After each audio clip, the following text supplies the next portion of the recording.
Hello everyone, welcome to What If Belle Was the Prophesied Hero Who Will Kill the Black Dragon Movie 3. Before we start, please go support VicMarVaz for writing that awesome fanfic. This is the translated version I made. There will be some mistake in character's gender, but of course Is is a male. Chapter 26, Someone Like Me. You've walked in so many other people's shoes that you no longer know which ones are your own. Reveria Eljas Alf. The sea is the fear of all humans, vast, unknown, and unstoppable. In its unexplored depths where hundreds of thousands of stories have been lost, reside permanent feelings. Because of this, it has always been treated as an absolute being. It couldn't be said that everyone did so, but there were certainly people who offered their prayers to the ocean. Because while it provides, it is also capable of taking away. Dad, 2 weeks had passed since the arrival of the servants on the island. Melissa slowly opened her eyes. Sunlight streamed through the window of her assigned room, which as it happened was directly across from the master bedroom. The expansive and beautiful back garden was visible from the small balcony. A little sleepy, she rubbed her eyes with her small hands, trying to wake up completely. It's late. The urgency she felt upon noticing the time completely banished her sleepiness.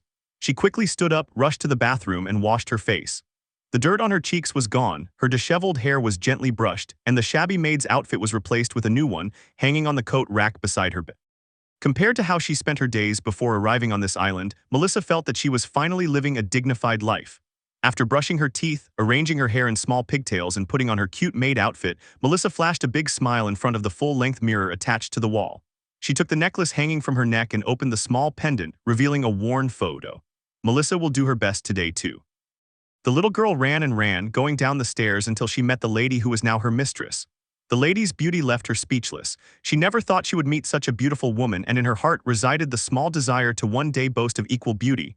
You've arrived, Melissa. Why yes, Lady Reveria. Okay, follow me. Melissa followed her mistress.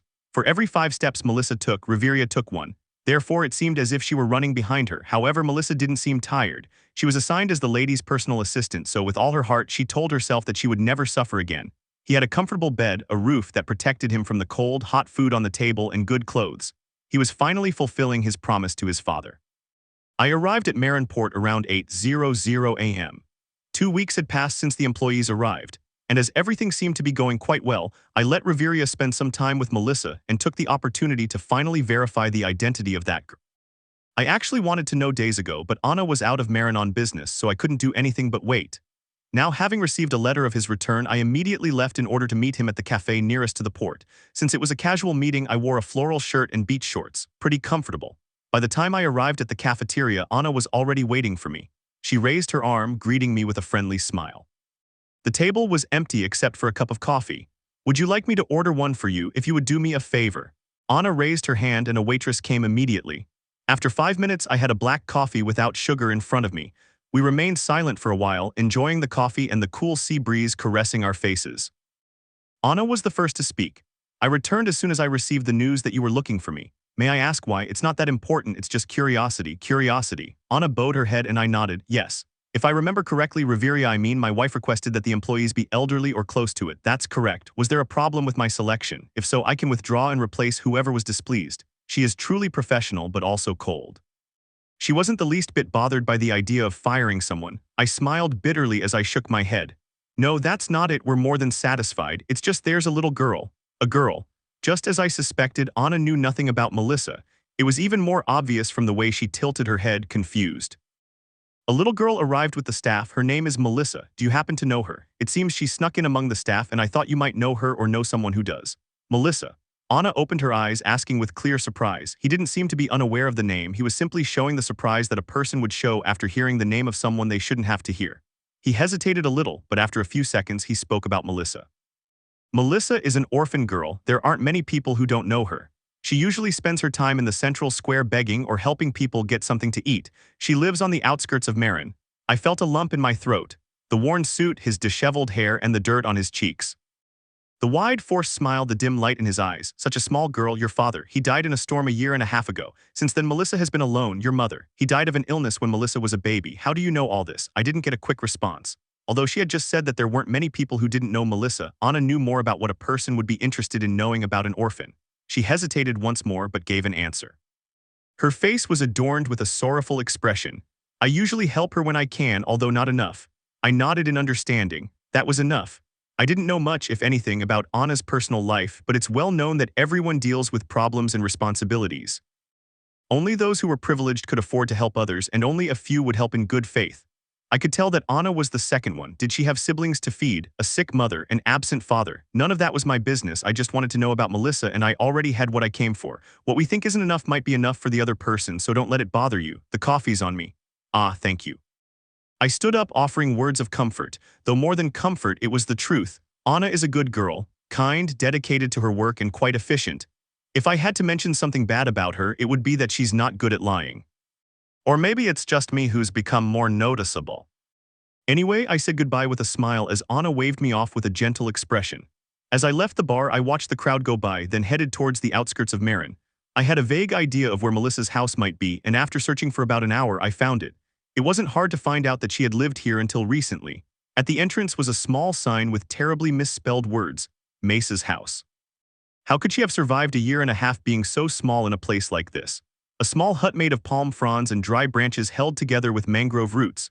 There was no door, so I could see inside without going inside. At first glance, there was only a damaged mattress, a small table made of misshapen boards, and a damaged magic stone fan.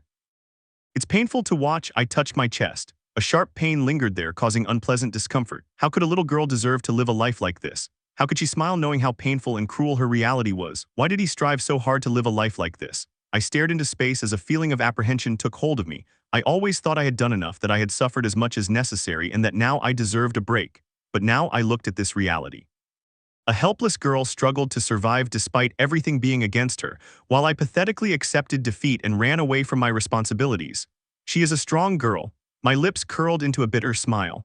The wind blew, carrying away the unpleasant feeling I had. It was time to go back and have a conversation with Melissa.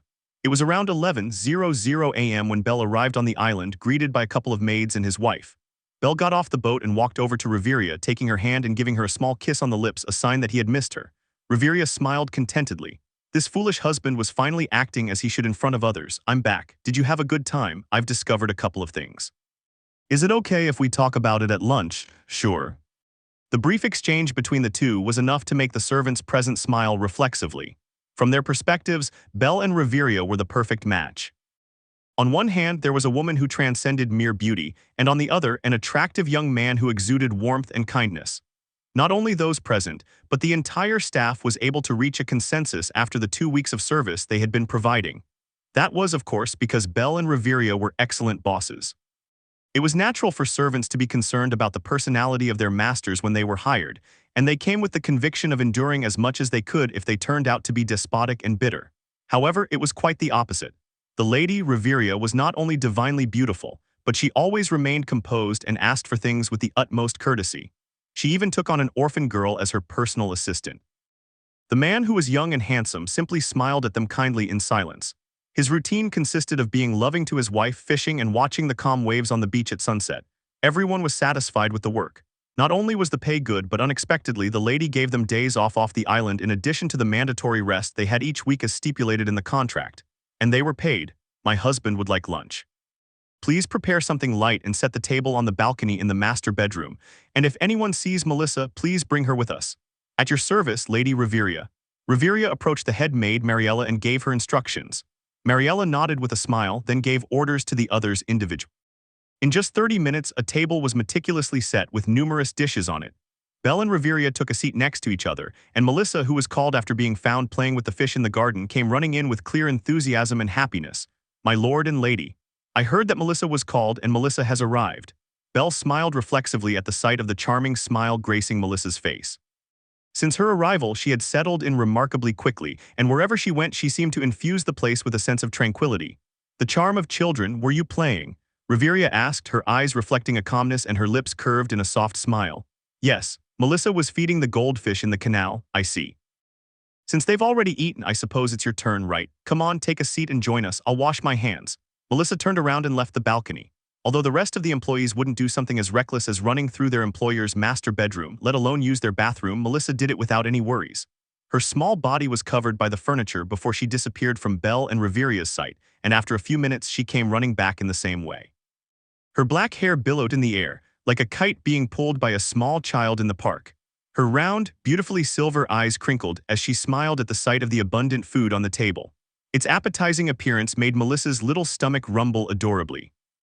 However, she didn't take anything immediately and instead looked at the couple in front of her, waiting for them to give her permission.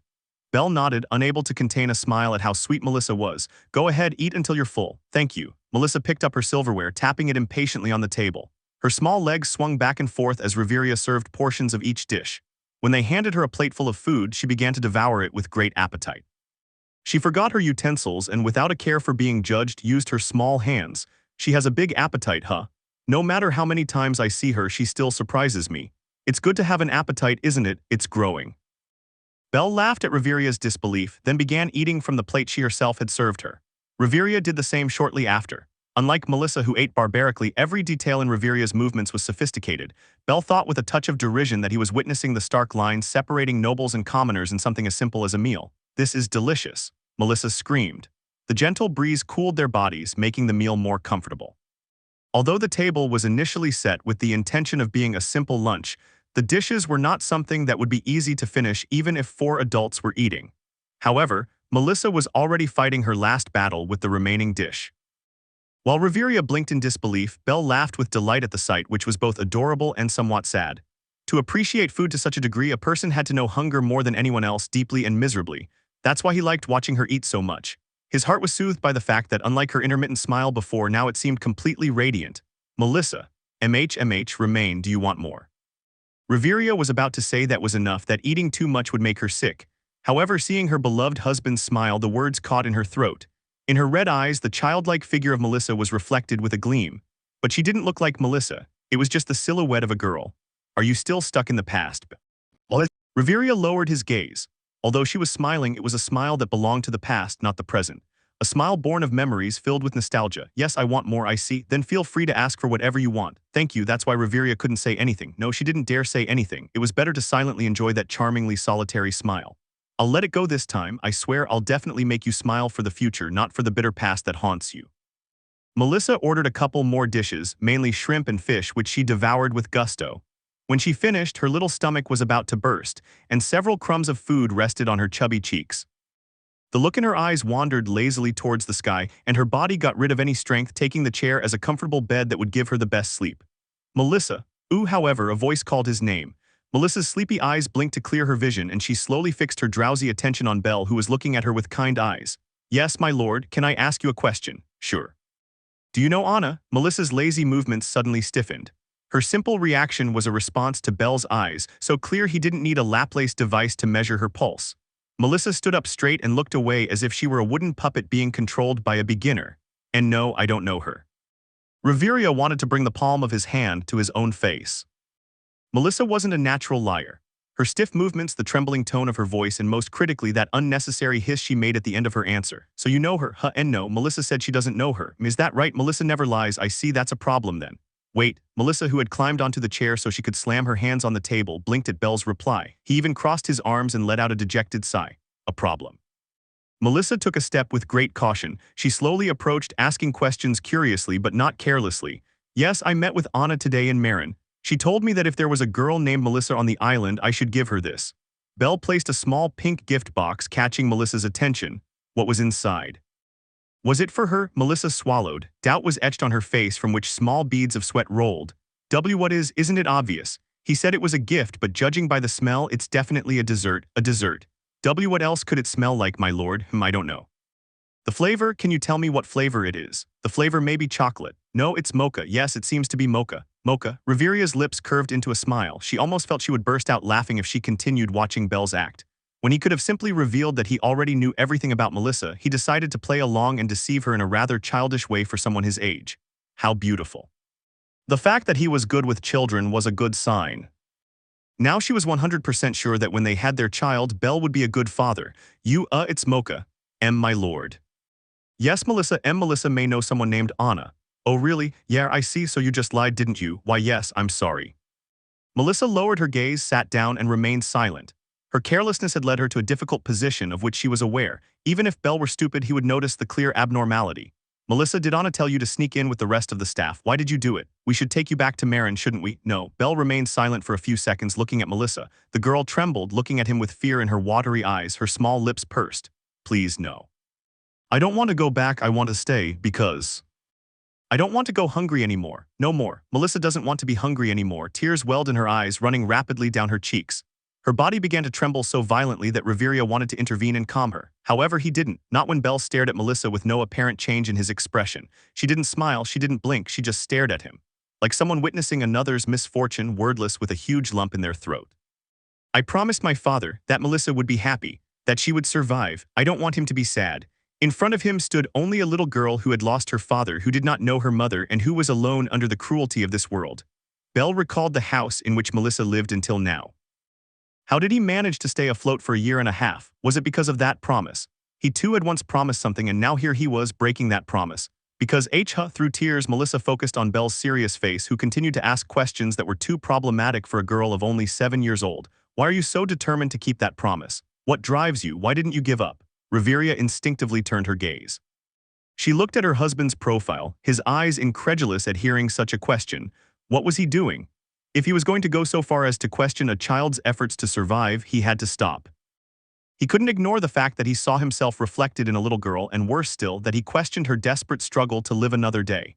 Belle, I asked Melissa. Reveria, no glance was needed, the tone of his voice was enough. Words didn't dare escape Reveria's lips, speechless at the clear rebuke she received, a clear sign that right now he had no right to speak. A fleeting sprout appeared in Reveria's chest, bothering her, and yet she remained silent. Melissa. Belle's voice called Melissa's name again. The girl looked at him. The words written in her eyes were, please let me stay. Can you answer? Why didn't you give up? The tears flowed more freely. Melissa's lips moved, trying to form a response but failing to do so. Several minutes passed, and in the silence only her crying and stuttering could be heard. I want to live. I didn't hear. I want to live. I can't hear you. I want to live. Melissa wants to live because no, stop, that's enough, it's sufficient. Melissa's eyes trembled intensely, driven mad by the pressure crushing her body, making her feel suffocated, unable to breathe. Because I want to. Weak, terrified, and immersed in the bitter memories of that night, Melissa gave an answer with a crooked smile flooded with tears. To carry the memory of my dad. Silence filled the balcony. The gentle breeze felt like soft whispers that everything that had happened was real. Often memories are what keep the fire burning within living beings. It may be because they have the idea that as long as they hold on to that memory, it will never die. Without disappearing, rekindling the flame within their breasts. That's why death is often terrifying, because you didn't know if when you died you took those memories with you, or if you simply left them in the world waiting for someone to take them. Belle saw that fear in Melissa's eyes, and he felt relieved, wishing it was always fear and not terror. I'm sorry, was I too harsh? I'm sorry, it seems I let personal issues get the better of me. The truth is. Belle dropped her emotionless facade and offered a smile. It held sadness and regret, but also a hint of joy. You did well, Melissa. I'm sure your dad is proud of you. Words can cut better than a sharp sword. At that precise moment, Melissa gasped, stunned by the words, which didn't seem like much but were the ones she had always wanted to hear during all this time she had been alone. He always wondered, wherever he is, if he is at all, what memory will he have of her? Could that be the day they fished at sunset and managed to catch a big fish? That night they satisfied their hunger, or could it be that other one? Melissa lost a tooth, and trying to catch the tooth fairy, she ended up catching her father. The truth is that there were many memories, and they were all precious. She still remembered her father's voice, his smile, and the kind look in his eyes. These were things she hoped she wouldn't forget until the day she was reunited with him, so she could stop remembering him and instead be by his side. My lord. Yes, Melissa looked at the young man in front of her. His eyes held a kind expression unlike before. His gaze conveyed peace to her, and somehow it made her understand that from now on she would never suffer again, but none of that mattered to Melissa right now. Melissa always wanted to make her father proud, who watched over her from heaven if there was one. Belle's statement didn't sound like words meant to offer comfort, but rather a truth he believed with absolute certainty. He always thought that if he ever discovered that he had managed to make his father proud, then he would only ask for one thing. Can Melissa ask for a hug? Belle's chest throbbed with pain. It bothered him from the start. Why did a girl like Melissa suffer? Children are children, they should enjoy life. They should enjoy a family, love, and like now a hug when they asked for one. Yeah, you can do it. Melissa's chair slid back and she jumped out, running towards Belle. Although the distance was short, it felt extremely long. Tears flew into the air, her black hair waved delicately, and her small arms stretched out desperately. Belle was already waiting for her with open arms, offering her protection and warmth. When she finally reached him, Melissa buried her face in his chest, bursting into tears like what she was, a child who needed the protection of an adult. I'm sorry I lied. All right, I'm sorry, I'm sorry. All right, Melissa's crying didn't stop. The gentle pats on her back meant to reassure her that everything would be all right, only made her tears flow more freely. He felt that feeling of finally having achieved what he had been fighting so hard for, enduring what not many would endure, putting up with what no one wanted to endure. Stay here, Melissa, I'll protect you. Melissa could only nod, unable to form words.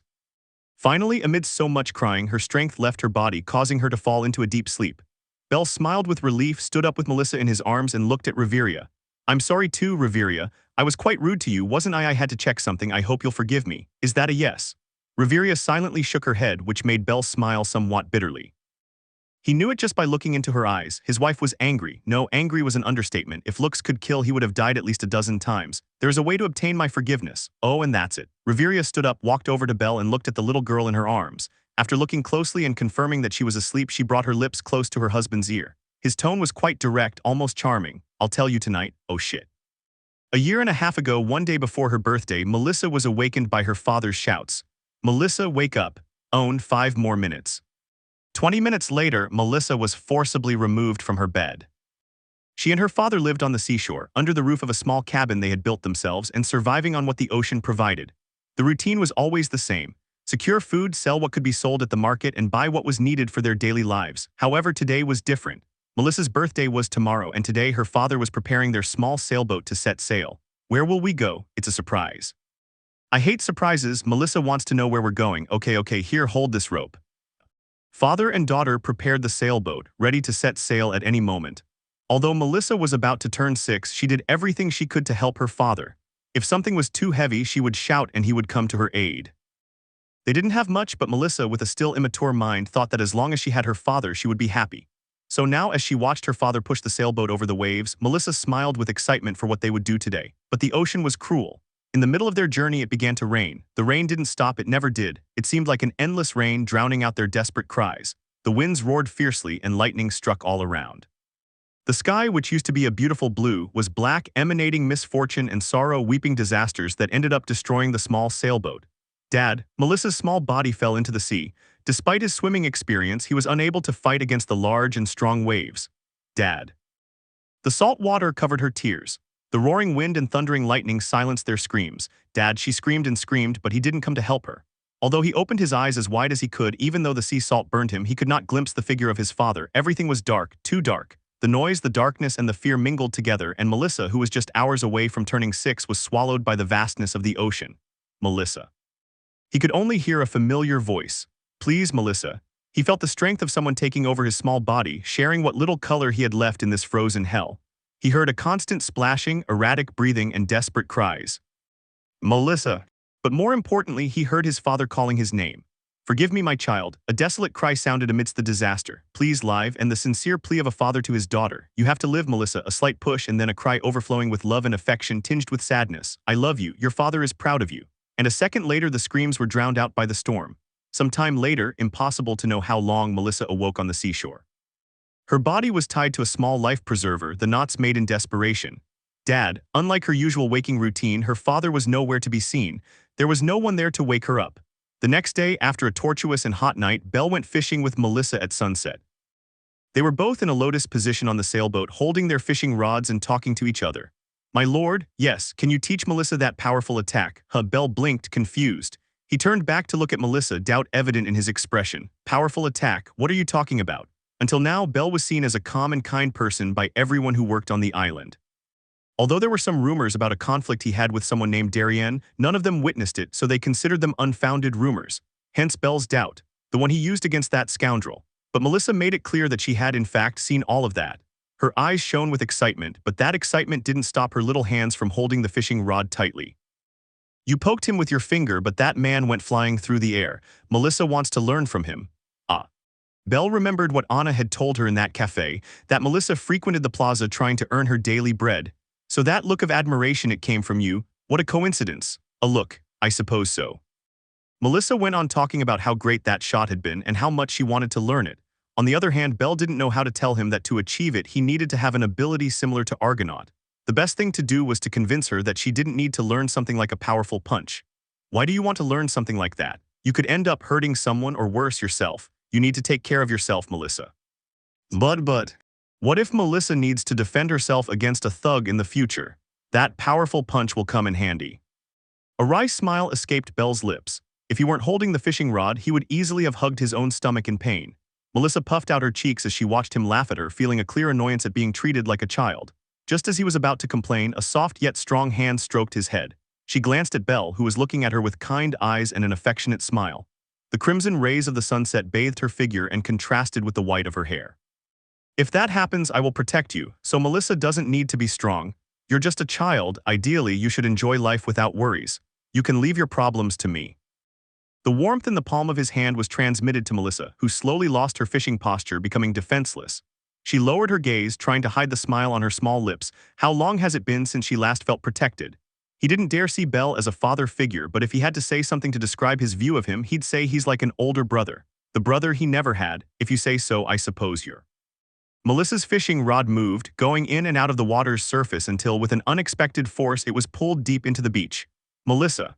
Belle was stunned for a few seconds, but then he understood that, unexpectedly, a large prey had taken Melissa's bait, catching her instead. Melissa. Belle's frightened scream rang out, and a second later, he launched himself into the sea to retrieve Melissa, who was already being carried away from the sailboat by the large fish. In the end, after an intense chase, Melissa was rescued, and the fish was sacrificed in the name of revenge. It should be noted that it took Melissa several days to regain her desire to fish with her husband. A few days later, as the sunset was about to disappear behind the horizon, Belle and Melissa were greeted by Reaffirming after a great fishing trip. Melissa had a fish weighing approximately 3 kilos hanging from her back. The proud smile on her lips made her look adorable. Belle, on the other hand, carried all the tools and a couple of fish of a similar size to the one Melissa was carrying. Did you have fun? Reaffirming asked, kneeling down to be at Melissa's eye level. As she stroked her head, the girl responded eagerly, holding out the fish and showing off her prize. I caught him all by myself. Is that so? You're amazing, Melissa, you ha. Belle smiled when he saw them, then spoke in a soft tone. Has something happened? You're usually in the library at this time. Well, it would be a sin to immerse myself in reading when we have a private beach. We should enjoy ourselves a little, don't you think? Reaffirming raised an eyebrow at the cautious look in Belle's eyes. What's wrong? Did I say something wrong? Not especially. You wouldn't try anything weird, would you? Belle narrowed his eyes, looking into the distance at the place where the ship was supposed to be, and yet there was nothing there. Just as she had planned, Reaffirming sent all staff except Melissa on a forced day off in Marin. Who do you take me for? Reaffirming frowned, somewhat offended. She stood up and looked straight at her rude husband. I won't do anything while Melissa is here. I just want to enjoy the beach with you. Is that so strange? It makes me sad. When Melissa saw Reaffirming's grim expression, she immediately put aside her war trophy and faced her terrible lord, my lord. Belle was taken aback by Melissa's unexpected, shrill scream. Seeing her, he noticed a clear anger in her pretty gray eyes. You can't make Lady Reaffirming feel bad. She's his wife. My dad told me a husband should do everything he can to make his wife happy. Look at Mrs. Reaffirming's face. Does she seem happy? Well, define happy. It isn't. Reaffirming covered the smile on her lips with her hand, acting as if her heart was about to break. Melissa ran quickly towards her, trying to support her with her small body. My lady. Okay, Melissa, this is normal with Belle. He never attends to my needs. That's something so terrible, my lord. Does it seem right to you to see your wife on the verge of collapse? You're doing things wrong. Belle was speechless when he saw Melissa standing in front of Reaffirming, as if she were protecting her from him, and a vein popped out in his temple when he saw the mocking look in Reaffirming's eyes. However, he could do nothing but remain silent and continue listening to his employee's sermon. Let's go to the beach, Lady Reaffirming. I'll play with you.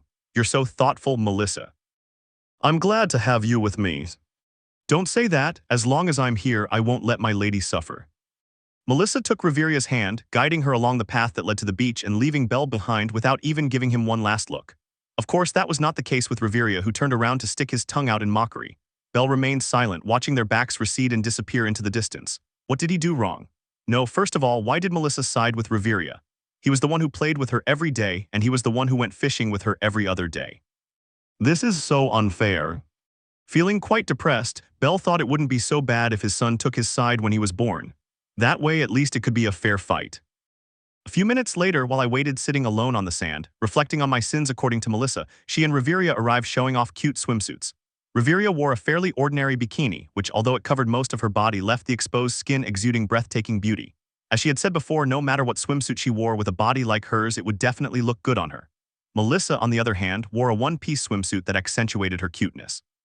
A small inflatable seahorse float hung from her waist. We have arrived, my lord. Welcome. Melissa ran quickly into the sea, splashing saltwater with every step. The waves were calm like a lake, which is why she could walk so carelessly. Although she knew how to swim, for some reason she always used a small float. She said it reminded her of her father's love. Reveria and I respected that and didn't ask any more questions. Aren't you going in? Sure. I took the hand that Reveria extended towards me and stood up, walking beside her towards the small waves that smoothed the sand. Our footsteps were marked one next to the other, and the warmth of our intertwined hands spread to the rest of my body. A peaceful moment that allowed me to breathe easy. The air felt soft, fresh, and relaxing. As we waded far enough along the shore, the waves lapped at our feet, bringing the coolness of the sea. The feel of the wet sand made me smile reflexively, and when I glanced beside me, I noticed Reveria was smiling too. She looked at me. Have you been okay? Yes, fortunately, I see. She moved a little closer, close enough that our shoulders gently touched. The fragrant scent of roses emanating from her body tickled my nose, and her hair, dancing gently in the breeze, delicately brushed against my cheek. In a few days it will have been a month since our arrival on this island, she said, looking at me with enchanting eyes that reflected the reddish tones of the sunset. I nodded. Yes. Time flies when you're enjoying yourself, I suppose. Is that some kind of confession about how much you like being with me on this island? Foo-foo, how sweet. Leave me alone. Reveria smiled when she saw me trying to act tough and hide the blush on my cheeks. She was blushing too, her face a red tinge of shyness, but also expressing a mischievous and playful emotion. I had to nip in the bud any issue that would lead to a result where she turned a pleasant moment into a pleasant and heated one. So, to my surprise, Reveria did not continue with his jokes. His grip on mine tightened as if he never wanted to let go. The feeling I experienced through his touch took my breath away. She was trying to ask something serious. When I looked at him more closely, I noticed the shy glimmer pulsing in his eyes. The watery surface exuded a beauty difficult to describe. I was captivated by her gaze. Her lips moved softly and slowly. The rays of the setting sun made them glimmer. Its pinkish hue, like cotton plums, left me spellbound. During this time, your feelings for me. Have you fallen a little bit in love with me, Belle? Her lips, like cherry blossoms on a clifftop, slowly drew closer. The voice that escaped them was enchanting, capable of mesmerizing anyone. Her eyes, which had captivated me, closed delicately, revealing her eyelashes, which vibrated along with the gentle trembling of her eyelids. Her breath mingled with mine, and the warmth of each blended perfectly, gently and sweetly caressing our faces. Before I knew it, my hands were on her waist, hers were around my back, and our lips were so close we could feel each other's wetness. The comfortable warmth emitted by the closeness of our bodies embraced us comfortably. My lord, my lady. Melissa's embarrassed scream brought us back to reality. We both blinked, seeing our flushed faces, and then looked simultaneously at Melissa, who was covering her eyes with both hands, yet peeking through the opening of her fingers. Although I hadn't planned to do anything that crossed the line, it was true that we were about to share a kiss in front of Melissa, a girl who was only 7 years old. I tried to force a smile as I moved slightly away from Reveria without letting go of her hand, and she did the same, trying to quell the intense blush that invaded her face. I'm sorry, Melissa. We almost did something we shouldn't have, haha. No, you can continue. My dad used to say that if a man and a woman love each other, then it's natural for them to kiss. I never saw it, but apparently my dad kissed my mom a lot when she was still alive. The gentleman and lady must love each other very much. Melissa won't say anything, so don't worry. Sorry to interrupt. Shouting something like that while still acting as if she were covering her eyes, Melissa turned her back on us and continued playing on the beach, splashing around on the surface with great enthusiasm. I didn't know if it was because her life had been quite hard so far, but I could sense a certain maturity coming from her. Even so, she was still a child and displayed the clear innocence of one. That's what he said. I said to Reveria, trying to annoy her. What he said now. But to my surprise, Reveria displayed a contemplative look, observing the small figure of Melissa playing on the beach. Then he looked at me. You just said that if a man and a woman love each other, then it's normal for them to kiss, right? Yes, he said that. Reveria tightened her grip on mine again. I felt that something important was about to happen. He stared at me. I share that thought. I can join my lips with yours because at some point I've come to feel something for you. I don't think it's right to call it love right now, but at least I'm sure it's a path that leads to that destination. Her words, full of sincerity and feeling, made me hold my breath. The sound of my heartbeat intensified, and a slight burning sensation appeared on my cheeks. I recently asked if you developed any romantic feelings for me, and I tried to use a kiss to get an answer. I'm sorry, I was selfish.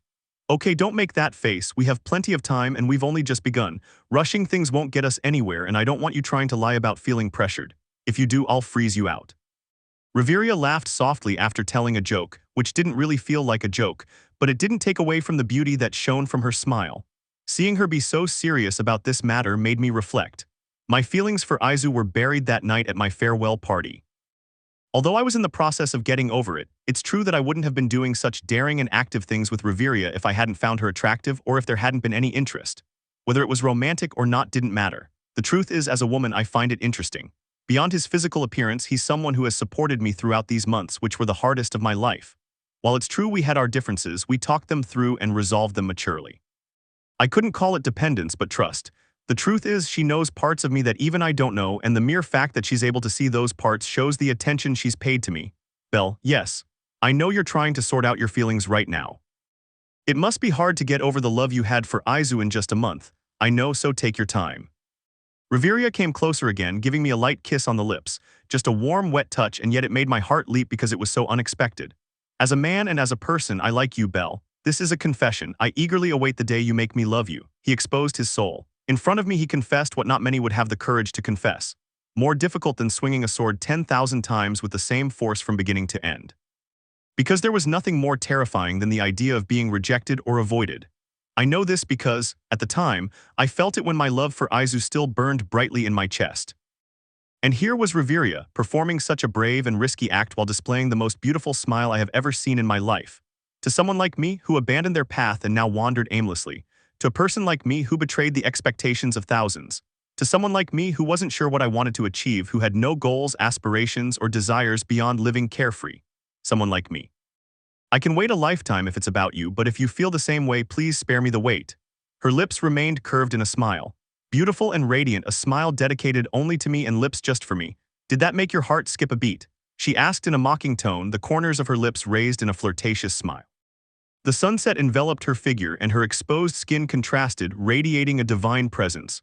I closed my eyes as I felt an awkward smile form on my lips. Yes, he has. I didn't expect you to answer.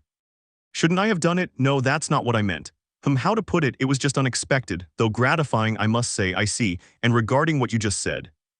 Yes, I won't keep you waiting a lifetime, and although I can't give an answer right now, I know I will if you give me a little more time.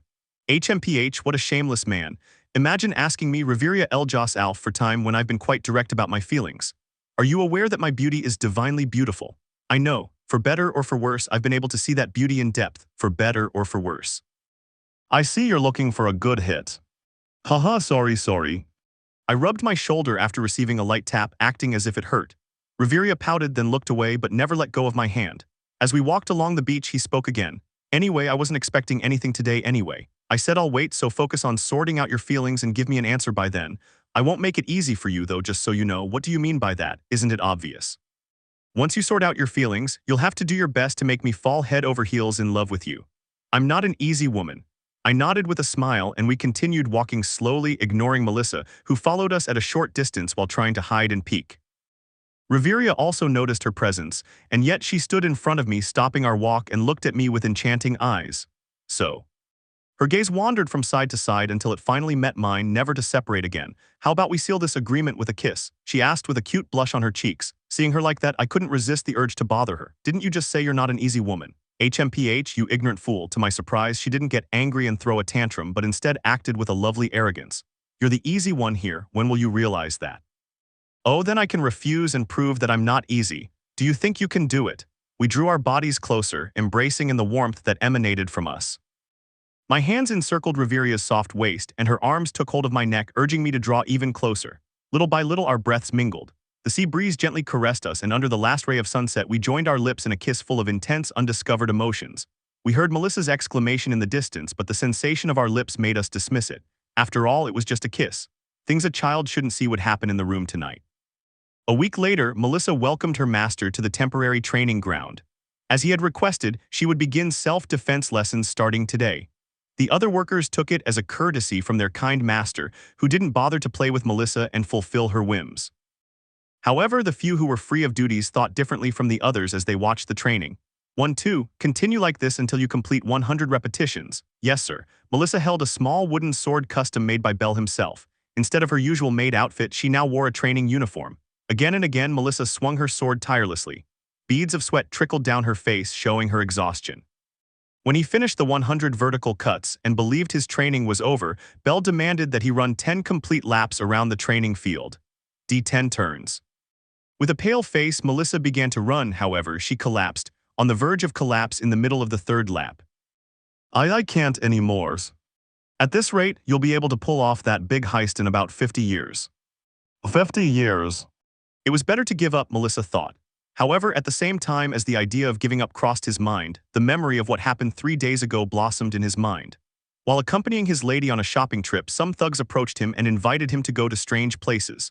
When she yelled at them that their lady was married to their lord, the men laughed and ignored her, continuing their flirtation with Reveria. Melissa felt powerless when she realized she couldn't protect her lady, and vowed to herself to become strong enough to protect her from the ruffians. When he explained it to his lord, he looked at him with a wry expression, saying that not many people would be able to protect someone like Reveria, who was known as Nine Hells. In fact, Melissa remembered that at that moment her master asked his lady if she hadn't done anything too crazy to those men. He clearly wasn't distressed by the idea of his wife being abducted. Whoa, I haven't given up. So since she could not trust her incompetent lord, Melissa had to become strong enough to protect her lady. She stood up and with an iron will ran another 5 laps before collapsing from exhaustion. Belle carried her in his arms, and on the way to Melissa's room, he wondered with some concern as he watched her sleeping peacefully. Is this okay? I feel like it's child exploitation. But even though he thought that way, Belle was unable to stop Melissa's continued attempts to become strong. Although at first he could not complete both tasks consecutively, eventually as the days went by, he was able to do so after honing his stamina and determination. The fire in his eyes, born from a senseless desire to protect his lord's wife, shone brighter than the dimmed fire on the verge of extinction in Belle's eyes. That's all for today. She approached Melissa and extended a small towel. The young maid lying on the floor didn't even have the strength to raise her arm. She simply succumbed to exhaustion and closed her eyes. A smile on her lips contrasted with her weary face. Belle smiled with a hint of regret. He felt ashamed to act like a teacher to someone who had a clearer and stronger goal than his own. What could he teach this girl when he himself had abandoned his path? That night he decided to talk to Reveria about it. She was understanding as a wife would be and cradled his face against her chest, stroking his hair and giving him the advice he needed. You don't need a path to guide others on theirs. It's enough to know how difficult it is to stay true to your own path, but I abandoned mine. That doesn't negate the fact that you know how painful it is. That experience is enough, that's what he said. Belle closed his eyes, sinking his consciousness into the world of dreams, enjoying the softness and warmth of his wife's breast. The next day, Melissa showed up in her training uniform, carrying her wooden sword. The look in her eyes shone with greater determination than the day before. He did 100 repetitions of sword swinging, ran 10 laps around the training field, and as an additional exercise, performed 20 push-ups. When the training was over, they both took a seat on the cobblestone floor, drinking fresh water prepared by the maids. Melissa received special treatment for her effort and was rewarded with several dishes of delicious food, which she devoured with great enthusiasm. My lord, yes, the meal and rest were over. The sun reached its zenith, marking midday. Melissa needed to take a shower and resume her duties as Reveria's personal maid, and Belle needed to find ways for his feelings for Reveria to blossom. Melissa seized the moment and looking at her master from her position, she asked seriously. When he sees Melissa, who does he see? Melissa is very curious. Belle lost his breath for a few seconds. His eyes trembled momentarily, unable to comprehend how Melissa had noticed that. As Melissa is still a child, but I want to believe that the life I led until recently has made me strong and a little sensitive to the feelings in people's eyes. I did it to survive. You never knew when they meant to help me or hurt me. Melissa stopped at one point, and after taking a short breath continued. I too have had that look just like yours, my lord. In my eyes I see the figure of my father in you. Loving, kind, and always with a smile. So Melissa wants to know what figure my lord sees in me. Who do I remind him of? Belle's heart sank with pain and sadness. He hadn't expected Melissa to see through him. Although he was aware of her precocious maturity, that it went this far was a surprise. But now that she asked, he was not able to ignore the question or give a half-hearted answer. Lying was also not allowed. His name was Ween, died. Belle nodded as he felt an iron stake being driven into his heart after hearing the word died. The weight of his death was something he carried with him all the time, but which he was still unable to deal with properly. I couldn't protect her. She died because of my incompetence, my weakness, and my arrogance. Since she left, her eyes burned at the memory of that innocent smile. Her pale blue hair, her amber eyes brimming with kindness and tenderness, her lively, childlike voice, the frightened and tearful expression before disappearing before their eyes. I walk among memories that hurt more with every step I take. Melissa was unable to cope with the sadness emanating from her master. A wavering existence, an empty shell, a path without end, a gaze without light. Chapter 27, I like you. I thought I would burn down an entire city if I saw him with someone else, but when I saw him treating her the way I begged him to treat me, I couldn't even light a cigarette. Isfi al Andromeda. That night, after finishing Melissa's training and spending the day quietly, Belle met Reveria in the master bedroom. Her slender body, covered by a black nightgown, gave off the dampness of someone who had just taken a shower. Her freshly dried hair gave off a beautiful shampoo scent, and on her white skin, especially in the area of her thighs and shoulders, reddish tones spread from the hot water. "Take a bath and let's go to bed, Belle." "Sure, I'll be quick." The day was not productive. Unlike the times he returned from the dungeon, covered in dust and smelling of blood, Belle's days were now quiet and free of any work. The only smell would be that of the sea due to their fishing routine. So unlike in the past, he no longer took long showers in order to rid himself of any scent from the dungeon. 20 minutes later, he came out of the bathroom. A towel wrapped around his waist revealed his toned, wet abs. Reveria, who was reading a book leaning against the headboard of the bed, glanced briefly before returning her attention to the paper pages. "How was your day?" "Not bad, although we didn't have much luck fishing." Reveria smiled, closing the book and placing it on the nightstand beside the bed. As Belle dried his hair with a smaller towel, she said, glancing at his toned back, "Melissa told me a couple of things. Did you tell her about Ween?" I just answered her question. "And now she thinks something bad has happened to you," she said. She seemed quite worried as she told me. "She said you looked rather gloomy." "I'm sorry, it won't happen again." A bitter laugh sounded softly. Seeing her husband's dejected expression, Reveria softened her gaze. "Why are you apologizing? I'm not scolding you, you know. I just think Melissa isn't old enough to understand how you feel. When you feel comfortable enough, then tell her more. I'm sure she'll understand." She said understandingly, then raised her arms, ready to receive him. "Come here." Belle raised an eyebrow, unsure of what was happening. "What are you doing? Isn't it obvious? Your wife wants to give you a hug. Now stop playing hard to get and come to me, you silly man," Belle sighed. She left the towel she'd used to dry her hair on the vanity, and without even bothering to put anything on, walked toward Reveria with only a towel wrapped around her lower body. Reveria smiled sweetly when she finally had him close. She wrapped her arms around his neck and pulled him towards her, cradling him against her chest. The rose fragrance that permeated her skin filled Belle's nose, making her close her eyes to better enjoy the aroma. Reveria's body always smelled so good, even more so her chest, which was soft and warm, gently welcoming him whenever he felt unwell. It was no exaggeration to say that without Reveria's breast, Belle would never again have a sleep free from nightmares. "I know you miss her." Reveria began to run her fingers through her soft white hair. The look in her eyes turned sad, filled with all sorts of regrets. "If you want to talk, I can listen. I don't feel safe talking about that little girl, mainly because if I had helped you from the beginning, she would surely be here with us. Thinking about it now isn't that relevant. That may be true, but I still do it. I could have made the effort to support you as you always supported me, but I didn't. What happened at the time were the consequences, and honestly, there isn't a day that goes by that I don't regret my decisions." "I know, but I'm not blaming you, Reveria. You have nothing to regret. We made decisions, we could have made better ones, but that's in the past. There's no point in dwelling on it." "So why are you still stuck in that past?" "Your body is with me just like now. I can feel your warmth, your touch, and your soft breath on my chest, but you feel distant. As if your thoughts, your soul, were trapped somewhere far away." A long silence followed Reveria's words. Belle's breathing against her chest was all she could hear, and as she said, the warmth and touch of his body against her. Yet right now she sensed an absence emanating from him. She had a lot to say, but it was no use if Belle didn't listen to her. So with a sad look in her eyes, she continued to stroke the hair of the boy sheltering on her chest. He was unable to make any progress tonight either, much to his dismay. From the moment she arrived on the island, there wasn't a night that Reveria didn't try to encourage the small flame in Belle's chest, urging it to burn fiercely again. However, it has not been successful so far. "My time is running out." 2 months, that was the time the goddess Freya gave him. Although Reveria had a couple of aces up her sleeve in case the worst happened, she definitely wanted to avoid using them. It was better if she could ignite Belle's flame herself. It didn't matter if he still wanted to have the last hero with her, he just wanted to see him shine again just like in the past. A dazzling and warm light full of kindness and love. Reveria would gladly conceive Belle's child then. "Forget what I said, let's go to sleep." "I miss her." Reveria's fingers, which had been stroking Belle's hair, stopped abruptly. Reveria herself froze upon hearing Belle's words, short though they were, yet quite profound. For the first time, he was opening up to her. It's okay to miss her. What's not okay is getting lost in the feeling, because that's not something she would have wanted in the first place. Reveria spoke carefully. She didn't have to force him to accept a reality he disliked, but rather help him understand it.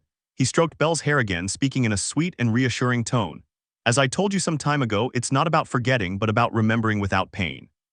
Over time, memories become a soft whisper instead of a scream. "I'm here, Belle. I'm with you. I'll never leave, even if you ask me to. I'll be with you until the end, whether it's sweet or bitter." Soon, Belle's body began to tremble slightly. Reveria could hear a soft sob, but she didn't say anything about it. She simply stroked him, offering him the softness of her body to rid him of the bad thoughts swirling in his head, to bring some clarity to it. Several minutes passed like this, both surrounded by a desolate silence, sharing the warmth of their bodies. The moonlight filtering through the balcony window enveloped them, softly illuminating the interior of the room. After a while, Belle pulled his face away from Reveria's chest, moving up enough to align their gazes. "Do you feel better?" Reveria asked, and Belle nodded silently. The edges of her eyes showed a slight redness, but Reveria made no comment about it. Instead, he noticed how Belle looked at him with a certain desire, focusing on his soft, fragile-looking lips. In the silence of their gazes, Reveria blinked slowly, like the fluttering of a butterfly perched on the bark of a tree. A flirtatious gleam appeared on the surface of her eyes, like a flame in the darkness attracting moths. "Do you want to kiss me?" Belle nodded, captivated by Reveria's beauty. The slow fluttering of a butterfly's wings, the flame in the darkness. Everything about her gave off a hypnotic feeling that drove him wild with every night they spent together. "Then do it. I'm your wife, I'm yours." Slowly, Belle brought his lips to Reveria's, which awaited him eagerly, showing a slight trembling in anticipation of the heat and moisture of their union. In the middle of the kiss, their feelings and emotions blended in perfect harmony, creating an intense and heated whirlwind that clouded their thoughts. Reveria's hands roamed over the broad, muscular back, and Belle's hands sought the softest, warmest part. When they parted their lips to take a breath, they stared at each other, their eyes overflowing with desire. Both of their faces were flushed, but it wasn't embarrassing at all. Reveria was used to these small displays of affection, and if she was honest, they were the reasons why she looked forward to the nights every day. Because in this place they could express their feelings through actions. "What are you waiting for? Keep kissing me, silly." "Yes." The wet, hot sound of lips intertwined echoed in the silent room. The brush of their skin, their ragged breaths, and passionate gasps escaping accidentally. The night became long, like the warm caresses that ran over each of their bodies. An hour later they were both lying side by side. A satisfied smile graced Reveria's lips, which were still red from the intense exchange of kisses earlier. Her neck, usually white, was covered in strawberry red marks. These lascivious-looking marks were undeniable proof of what had happened that night, and Reveria seemed happy about it. After all, she was finally marked. That sinful, thrilling feeling made her heart leap. Belle, on the other hand, displayed a peaceful expression, resting his cheek on Reveria's soft, warm chest. "I recently read about a way to make my breasts grow." "You read strange things." Belle's eyes rolled back, unable to understand why Reveria was breaking the comfortable silence with words like that. "It's your fault, you idiot." "Is it my fault?" Reveria nodded. "Have you already forgotten that you said you'd like my breasts more if they were bigger? It's natural for a wife to try to please her husband's tastes, even if they're for such an immoral purpose." "Lost?" So she still remembered that. Well, she certainly had the right to want to tease him about it. After all, she'd heard from her own husband that her body wasn't enough for him. But Belle couldn't just accept all the blame. Wasn't it his subconscious that said such a thing and not him about that? "Say no more, I understand. I'm sorry I have small breasts, you perverted big-breasted love. Go find a woman with cow tits." "No, wait," Belle frowned, feeling like things were about to get complicated. Was it Reveria's natural reaction to argue after a pleasant night of kissing and groping? If so, Belle didn't want to imagine how she'd react when the day came to make love. "He might even hit me." Was it a fair deal, making love to a beauty like her for the price of getting a few punches? If Belle were a masochist, then maybe, but that wasn't the case. "I never said your breasts were small, don't blame me." "Oh, trying to defend yourself. Fine, I'll listen to your excuses. Speak up, you big-titted bunny." When Reveria acted like that, the best thing to do was not to argue, but instead to subtly praise her, showing that even if she was deficient in that area, it wasn't a bad thing.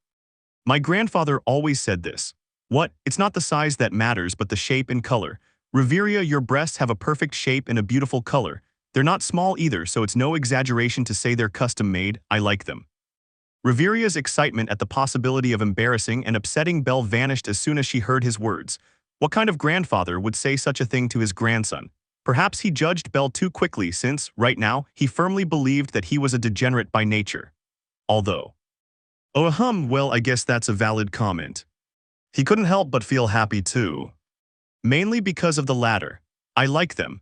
There was no greater happiness for a woman than receiving her husband-partner's approval of her body. While trying to hide the blush on her cheeks, Reveria suddenly gave Belle a suggestive look, asking in a sweet tone, "So you don't want to know what I discovered in my research?" By research, of course, she meant how to make her breasts grow. Belle seemed skeptical at first, but after looking into Reveria's enchanting eyes, he was unable to resist curiosity and nodded. Reveria smiled mischievously. The flirtatious, suggestive glint in her eyes sparkled beautifully, and her hand moved smoothly to the strap of her nightgown, sliding it off her shoulder. She took the fabric covering her chest and lowered it with captivating slowness, gradually revealing the beautiful white color of her skin until it revealed a lovely pink and erotic tone. Her eyes shone in the dim light of the room. You just have to suck them a little, Belle swallowed. Heat flooded his cheeks and his thoughts became a complete mess. So far, this was one of the boldest moves Reveria had made on her own. A lump formed in her throat, and although she tried to look away, she was unable to tear her gaze from such a magnificent sight. Reveria. Some of the cunning in Reveria's actions faded, showing a shy glimmer in her eyes. She looked away slightly, feeling Belle's gaze on her bare chest. If you don't want to, don't, but if you do. He blinked softly. There it was again, that beautiful, slow butterfly flutter. Make it quick, you idiot, I'm dying of embarrassment. Belle nodded silently. I couldn't continue being a coward, not when Reveria was putting in a great effort to make all of this work. I couldn't drag this out any longer either. Sooner or later they had to do it, cross the line, go beyond making love. So permission, why yes. Reveria closed her eyes, which trembled gently with anticipation. Belle bent down, supporting his body on his arm, using the other to gently hold her bare breast, slowly bringing his lips closer. This would be the first time for both of them. It was natural to be nervous, but they felt ashamed of also feeling eager to do it. HNG. A cute moan escaped Reveria's lips when she felt the warm, wet touch of Belle's lips on her chest. Start slowly, gently, and carefully, then become a little more proactive, exploring each part in depth. On Belle, Reveria covered her mouth, afraid of uttering words that would later make her want to commit suicide out of shame. It feels so good. However, her thoughts were free from such restrictions. The truth was, she was so lost in pleasure that she moaned softly and held Belle's head in both hands, begging him to suck harder. He understood their wishes and fulfilled them effectively. Reveria bit her lip, trying to stifle the strange sounds escaping it. She was momentarily astonished by Belle's skill with his tongue. Every movement of his sent an electric shock down her spine. Unexpectedly, immersed in pleasure, Reveria began to murmur directions in a pretty voice that made Belle shudder. He looked up slightly, waiting for Reveria to speak again. She looked away, too embarrassed to meet his gaze, yet her lips still gave voice to her desires. Use your fingers, please. Belle was perplexed to see Reveria open her legs slightly for him, just enough for him to comfortably explore that area. The soft white skin of her thighs was painted in lovely pink tones, creating a wonderful sight. Are you sure? Reveria nodded almost instantly. The trembling in her legs didn't stop, demanding Belle's caresses.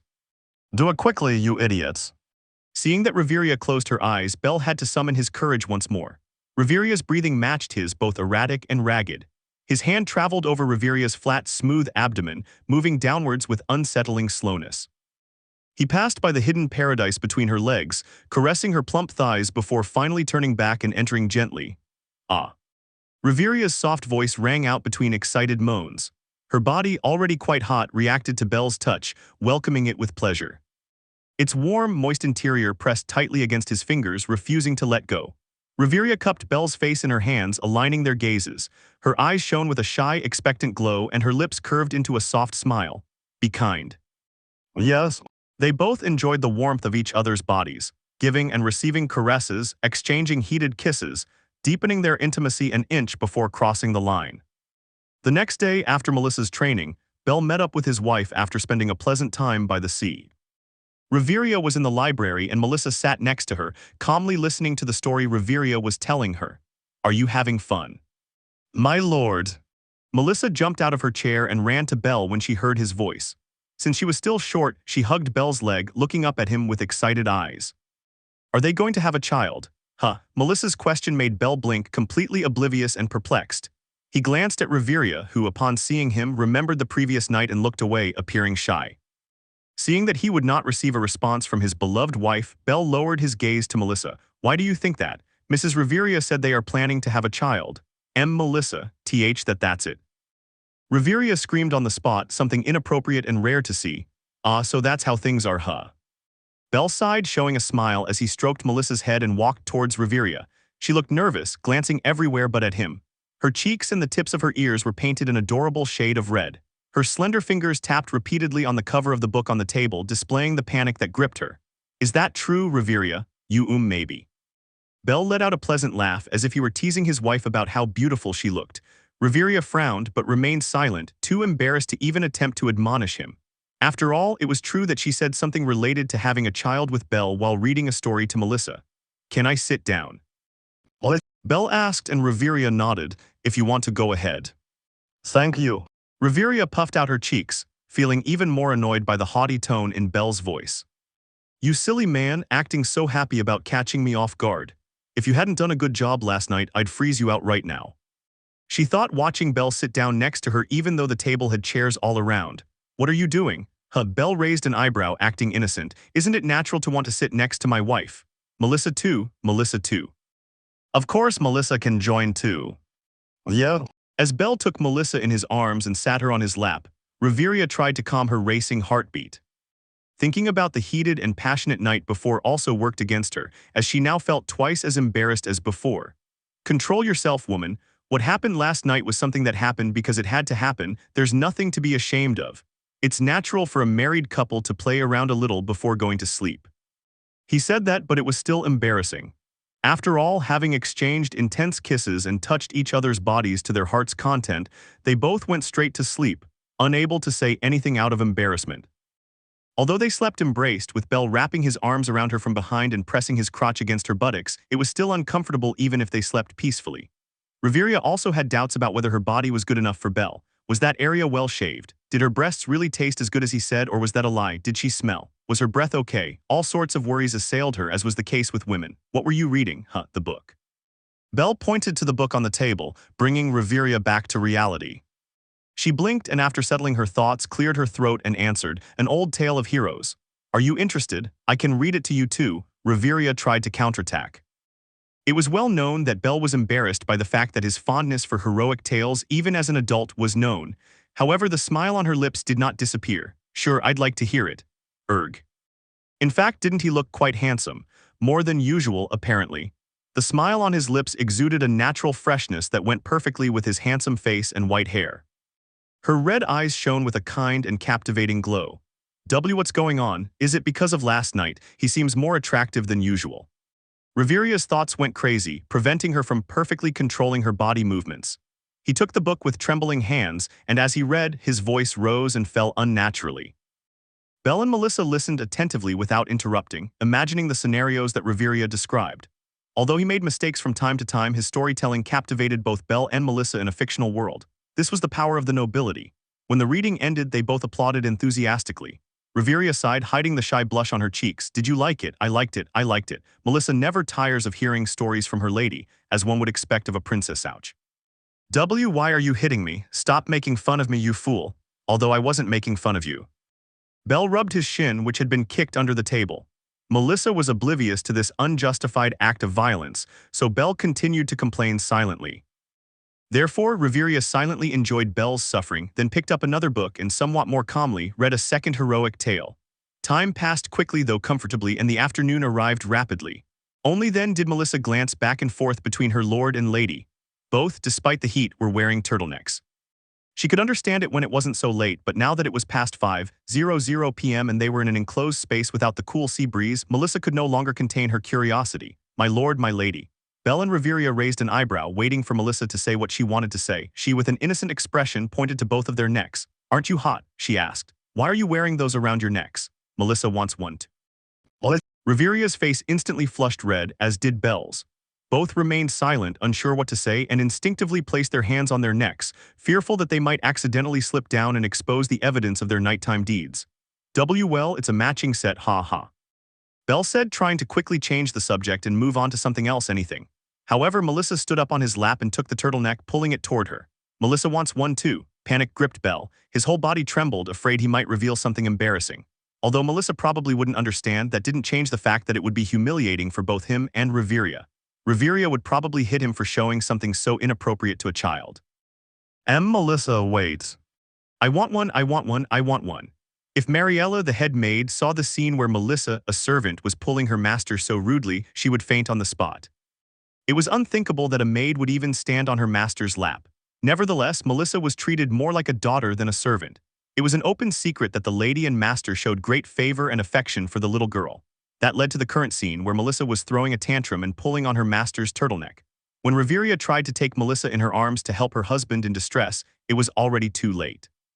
The sudden mention of their necks distracted her long enough for Melissa to accomplish her task, which was to lower her master's turtleneck. Belle felt guilty for some reason, so much so that he was about to apologize even though it was he who was wronged by his employee who didn't seem like a worker at all. My lord. Even more so because Melissa looked at each of the red dots, like small fresh strawberries on the skin of his neck. No, not just her neck. Melissa tugged at Belle's shirt sleeves, revealing that he also had them on his shoulders and collarbone. Perhaps he had them all over his body. Melissa paled. When Belle saw that pale face, he thought it was all over. Perhaps the extreme life Melissa had led thus far had made her mature enough to understand the meaning of these marks.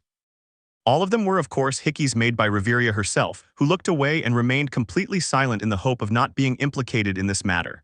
Belle was already doomed. Nothing could be done to help him, so it was best that she maintain her dignity. The most she could do was avert her gaze from her beloved husband's pitiful state. Be strong, Belle. He, too, had to come up with a perfect excuse to fool Melissa. However, Melissa did not understand the nature of those marks correctly. Her eyes, which should have shown embarrassment, shone with a sweet concern. Did the mosquitoes bite you, my lord? A mosquito called Reveria. Huh, this is serious. Did you leave your balcony window open? You're covered in bites. It can't be my lady too. Let me see my lady. Lades higher. Wait, Melissa. My lady was also attacked by mosquitoes. A little mosquito named Belle. In the end, Reveria was also implicated in the matter. She timidly covered her neck after being released by Melissa, as if she had been violated against her will. They both remained silent, observing Melissa's distressed state. Yet for some strange reason, she seemed to have a plan in mind. Don't worry. Melissa got bitten by a lot of mosquitoes when she was alone, so I have the perfect remedy for this kind of situation. Belle and Reveria decided to play along. That was much better than explaining the nature of the numerous bites on their necks and other parts of their bodies. They also made sure Melissa promised not to say a single word to the rest of the servants. In her words, it was so no one else would worry, but in reality, it was to protect their dignity and prevent them from being labeled as a lustful couple, all for the sake of maintaining the good reputation they've had so far. To play along with Melissa, the three of us ended up going to Marital together. Only a couple of the servants accompanied us to sail the ship, waiting on board while Reveria and I followed Melissa to her old home. We headed to the outskirts of Marital to a deserted coastline. Melissa walked briskly, seeming excited to be back in what she once called home. She didn't seem to miss him, but rather to long for him. We're here, this is. Reveria was speechless, staring with trembling eyes at what could barely be called a shack. Her conflicted gaze held a sadness that refused to comprehend how a child had to live in such a place. Melissa was oblivious to Reveria's feelings, and with an innocent smile on her lips, she went through the doorless entrance and rummaged through the mess inside. He tossed things around for a while until he seemed to find what he was looking for. A small, old wooden jar was in his hands, which he held out to us. Upon opening it, a grass-green ointment was revealed with a foul-tasting medicinal smell. Melissa used this every night and stopped being bothered by mosquitoes. I took the offered jar, smiling, and then looked at Reveria. She stared at Melissa's small figure, her pupils trembling intensely. His hands formed trembling fists, which he tried to hide behind his back. He knelt down to Melissa's level, took a breath, and stroked her straight black hair. The trembling in his hands was gone. Melissa, yes, my lady, may I hug you? The question took Melissa by surprise. At first she tilted her head, confused, but soon after she smiled from ear to ear, nodding. The lady can hug me as many times as she wants. Reveria couldn't resist and immediately hugged her.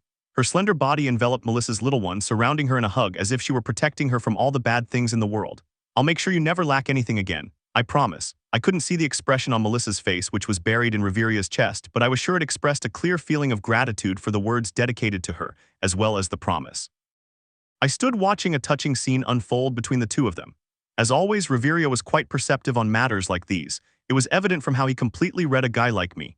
No one could see the pain behind my gaze, my smile, my so-called happiness. I knew I shouldn't expect others to guess how I felt, but it hurt to be so misunderstood, so insignificant that I couldn't even receive a hug and someone tell me everything would be all right. I believed that until recently. Until this woman, lovingly embracing a child abandoned by the world, looked through all my defenses and broke them down with a few words and the warmth of her body. Perhaps that's why I felt guilty. In me she could find something that I could call feelings, which were born for her, who was by my side even when I showed her such a pitiful side. I wanted to fall in love, my heart and my thoughts agreed on that. That Reveria could be that woman capable of accepting me even if I ended up losing my way. However, there was a wall, a single obstacle that prevented those feelings of love for this beautiful woman from fully emerging. My foolish and regrettable obsession with the past. A past that bound me and from which I could not escape. Remorse and regret deeply rooted in my chest, painfully pricking me every day. Despite all my efforts, it was impossible for me to shake off this sadness that I no longer even understand. Because of my ignorance, I was unable to cross the line that Reveria asked me to cross every night we spent together. She felt out of place, as if she were disrupting an established and sacred order. Because every night, those that became fiery and passionate were also accompanied by a bitter feeling steeped in sadness. The night is cruel like that. It knows what you lack, and that's all it brings to mind. That's why, even though I shouldn't have been able to think about anything else when Reveria's naked body was in front of my eyes every night, and her lips embraced mine with warmth and affection, a small part of my thoughts sank into the mistakes of the past. Like a curse stuck to me until the end, with no intention of letting go, telling me that I didn't deserve a peaceful life, that I should suffer until my last breath. I couldn't help but have mixed feelings.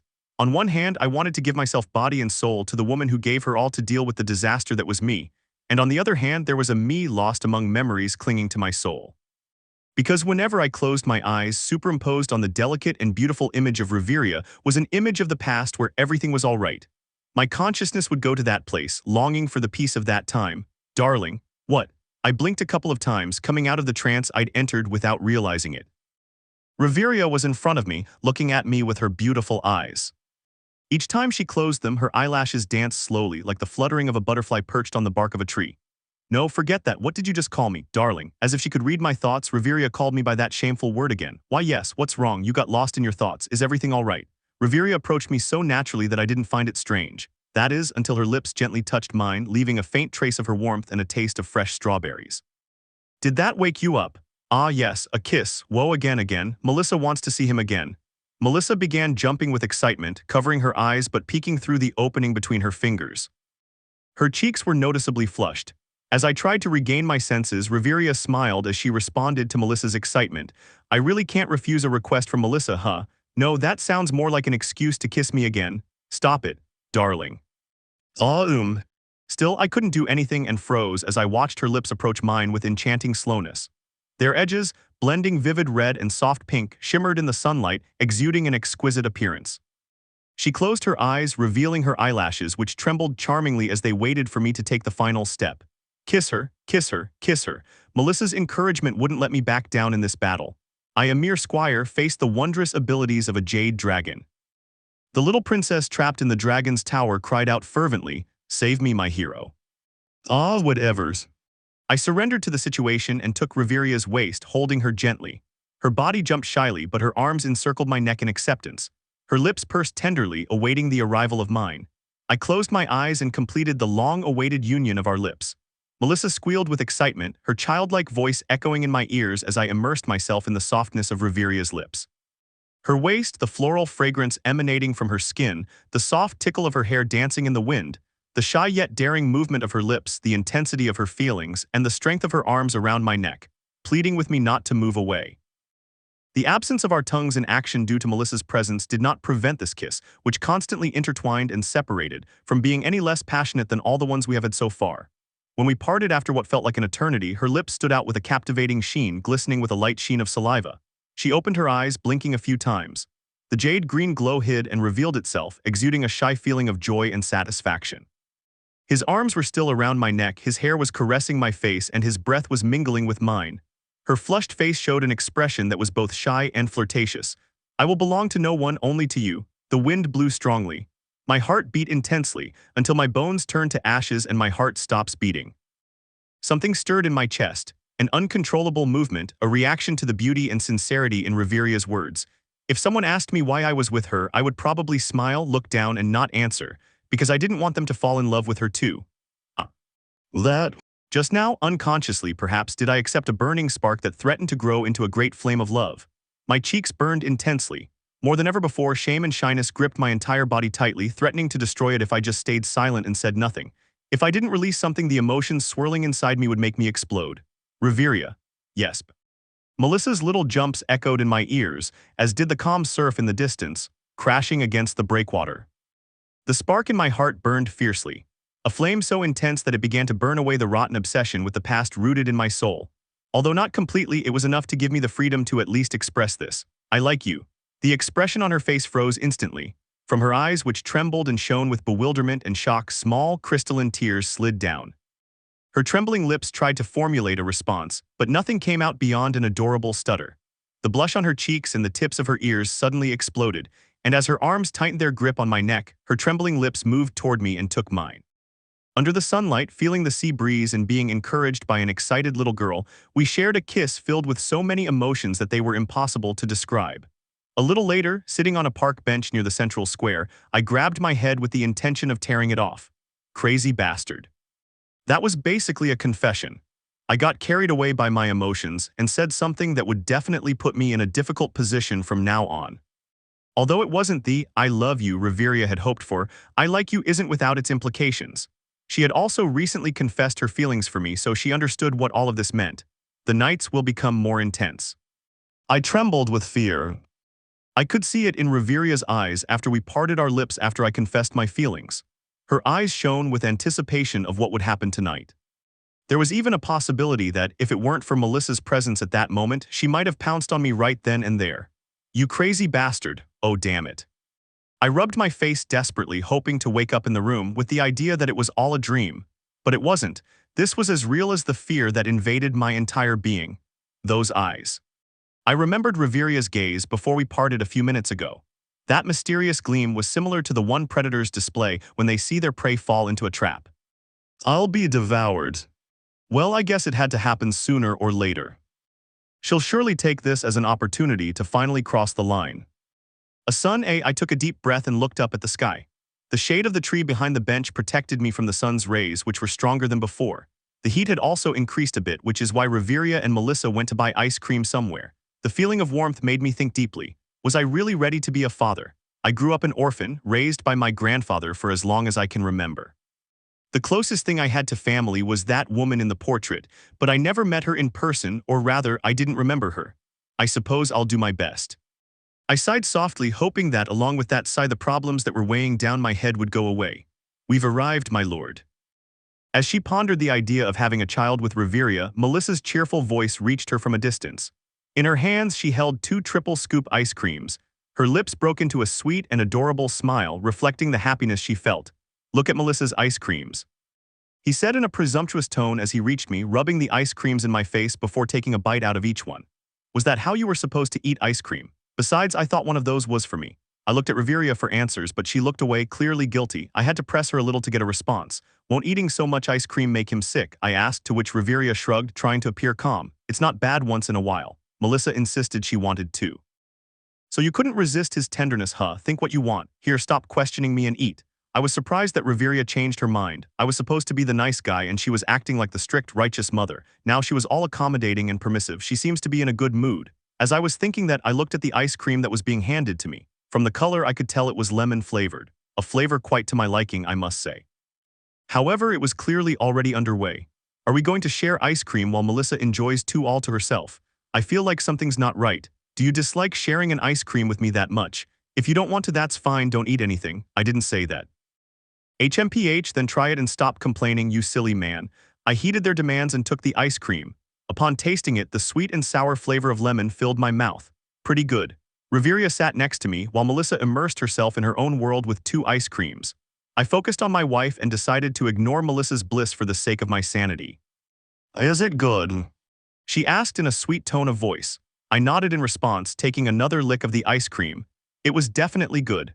I wanted to continue enjoying the sweet and sour flavor, but the intense look Reveria was giving me made me turn to look at her.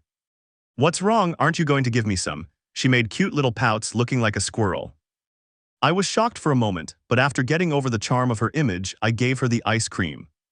I thought he would take it in his hands, but instead he left me with my arm outstretched and tasted it directly, giving a slow lick to the surface of the ice cream. "It's delicious, your turn." In cases like these where she displayed a childlike attitude and a desire to be pampered, it was best to play along, and that's what I did. However, was it wrong that that licking seemed so exciting? I had the vague feeling that for every passionate night we had, my mind became a little more corrupted. Was he going down the degenerate path? It was good that he at least noticed so he could correct it. Just a moment. I broke the pleasant atmosphere between us by acting like a couple in love while sharing ice cream. Reveria showed signs of starting an adorable argument, but seeing me looking around us with some anxiety, she did the same.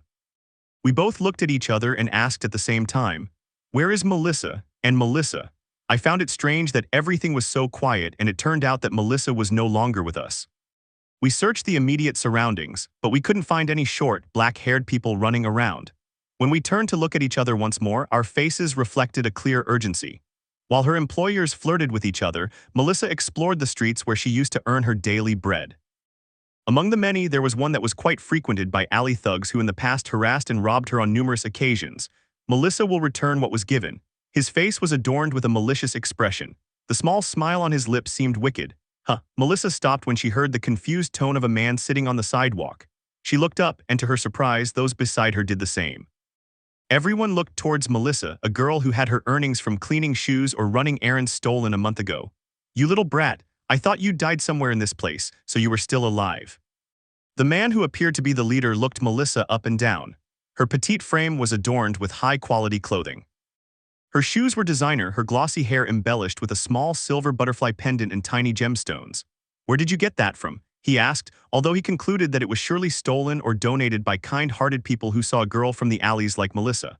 Whatever it was, all that was left to do now was take everything and sell it. Melissa. She could try to win over another good Samaritan and get more valuable things for them.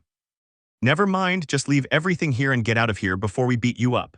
What followed was Melissa crying and begging for forgiveness, doing what she was told so they wouldn't hit her. That was always the routine experienced by both sides. However, to the leader's surprise, Melissa did not do what she was told to do. Instead, she placed her small hands on her hips and looked at them insolently. Her eyes were looking at something worse than garbage.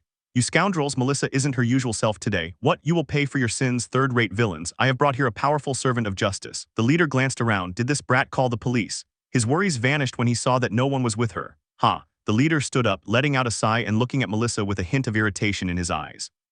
From his height he extended his hand, intending to teach her a lesson. "However, what are you doing?" Suddenly, without even noticing, a man was beside her, holding the arm she was reaching out toward Melissa by the wrist. The young man, no older than 15, had white hair and an attractive face. Was he a child playing at being a hero? The rest of the thugs stood up, surrounding the arrogant fool who was holding their leader's hand. "You little brat, I advise you to let go of me and get lost. I'm in a good mood today, so I'll just give this girl a little beating and then let her go." There was a brief silence, broken by Melissa's laughter. Her eyes shone with excitement, eager to finally see those who had tormented her so many times in the past get what they deserved. The leader turned to look at her and his eyes widened. Not because of Melissa's euphoric laughter, but because of the presence of a beautiful woman behind her. His cold gaze threatened to freeze the entire place. "Hit her." The white-haired youth spoke again. The pressure of his hand on the leader's wrist increased to the point where he had to break free, or at least try to. "See, can't I break free?" The urge struck him, but before he could even try to do or think of anything, a fist slammed into his face. Her body bent backward and her bare neck hit the pavement. Her eyes lost focus, and her mind slipped into unconsciousness. The young man, Belle, looked at the rest of the thugs who stared with incredulous expressions on their faces stained by the grime of the alleys. Of the 5, only 3 managed to regain control of their senses, attempting to attack but failing in the attempt.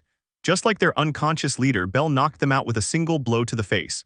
The 2 remaining ones lost strength in their knees, falling to the ground on their buttocks.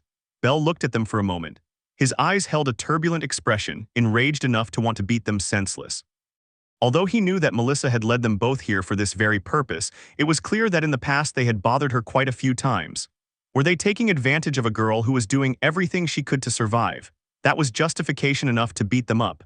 "Reveria, yes, take Melissa with you, but Melissa wants to see." "Listen to her, let's go." Belle waited for Reveria, who was carrying a dejected Melissa in her arms, to disappear around a corner. Once alone, he grabbed the 2 remaining men by the hair and dragged them into the dark alley behind them. Although they were both screaming, no one came to their aid. Upon returning to the island, Reveria asked me to spend some time with her on the fish tank in the middle of the backyard. She gave me a sweet pleased look with sparkling eyes, which made it impossible for me to refuse, although I had no reason to refuse in the first place. So with Melissa, who invited herself, we visited the back garden and fed the fish while the cooks prepared something to eat.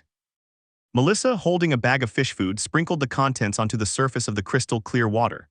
The wide smile on her lips perfectly complemented the stars reflected in her eyes. "Is this the same feeling that slave owners have when feeding their slaves, my lord?" She really enjoyed feeding the fish. How she looked at them. I don't know, nor did I want to know. It was better to ignore such things if you wanted to preserve the image you had of someone. I preferred to maintain a sweet and adorable image of Melissa. "Belle, what's wrong?" Rivera's hand took mine, intertwining her fingers with mine. The warmth of her hand transferring to mine gave me a feeling of peace. We were both sitting on the grass, side by side, close enough that our shoulders touched and the floral scent of her body reached my nose. She tilted her head, looking at me with those beautiful eyes blinking and fluttering, just like the flapping of a butterfly's wings. Her lips moved slowly. We should choose a name. I raised an eyebrow, puzzled. A name for our son. The number of times I was speechless today surpassed the record of previous days. I was caught off guard, hearing something so unexpected that even Melissa stopped feeding her prospective slaves and looked in our direction. The small sack of feed in his hands fell onto the lawn. The resounding sound of it hitting the ground snapped me out of my trance. Ah, that will. What you don't want to, I think it's important to choose one with enough time. I'm not saying that's not the case, but it's unexpected. I just can't answer properly, haha. Fool, it's not something that decides the fate of the world. It's just a name, it just needs to be nice. Come on, suggest some.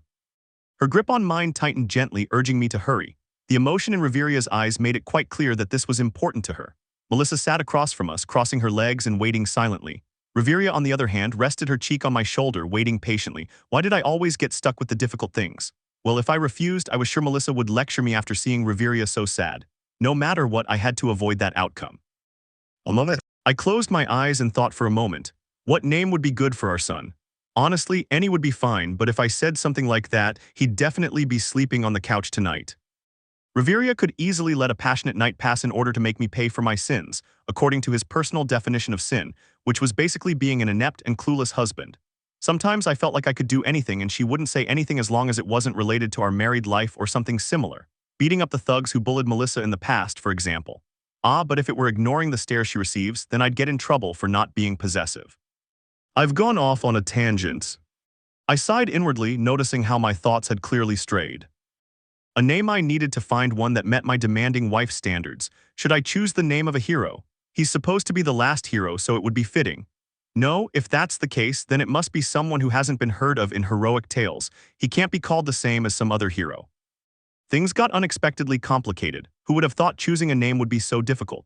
If it were up to me, I'd choose something simple like Zach or Esther, considering both genders, of course. However, he had to consider Reveria's feelings. She had to be satisfied or she'd surely be sleeping on the couch tonight. Is it so hard to think of a good name? Just say one you like. She said that with a smile, but I couldn't trust her words.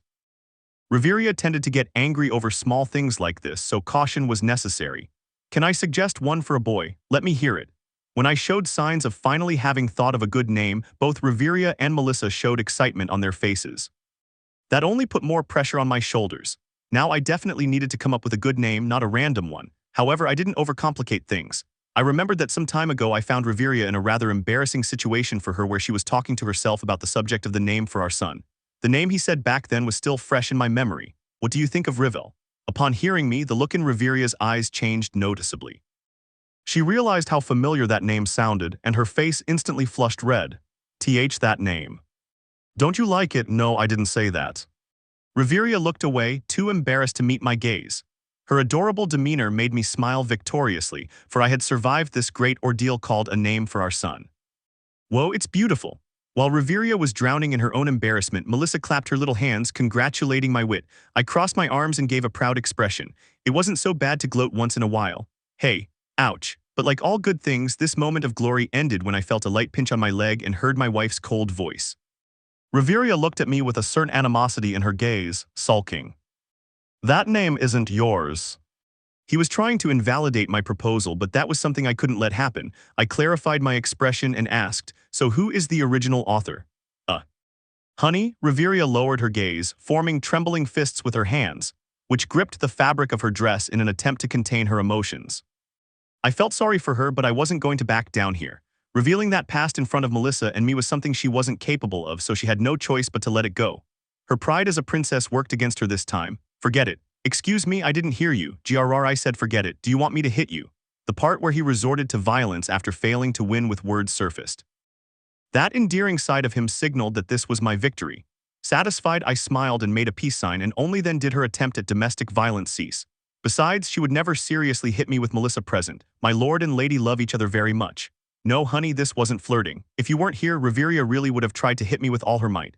Violence isn't a sign of love. Anyway, that wasn't so important now.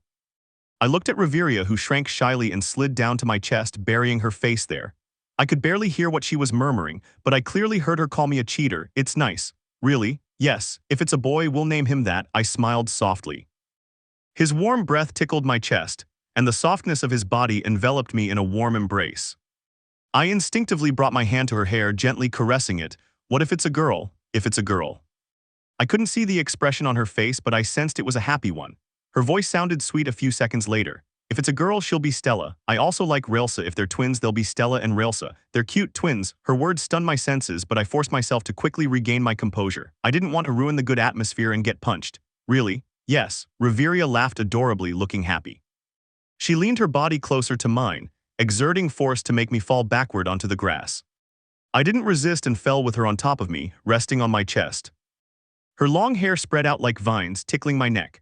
A sudden wave of comfort washed over me, making me feel a little sleepy. The fresh scent of the grass, the sound of water running in the fish pond, the fragrance of roses wafting from the garden, and the softness of Reveria's body, all of this made my eyelids heavy. Just as I was about to fall asleep, a scream followed by a blow to my right side brought me back to my senses. Melissa wants to sleep too. I smiled somewhat bitterly as Melissa snuggled into my arms and pretended to sleep. On my left side, Reveria laughed with amusement. The smile on her lips was as beautiful as ever. Don't you want to suggest a name for the baby, Melissa? Reveria's question made the sleeping Melissa jump up immediately. With stars in her eyes, she answered excitedly. Melissa wants to be called Melissa. While I remained silent and did my best not to laugh, Reveria laughed freely. Her expression made it clear that she was enjoying this moment. It's a nice name, thank you. The children's innocence was astonishing, as was their ignorance. We spent some more time playing and talking until Mariella came and announced that lunch was ready. Reveria asked that everything be brought to the garden table, and once it was set, the three of us enjoyed a delicious meal. Then we played a little on the beach, washed our salty bodies in the pool, and ended up relaxing in the master bedroom. Melissa was completely overcome by the fatigue that had accumulated throughout the day. Her small body collapsed onto our bed, drooling foolishly and muttering strange things in her sleep. Reveria and I were on the other side of the bed, leaning our bodies against each other, resting and talking to each other. While she was looking at Melissa, she asked, "What if we adopt her?" I'm talking about adopting Melissa. The surprise left me speechless for a few seconds, but I quickly regained my composure. Reveria's suggestion is something to think about. Adopt her. Don't you like the idea? I shook my head. It's not that I don't like it, it's more a question of whether Melissa likes it. I think the same. It would be rude and disrespectful not to consider their feelings. After all, we aren't their parents and we can't fill the void they left in their hearts. Reveria's words made me reflect. Up until now, Melissa has been a great addition to our daily lives. Her cheerful attitude was always welcome, and she truly put a lot of effort into her work. Although we sometimes went out to enjoy ourselves like today, most days I attended all of her classes taught by Reveria herself, and at the same time I assisted her as a personal servant. She also accompanied me on my fishing trips and even trained diligently with the sword. She's an amazing girl in every sense of the word, but... Reveria spoke again, drawing my attention. Her round, bright eyes captivated me with their natural charm. What if she likes the idea? I smiled in response. Then we'll adopt her. We could give her my last name or yours if you like. What are you talking about? I'm your wife, so my last name is Cranel too, you know. Is that so? Are you embarrassed by that? Hee hee, how cute. Leave me alone, woman. Your wife? I had forgotten that fact. In marriage, Reveria took my surname and was no longer Eljas Alf but Reveria Cranel. Well, that's only speaking officially and limited to our marriage as issued by the guild. He was certain that the entire race of elves would invalidate the marriage certificate and continue to consider Reveria as Eljas Alf. However, that didn't matter. Reveria seemed happy sharing my last name, and somehow that made me happy too. I should take her to her room. Reveria stopped bothering me and looked at Melissa. As she stood up and took her in her arms, I spoke softly. You could leave it here, the bed is quite large anyway. I would, but... I raised an eyebrow and Reveria looked at me with flirty eyes and a mischievous smile. Tonight I want you to pamper me a little, darling. I completely forgot about it. The predatory look in Reveria's eyes after she made some kind of confession on the outskirts of Marin. The sun was about to set and night was approaching. Reveria's good mood throughout the day was surely because tonight would be a little more intense than the previous ones. Will you wait for me, darling? Why, yes. I'll be right back. Reveria left with Melissa in her arms, and I was left alone in the room, but not for long. Melissa's room was across from ours, after all. And our room was soundproofed shortly after our arrival at her request, so the staff didn't need to take a day off. That also meant there was no reason to hold back any sounds that came out in the heat of the moment. Has the day finally arrived? Honestly, before I got caught up in this whole prophecy mess, I was pretty convinced I would remain a virgin until at least the age of 25.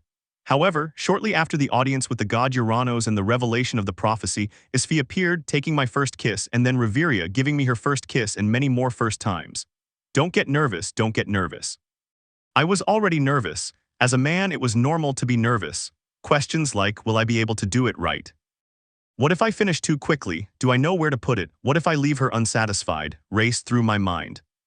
It's in moments like these that I try to remember my grandfather's advice, but he never went into detail. He only said vague things like about breast size. It seems that the grandfather never suffered from precocity. It was the only logical reason I could find for the lack of advice on the act. Oh, you seem impatient, my husband. Don't worry, I'll ease your pain. Reveria's voice brought me back to reality. When did she return? No, that didn't matter now. What did he mean by impatient? I looked at her doubtfully, and she, understanding my confusion, pointed with her thin finger towards my crotch. You're already hard enough, pervert. It's driving me. Chapter 28, The Star That Shines in an Alley. So many things I want to tell you, and so few come out of my mouth. You should learn to read my eyes when I look at you. Reveria Eljos Alf. A week later, a small storm covered the island. The safety measures were as efficient as expected, and all personnel paused their work, remaining inside the house. Although everything was fine except for the bad weather, I couldn't get rid of the uncomfortable feeling that was assailing my body. Melissa locked herself in her room. She said she hated thunderstorms, so we gave her space and suspended her daily chores.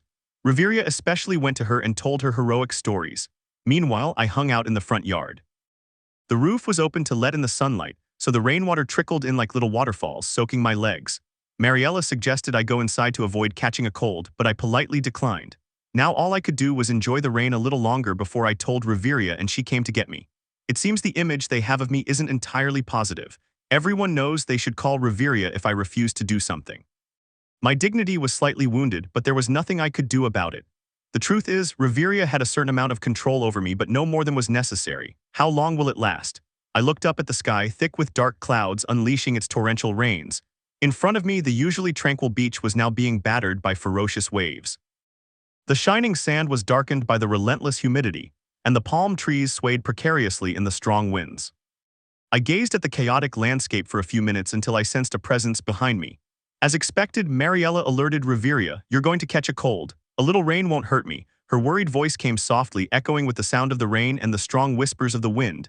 I waved my hand dismissively, downplaying its importance. Foolish man. He said that and sat down beside me. The rain falling through the openings in the roof soon soaked his legs. Her lips curved into a smile as she felt the coolness of the water. "I understand why you want to stay here. It's different from the freshness of the sea. Completely different. I'll still take you inside, you know. Okay, just let me enjoy this for a few more minutes." She nodded at my request, letting her body fall towards mine, resting her head on my shoulder. Melissa fell asleep. He said in a soft whisper, "Did he tell you why he hates storms so much?" He didn't say much, but I can guess. His father was a fisherman after all. Yes. We remained silent from then on. It wasn't awkward but pleasant. The warmth of Reveria's body blended perfectly with the cool air caused by the rain. It was as if I were wrapped in a warm blanket in the rain. All that was missing was a good coffee, and this would be perfect. Okay, go inside. You're really going to catch a cold, you fool, but all good things must come to an end. This time at the hands of the cruel woman he had as a wife. She stood up and grabbed my arm, dragging me along with her. At the entrance to the main hallway of the house, Mariella was waiting for us with a couple of towels to dry our legs. She also looked away, a hint of guilt in her eyes, avoiding mine. Well, I couldn't really blame her. Her intentions were good. She just wanted to keep me from catching a cold. But that won't happen. I've been on the verge of death several times in the dungeon. A rain like this won't do anything to me. I had a good reason to act confidently. After all, even though I'm retired, I'm still a level 4 adventurer. Shall we go to the library? Sure. Satisfied with my hour of fun in the rain, I was willing to do whatever Reveria asked of me. However, to recap, his good mood remained the same from that day a week ago and increased after spending a heated night together. Married life may not be so bad. I thought somewhat smugly as I went up to the second floor and walked alongside Reveria toward the library. Upon entering, Reveria's domain was revealed to me. The once empty shelves were now filled with more books than I had ever seen in my life. It didn't take him long to arrange the collection he'd brought from Aario, and he filled the empty spaces by going to Marin to buy more. Using guild money, of course. "What are we going to read?" I asked curiously.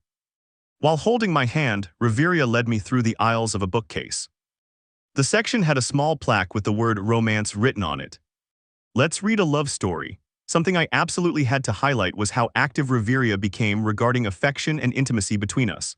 It got to the point that, although she still blushed, there wasn't as much embarrassment in her expression and actions. It was more like an adorable and shy boldness coupled with a gaze that mesmerized you. The rain continued into the night. The heavy downpour could be heard from inside in the main lobby.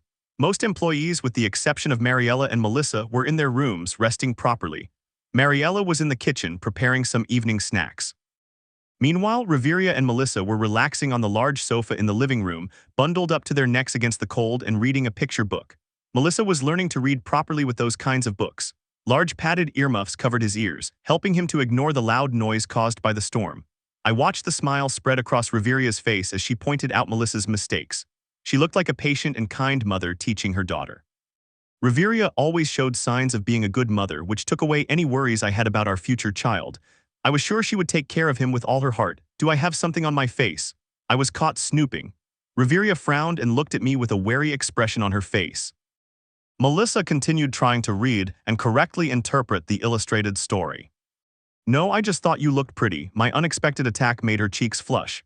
The tips of her ears glowed a lovely shade of red. Is that so? Thank you. You're welcome. I felt satisfied seeing her embarrassed. In the end, although she was more active and affectionate at night, she was still adorably sensitive to compliments. I thought about taking a walk to stretch my body while Mariella finished preparing the snacks, but Reveria spoke to me. Come, she said in a sweet tone, lifting the blanket and revealing the right side of her body, inviting me. I thought for a few seconds and walked over to her, settling down beside her and being wrapped up with her. The warmth of her body and the soft blanket embraced my noticeably colder body. I rested my cheek against her shoulder, inhaling the scent of shampoo from her hair. She let her head fall against mine, us completely nestled together. Melissa, on the other end, gave me a disturbing look. For some reason, it was a look with smiling eyes. What was this little girl implying? Well, whatever. The comfort I felt made me yawn. Just as I was about to close my eyes, my nose tickled. The reflex made me turn my face away and cover it with my forearm. Achoo! A sneeze escaped my lips. The noticeable irritation left an uncomfortable sensation in my nose. Reveria looked at me with concern in her eyes. Are you okay? Just looking at her was enough to know what she was thinking, so I shook my head with a smile. Yes, it was just a sneeze. My grandfather used to say that a sneeze means someone is thinking about you. Could it be my friends? Hestia-sama, we should invite them over sometime. Achoo. My grandfather used to say that 2 sneezes mean someone's cursing you. Could it be your people? They don't like me after all. Achoo. My grandfather didn't say anything about a 3rd sneeze in a row, not because he didn't know what it meant, but rather because everyone else knew what it meant. A damn cold. Reveria raised an eyebrow in clear displeasure.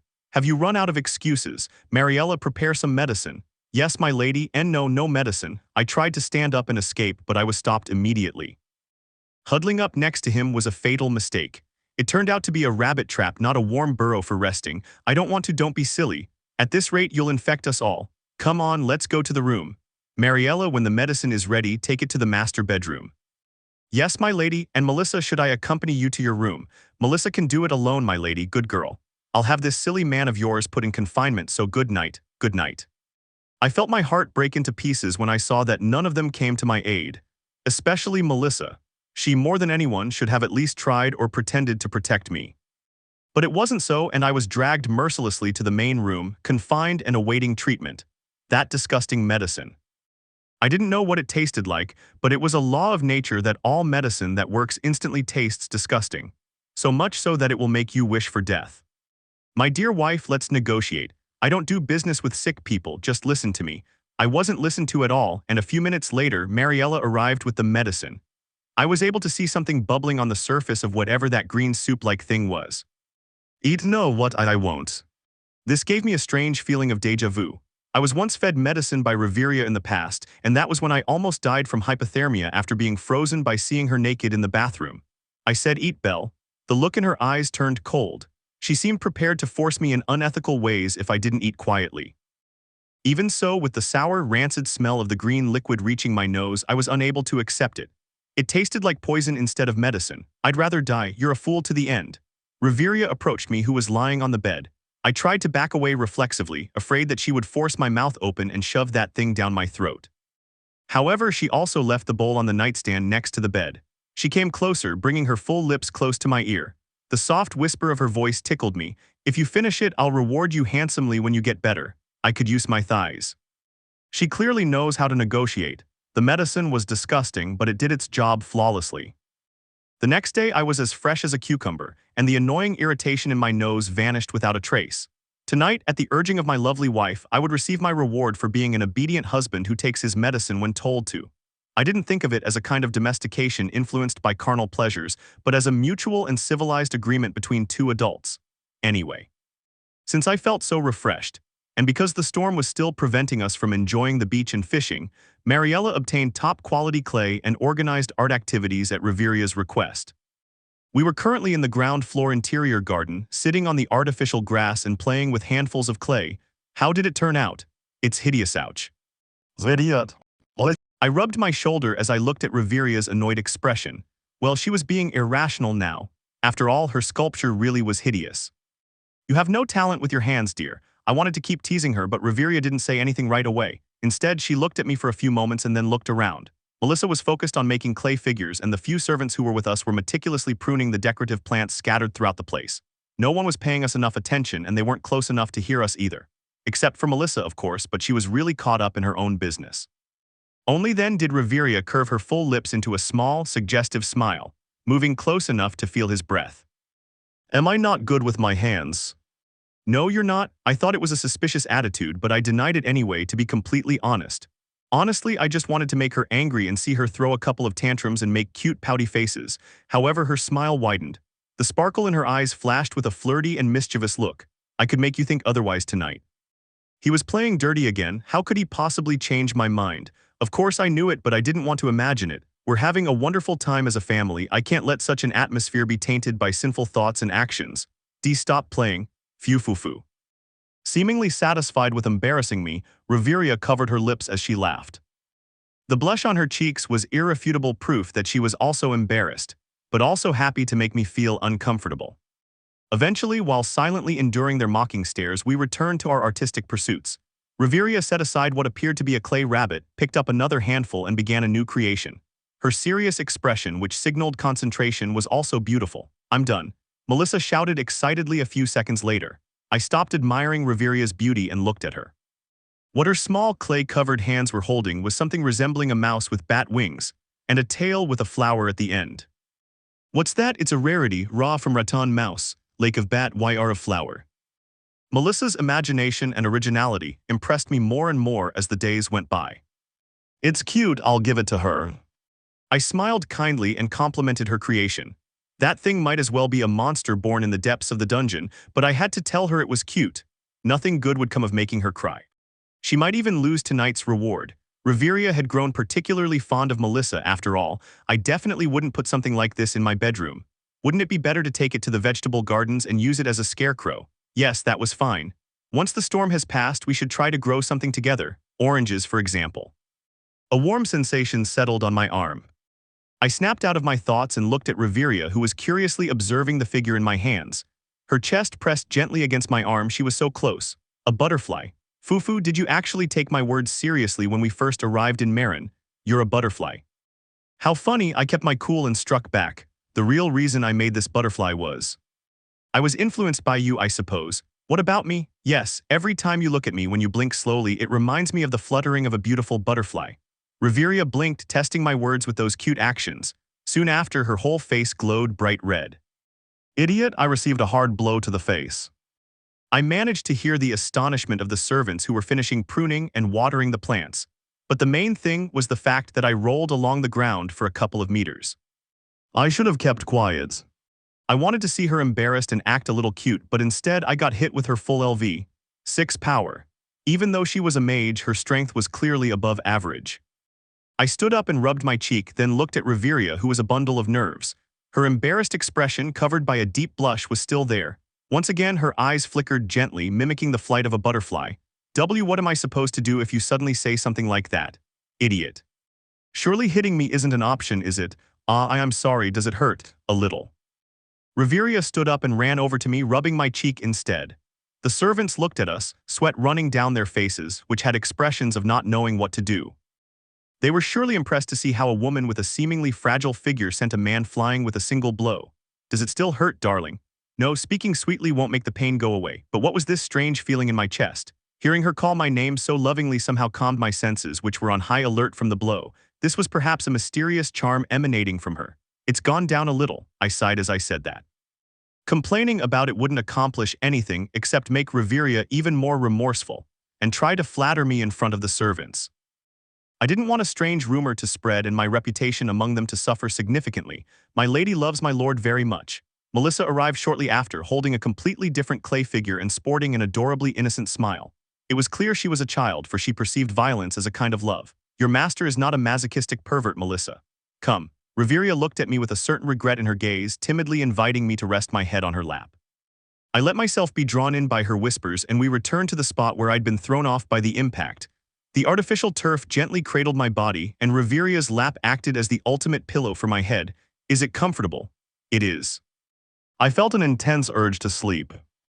Even my voice became drowsy, affected by the softness and warmth of my wife's incredible legs. I felt the servants' gazes, who watched the scene with some emotion before saying goodbye and leaving the inner garden. Now it was just Reveria, Melissa, and me. Melissa continued building an army of horrible creatures that were sure to be born deep in the dungeon, while Reveria focused on pampering me until the pain disappeared from my cheek. His fingers delved deep into my hair, gently caressing it. His other hand caressed my flushed cheek. So a butterfly, huh? You're unexpectedly romantic, Belle. And I get hit for it. Maybe it's better to stop being one. I already said I'm sorry. I like teasing her because she looks cute. That mature air about her with a sense of nobility completely vanished when she was embarrassed about something. It was a charming side of her. Me. Reveria stopped stroking my hair and cheek and began playing with her fingers. Her gaze shifted slightly, revealing an endearing shyness. Her sweet voice reached my ears and tickled. I like that you're romantic. I was momentarily stunned. Reveria stopped playing with her fingers and gently cupped my cheek. Her face drew noticeably closer, and her full, glossy lips moved once more as they descended to meet mine. Instead of blows. A familiar, warm, wet sensation. Reveria gave me a small, tender kiss without the slightest hesitation. The warmth of her lips conveyed a genuine feeling to me, full of affection and, if I dare say it, overflowing with love. Do you prefer something like this, husband? It's definitely better than a punch. Much better. Fufu, I'm glad. Things were getting a little too sweet. I had a vague feeling that in this indoor garden we were surrounded by a flowery atmosphere with roses floating all around us. Reveria's beautiful smile became the focal point, capturing all my attention. The lips that formed that smile were the same ones that had recently touched mine, and that thought made my heart race. I felt an intense heat in my cheeks. Right now I was the shy and embarrassed one, and knowing this, Reveria adorably teased me about the way I looked. You're so cute, Belle. You don't take me lightly, woman. Your wife. It was time to apply the best technique I had for dealing with my wife's teasing. To shut up. That same night, after locking away Melissa's creations and taking her to bed, Reveria and I snuggled into our bed, sharing the warmth of our bodies and mingling our lips. Her legs pressed against my waist, preventing any movement. The direct contact of our skin created an amazing friction, making my thoughts seem to vanish into thin air. I'll give you your reward, dear. I swallowed audibly, feeling an intense heat in my cheeks. Our sweaty bodies found the right warmth between them, embracing one another. The furthest we've gone. Reveria was about to use her thighs to stimulate that spot. The first time was the night of my confession. It was impossible to stop the momentum that drove her back then, and if I'm being honest, it felt like I'd ascended to heaven. That incident helped confirm my suspicion. Reveria's body is a deadly weapon. I'm no match for her feminine charms, I must say. This little one is as lively as ever. Don't say embarrassing things. I bit my lip the moment we stopped kissing. Reveria's soft, warm hand caressed my groin, gripping it firmly. I wasn't used to being masturbated by my wife, and although it was embarrassing, I couldn't deny the pleasure it gave me. In her words, this was normal for our integration into the adult world, and she said it was even more romantic and intimate because we were both experiencing these things for the first time together. Don't you like it? A mischievous smile graced Reveria's lips. Though she displayed an attitude that could easily be described as lascivious, she maintained a noble air about her. Perhaps that's what made this so stimulating for me, so I gently shook my head. It's not that I don't like it. So if you're not honest, maybe I'll stop. Reveria suddenly slowed her hand, only holding my member. A shiver ran through my body at the lack of movement. She knew how to control me in these moments. I just think we're going too fast, that's all. Fast, you say? Didn't you confess to feeling something for me? This is fine because we both feel something for each other. I like you and you like me, so how is this going fast? If it weren't for your insistence on developing our feelings more deeply, I'm sure we would have already made love. Oh hey, but Fufu, you say so many things, but down here you're as hard as a rock. Tell me, darling, do you really want to stop? I could make you feel so good, you don't have to say anything, just kiss me and I'll take that as a yes. Then I'll take you to heaven. Helpless before the magnitude of her charms, I was drawn in by those enchanting lips which whispered my name sweetly, like the crackling of flames hypnotizing moths. As I kissed her lips moist and soft to the touch, her hand returned to its delicate work on my groin. Her slender fingers applied just the right amount of pressure to make me gasp with pleasure. Enjoy your reward. Reveria lowered her hips slightly, adjusting the height of her thighs to my crotch. Her plump, smooth legs embraced that spot, letting me feel the wetness of her own inner thighs. I tried to catch my breath, but her lips sealed mine once more. She didn't give me time to gather my thoughts, clouding my judgment with her charms. Everything about her was driving me to a delightful madness as the nights passed. How are you? Does it feel okay? Do you want me to do it faster? I couldn't form words. I could only give small nods, and a vacant stare was reflected in my eyes. The stimulation of her thighs against my member was too much for me. I could say it with what little clarity I had left. Reveria was driving me crazy. But it wasn't an unpleasant or tragic madness, but a pleasant and comfortable one, pleasurable beyond measure, and one that I would gladly throw myself into without a second thought if it were her. Her hips rose and fell with increasing intensity. The lascivious sound of our sweaty bodies, along with the constant rubbing of our intimate parts creating an indecent sloshing of our fluids, was drawing me deeper into this pleasurable madness of pleasure. She's the only one who makes me tremble just by saying my name. It was her voice, her yearning and affectionate tone, and like right now, one that was eager and full of pleasure. I held her soft, round bottom with the intention of smoothing the movement of her hips, but my touch on her bare skin seemed to turn on a switch that shouldn't have been turned on. Sweet moans and gasps escaped her full lips, which explored mine desperately, sometimes kissing and nipping at my neck. In the morning, Melissa would definitely insist on applying her personal mosquito repellent. On. Reveria. Yes, my husband. The gleam in his eyes, which gazed at me with desire, flashed with a remarkable presence that I think I can call love, or something close to the feeling. Her legs squeezed tighter.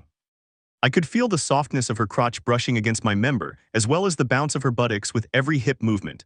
I felt so much flesh in my hands, but it remained firm and smooth without any excess fat, showing off the beauty of a perfect body. An intense heat enveloped my body, as if I were outside receiving the direct rays of the sun on a hot summer day. More. A light pressure on my lips pulled me from my thoughts, which were racing with the heat of the moment. Reveria had bitten me, driven by her emotions.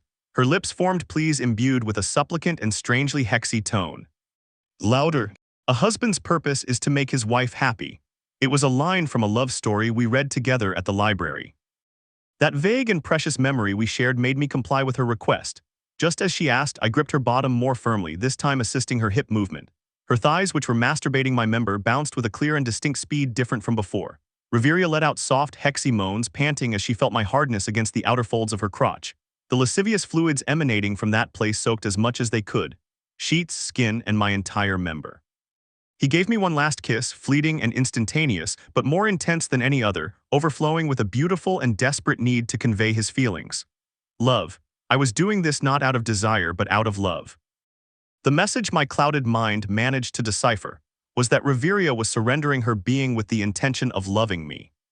Her hands gripped my hair and the sheets respectively, squeezing with unconscious force driven by pleasure. The distinct increase in the pitch of her moans told me that, like me, she was about to have an orgasm.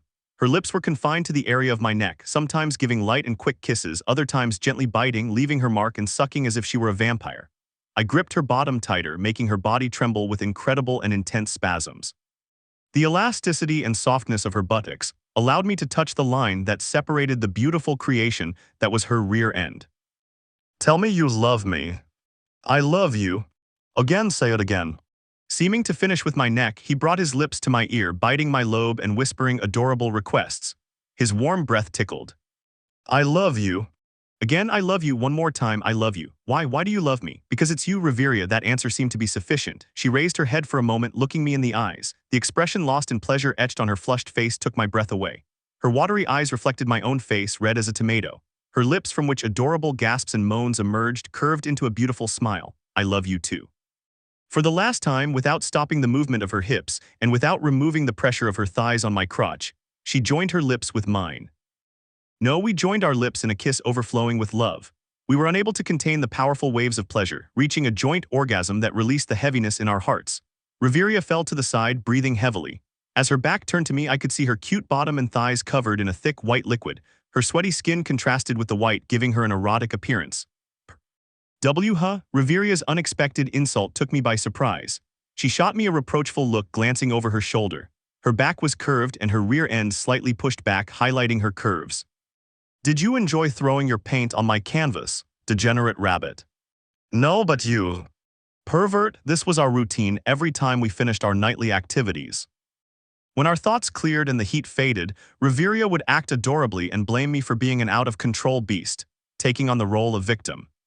Although I was and wasn't the victim at the same time, I had no choice but to play along and admit guilt. I'm sorry for being a pervert.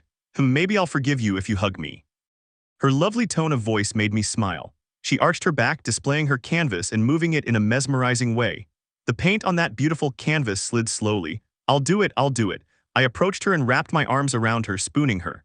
Hugging like this became our ritual before washing our bodies and changing the sheets. A moment. Feeling my arms around her, Reveria nodded contentedly, settling into my embrace. The previously heavy breathing became soft and calm. You let go of a lot this time. I'm sorry. I didn't say it because it bothered me. Silly, it's just that this sticky feeling on my butt, it kind of warms me up. And I'm the pervert.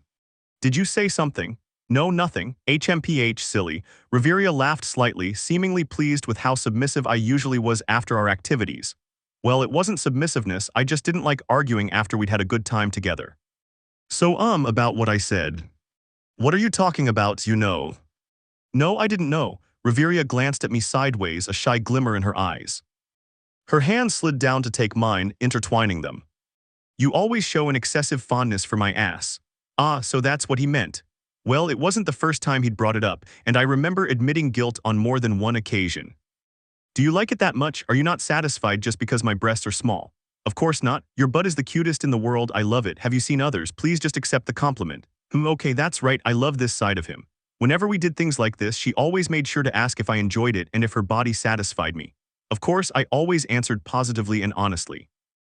Only then, just like right now, Reveria would shrink back with a happy smile on her lips and close her eyes, enjoying the warmth of our bodies. Since you've been honest, you can look forward to next night. Oh, of course. I thought it was time to be quiet and rest, but unexpectedly, Reveria spoke again. I like that you like my ass, but let me tell you right now that anal sex is forbidden. It will be that way now and in the future. What? Rest a little before we wash our bodies. No, about what you said, anal sex, I don't. Rest, Reveria, rest. In the end, she rested and I didn't, then dragged me to the shower and washed our bodies. We changed the sheets and went back to bed, cuddling in the spooning position. While Reveria slept peacefully with a satisfied expression etched on her face, I was unable to fall asleep because of what she said. Anal sex. I'm not a pervert. A day later, the storm subsided, leaving behind damp land ready for plowing. Melissa will harvest roast chicken. I looked at Melissa's small back as she pulled a small ridger across the surface of the earth, making small furrows just deep enough for the seeds. He was wearing a straw hat bought that very morning, as well as denim pants with built-in overalls, a button-up plaid shirt, and small work boots. She looked like a real farmer. Reveria was beside me, watching Melissa's hard work with a smile. Although she was told it wasn't necessary, she insisted on helping, which is why Reveria decided to dress her up as a farm girl. Honestly, he looked adorable, my lord. Yes, I have finished this furrow. Well done, well done. Thank you. Now you have 99 more to go.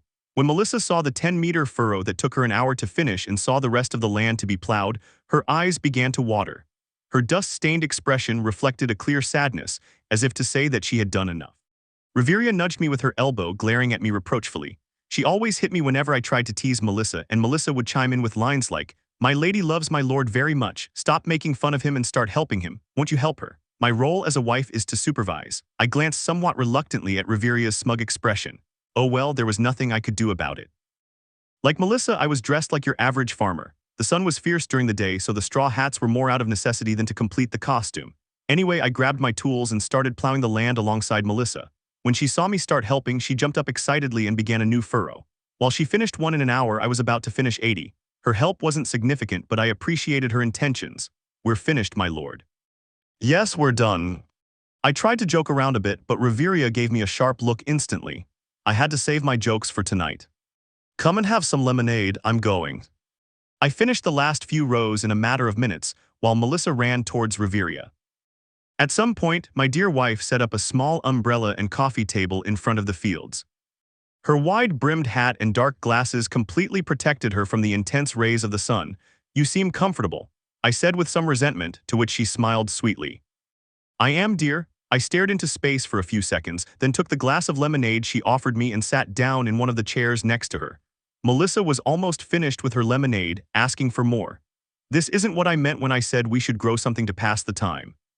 Strictly speaking, I was the one who plowed the land while my sweet wife enjoyed a shady spot and lemonade. Melissa, although she helped me, didn't seem as tired as I did. This is so unfair. The bitter feeling didn't disappear for several minutes. I really wanted this to be something like family time, but it ended up like this. I couldn't help but feel somewhat disappointed when my expectations were trampled in this way. My lord, my lord. Yes, Melissa. Melissa stood up and tugged at my shirt sleeve. Her round face expressed eagerness to begin what, according to her, was the most fun and easiest thing to do. It's time to plant the seeds, oh right. Knowing that Reveria wouldn't do anything to help us, I stood up and picked up the sack of seeds lying on the ground.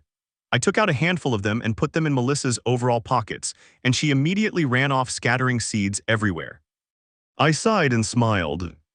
Well, having her there was enough to make this feel like a family activity. My lazy wife's absence wasn't so noticeable thanks to Melissa. Give me a few. My thoughts stopped when Reveria, who had recently been sitting and enjoying a cold lemonade, came to my side and held out her hand, waiting for me to give her a few seeds. Are you going to help? Don't you want to? I thought it would be nice to enjoy doing it together like a family. No, that must have been with the furrows. Don't talk nonsense. Do I look like a gorilla to you? The heavy lifting is your responsibility. I looked Reveria up and down. Even if she wanted to help, her outfit wasn't appropriate for the activity. To begin with, most of them were white, and they didn't have functional bags like Melissa's overalls either. Stop staring at me and give me some seeds, you idiot. Well, I had to give her a few, just enough so they wouldn't fall from her hands. She walked over to where Melissa was, crouching down to her level. Her face showed no displeasure when the damp dirt stained her undoubtedly expensive clothes. Instead, he smiled genuinely as he explained to Melissa how to put the seeds in the furrows. That smile captivated me, confirming the idea I had about my relationship with her. She could have her body in panties, and still the most beautiful and perfect curve my eyes would ever see would be that smile on her lips. Likewise, knowing that I looked at her in that way, I was sure that she looked at me in her own way. Perhaps I was afraid that one day he would stop looking at me with those loving eyes and start seeing me the way I see myself. Now he looked at me as if all his dreams had come true in me, and I was terrified that one of these days he would change. Maybe that's why I was clinging to her right now. It was that moment when someone crosses your path and stirs your soul. I took their hands, embraced their kisses, and immersed myself in their time. Because I didn't know if it would be like this until the end of our lives. I wanted to enjoy her company, even if it was just for a little while, one of those moments that last a lifetime. Because I can't get rid of this bad feeling. Something kept telling me that this wasn't the end.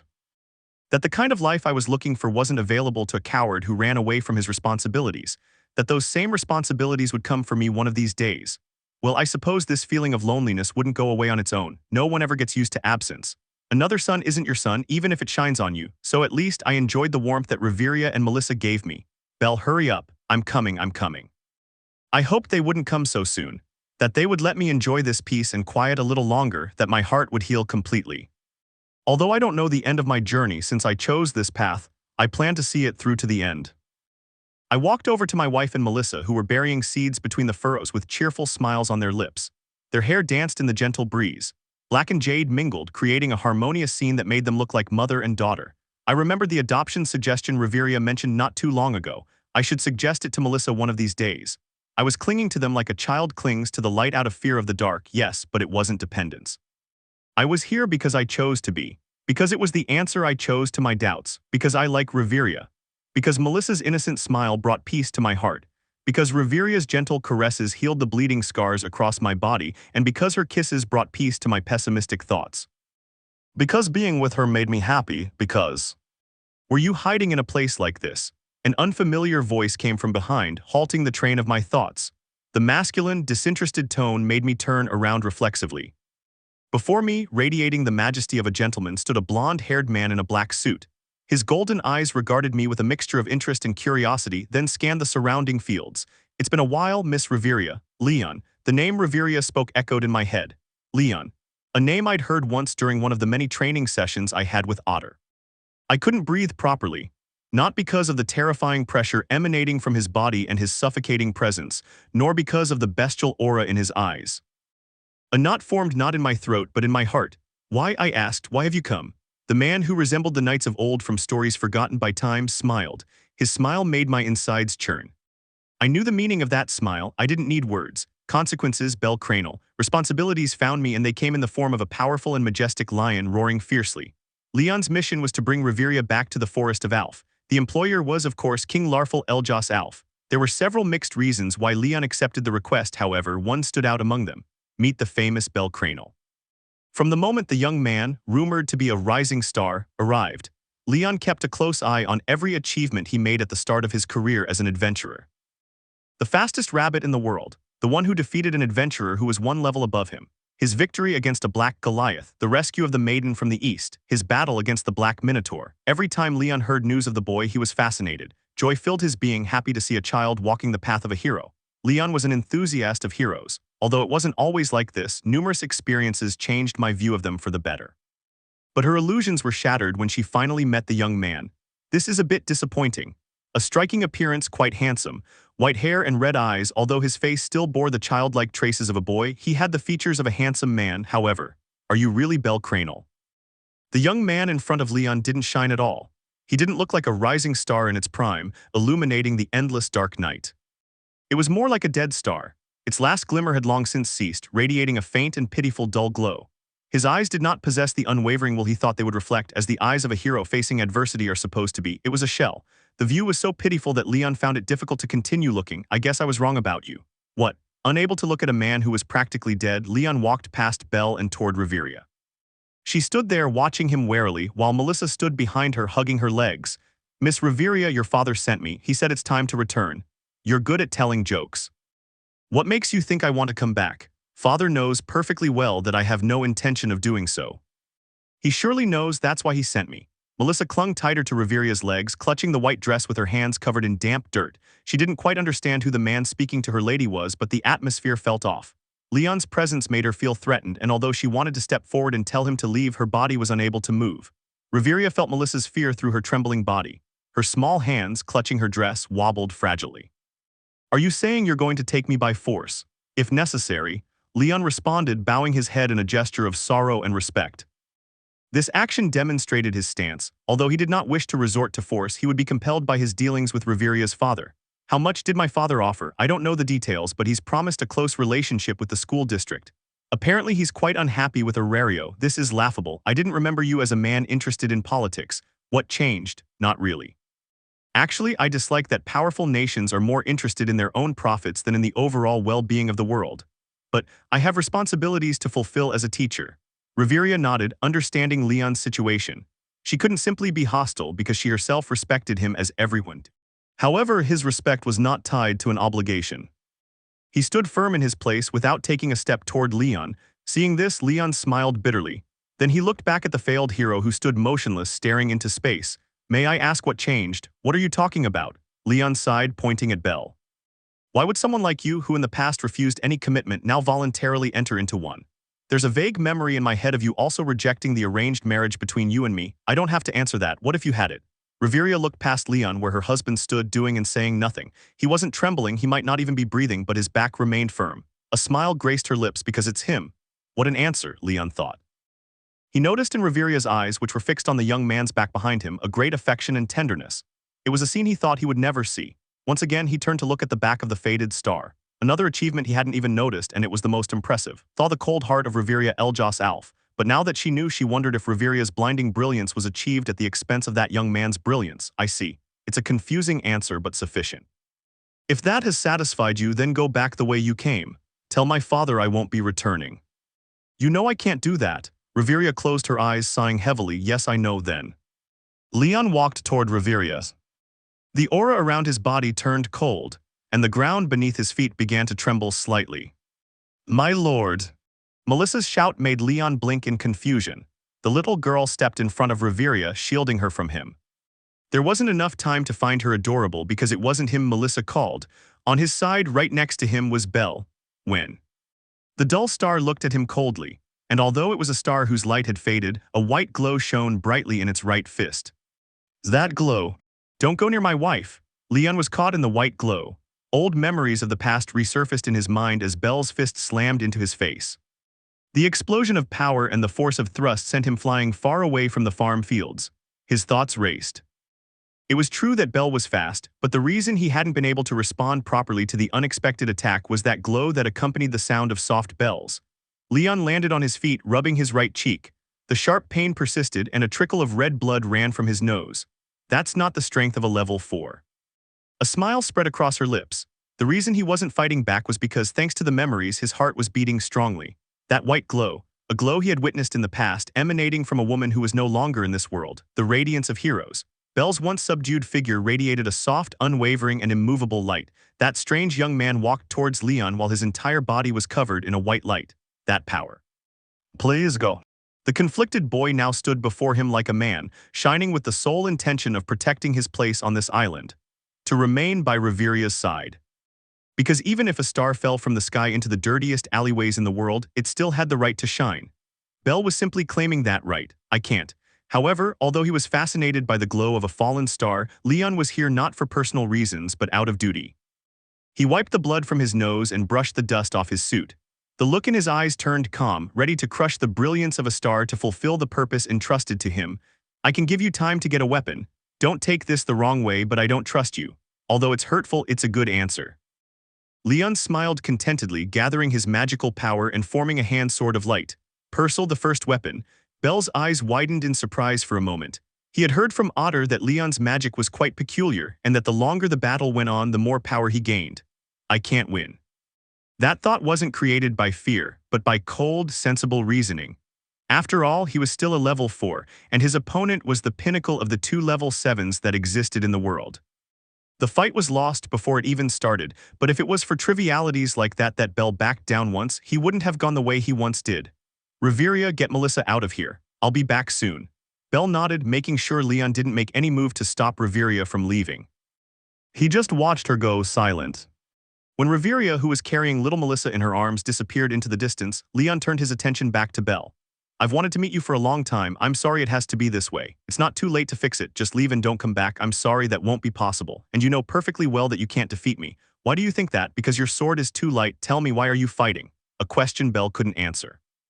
They hadn't exchanged attacks yet, but Leon had landed a precise blow to his heart.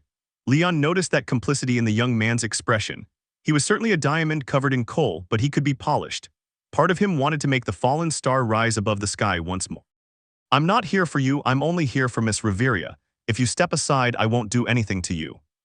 Belle laughed dismissively at his words. His sharp eyes pulsed with resolve. I may have nothing to fight for, but I do have something to protect. And that's it, my place next to her. Let's stop the talk and get started. You'll have to kill me to get to her, I see. It's unfortunate, but if that's your wish as a gentleman, I will respect it. Leon went on guard. Something he noticed was that the power emanating from the white glow covering Belle's body was becoming increasingly ferocious. It gets stronger over time, huh? It's a powerful ability. However, it still wasn't enough. Belle's skill, from the perspective of someone as strong as Leon, was like a knife in the hands of a 5-year-old. A deadly weapon was useless if the person using it was still immature. By immature, he meant in terms of their level of understanding. But that didn't mean he was taking it lightly. When Belle launched himself towards him at an absurd speed, tearing up the ground beneath his feet, Leon was already ready to receive his attack. A kick from an axe. A simple yet powerful attack, and easy for someone like Leon to predict. However, Belle executed that kick long before reaching the point where they were within striking distance. His heel struck the ground, causing a spherical explosion that covered at least 20 meters in all directions. A perfect smokescreen for someone who could sense a person's pulse and the slightest muscle movement. Laplace. Belle's vision managed to see through the turbulent curtain of dust and dirt, capturing Leon's figure, from his blood pulse to the movement of his muscles. Without hesitation, he aimed and fired. Firebolt. A flurry of 3 magic attacks cloaked in Argonaut assaulted Leon. He swung his sword, sensing the anomaly in the air, and blocked each attack. While his vision was blocked, his heightened senses allowed him to discern the trajectory of the attacks. Leon's eyes narrowed, watching his sword of light shatter into pieces and reassemble into his body. He broke the first sword so easily. As he had that thought, his speed stat increased. Then, the fragments of golden light that had once been the sword formed into 2 twin swords of light. Gable, the second weapon. Leon waved them in the air, dispersing the dust and dirt, clearing the small storm caused by Belle. The young star was a considerable distance away, well out of reach. The intention in her eyes made it clear she planned to keep this fight at a distance. He analyzes my movements and doesn't rush in. He has plenty of experience fighting people stronger than him. Leon couldn't help but smile. The disappointment he'd felt as his first impression of Belle gradually faded from his thoughts. As he'd expected, the boy in front of him was special, especially that dazzling skill. It kept reminding him of that woman. Her chest pounded, and feeling that she should explore this boy's abilities more deeply, she moved closer to him. Belle was momentarily surprised when, all of a sudden, Leon's figure blurred and appeared right in front of his eyes, just a few centimeters away. The twin sword sliced through the air, aimed for his neck. The speed of Leon's attack was something Belle couldn't match, and the edge of the two steel blades met their target. However, Belle was not entirely defenseless. The glow enveloping his body intensified, forming a full suit of armor that lasted a mere 5 seconds. It was the same armor that withstood Asterius's deadly attacks, and the twin swords, which were an accumulation of magical power, shattered upon impact with the celestial armor. Wow. A bitter smile played across Leon's lips. As he felt his dexterity increase from the second broken weapon, and the fragments of light gathered to form another weapon, the celestial armor suddenly exploded. The shockwave from the explosion sent him flying for the second time that day, creating enough distance for Belle to catch his breath. Cold sweat ran down his neck, which was nearly severed. He unconsciously brought his hand to that spot. If it weren't for the armor, I'd be dead. That thought made her skin crawl. An intense cold ran through every part of her body, contrasting with the warm blood coursing through her veins. You're quite skilled. Do you have any other uses for that skill? Why don't you come and find out? Ha ha, yes, that would be the easiest way. So, the fragments of light gathered in Leon's hand, forming a golden battle axe. Dalbazar, the third weapon. Its size exceeded that of a normal axe, and it was also quite heavy, so it wasn't as skillful as the previous two weapons, but in return it offered powerfully absurd attacks. Belle concluded that an attack from that giant axe would surely pierce his celestial armor. Show me more interesting things, bellcranel. Leon's body vanished again, leaving behind only a faint image. Belle focused all his concentration on Laplace, tracing the trajectory of the attack, but even though he could see it, the speed at which it was coming was so absurd that it was impossible for him to react. In the end, he had no choice but to dive to the side, tempting fate. Fortunately, it was the right side, and he managed to dodge the downward strike of the great axe. However, the impact of the weapon against the ground spread with a destructive shockwave, sending Belle's body rolling across the ground. These two exchanges of attacks were enough to leave the farmland completely devastated. Everything within a 100-meter radius was a disaster. Belle gasped for air, not from physical exhaustion but mental. The pressure of dealing with a powerhouse like Leon was starting to cloud his thinking. I just have to endure it. Keep Leon there long enough for Reveria to return. Only 2 minutes had passed since she left, and if Belle was right, he'd have to wait about 15 minutes for Reveria to come back. The farmlands were beyond the forest with the hot springs, and although Reveria was also fast, she had to inform the servants to send an alert message to Aario. Once Reveria arrived, they would both detain Leon until reinforcements sent by Aario arrived. And one advantage that Belle was unaware of was the fact that Freya was constantly watching them, which would speed up the arrival of reinforcements. But enduring another 13 minutes will be impossible. So far, Belle could tell that Leon was toying with him. If he truly wanted him dead, he would have drawn the greatsword at his waist instead of using weapons that broke. If Leon became impatient, then it was all over. His thoughts were clear to Leon, who smiled, the large axe in his hands. The gleam in his eyes still sought to explore Belle's abilities, but his objective here didn't allow him to continue playing around. I'll confess something to you, bellcranel. What? I never intended to force Miss Reveria to accompany me. She's an old friend whom I respect very much, after all. I don't think Reveria will go along with you willingly. I know, my plan was always to leave him no choice but to follow me of his own free will. May I ask how you'll manage that? My wife can be quite stubborn when she sets her mind to something. Leon laughed at Belle's unexpected joke, then he glared at him with a certain ferocity. She cares about you a lot, she has feelings for you. The Reveria I knew in the past never showed such an easily exploitable weakness. Belle understood what Leon meant. In short, that weakness was him. Leon pointed the large axe at him, holding it with one of his hands. If I leave you on the brink of death, she will come with me in exchange for your life. It's unpleasant for me to do something like this, but my principles come with responsibilities. That doesn't make it any less dishonorable, but it does give it some meaning.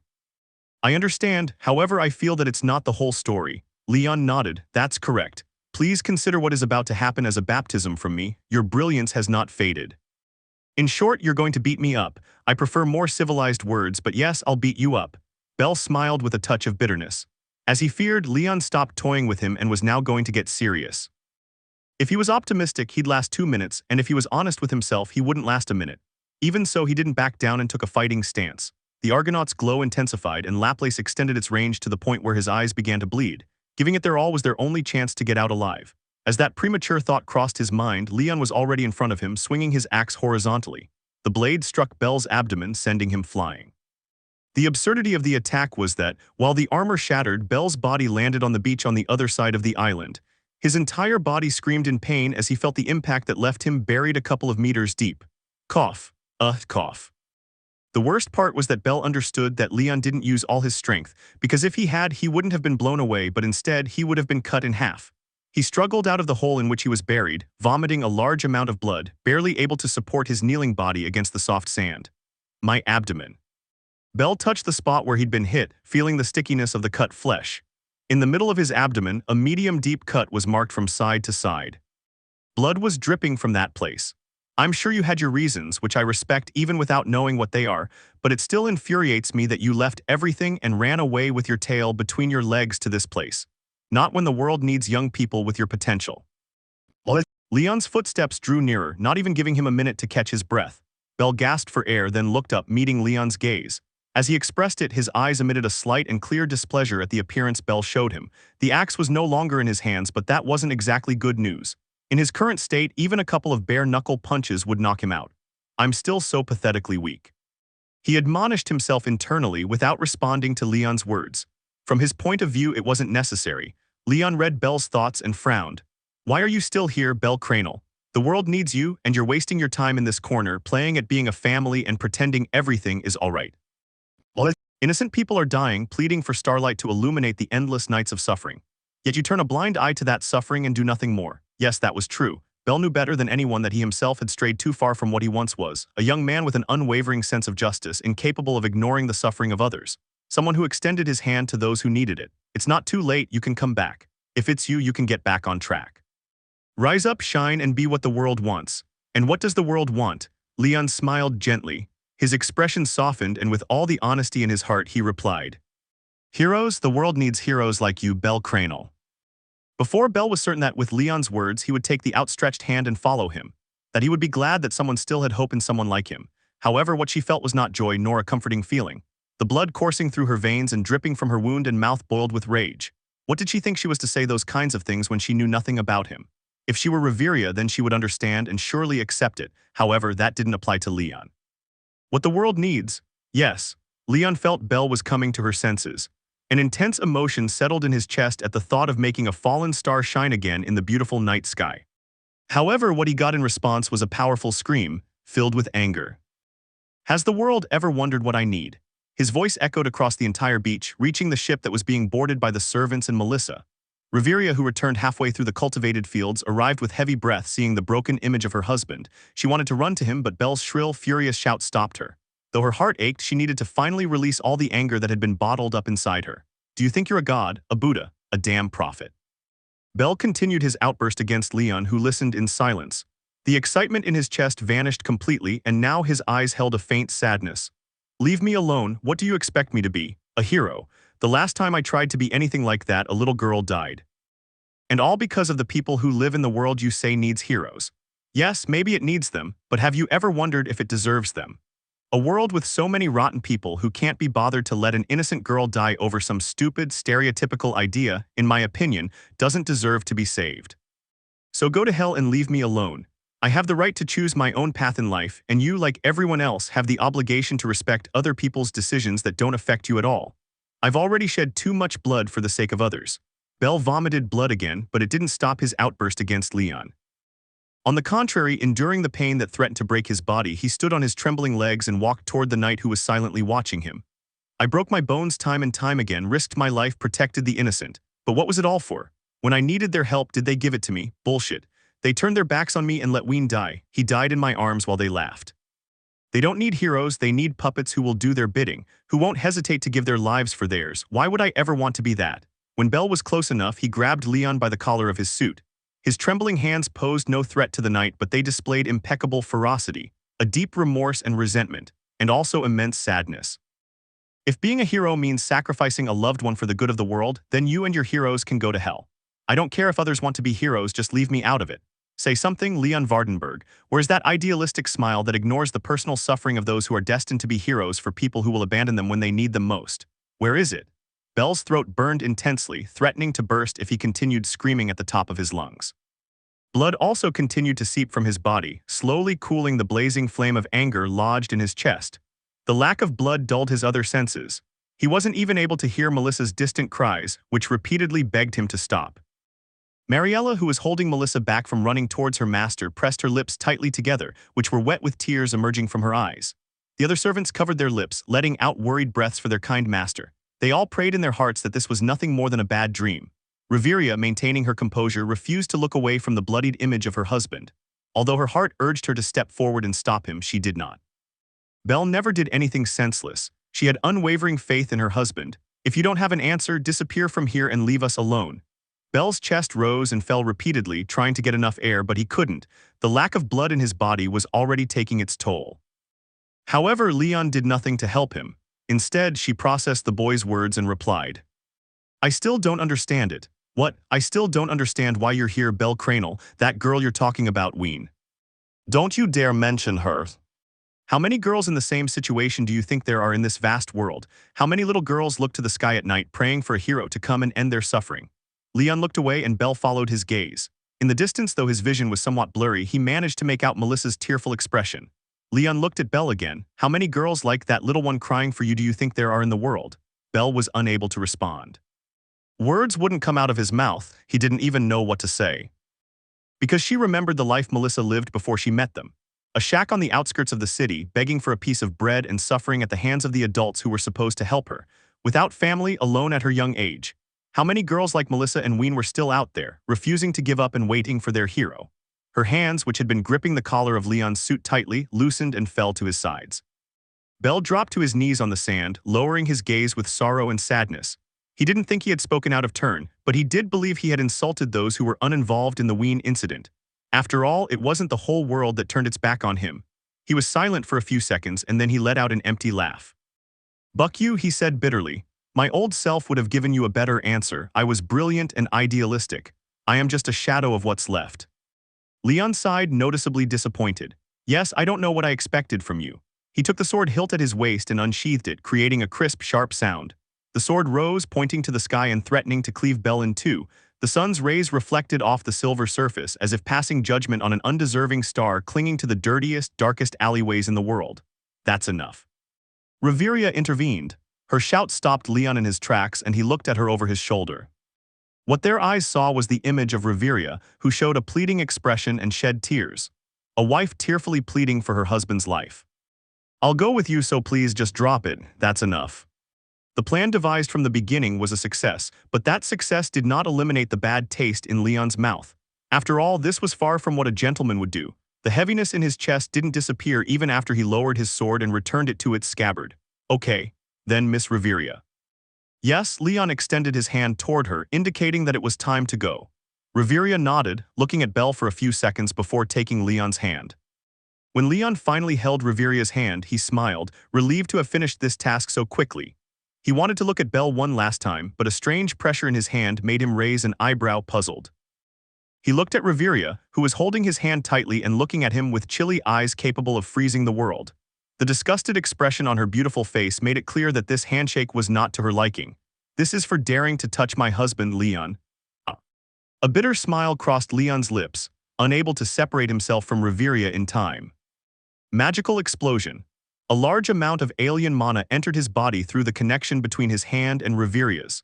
This mana spread at incredible speed, and shortly after it exploded mercilessly, tearing Leon apart from the inside.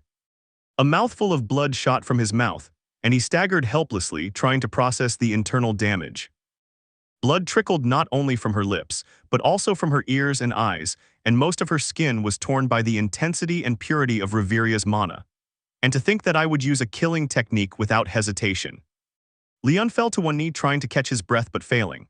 The world spun before his blurred vision as he continued to cough up blood, and that wasn't the end.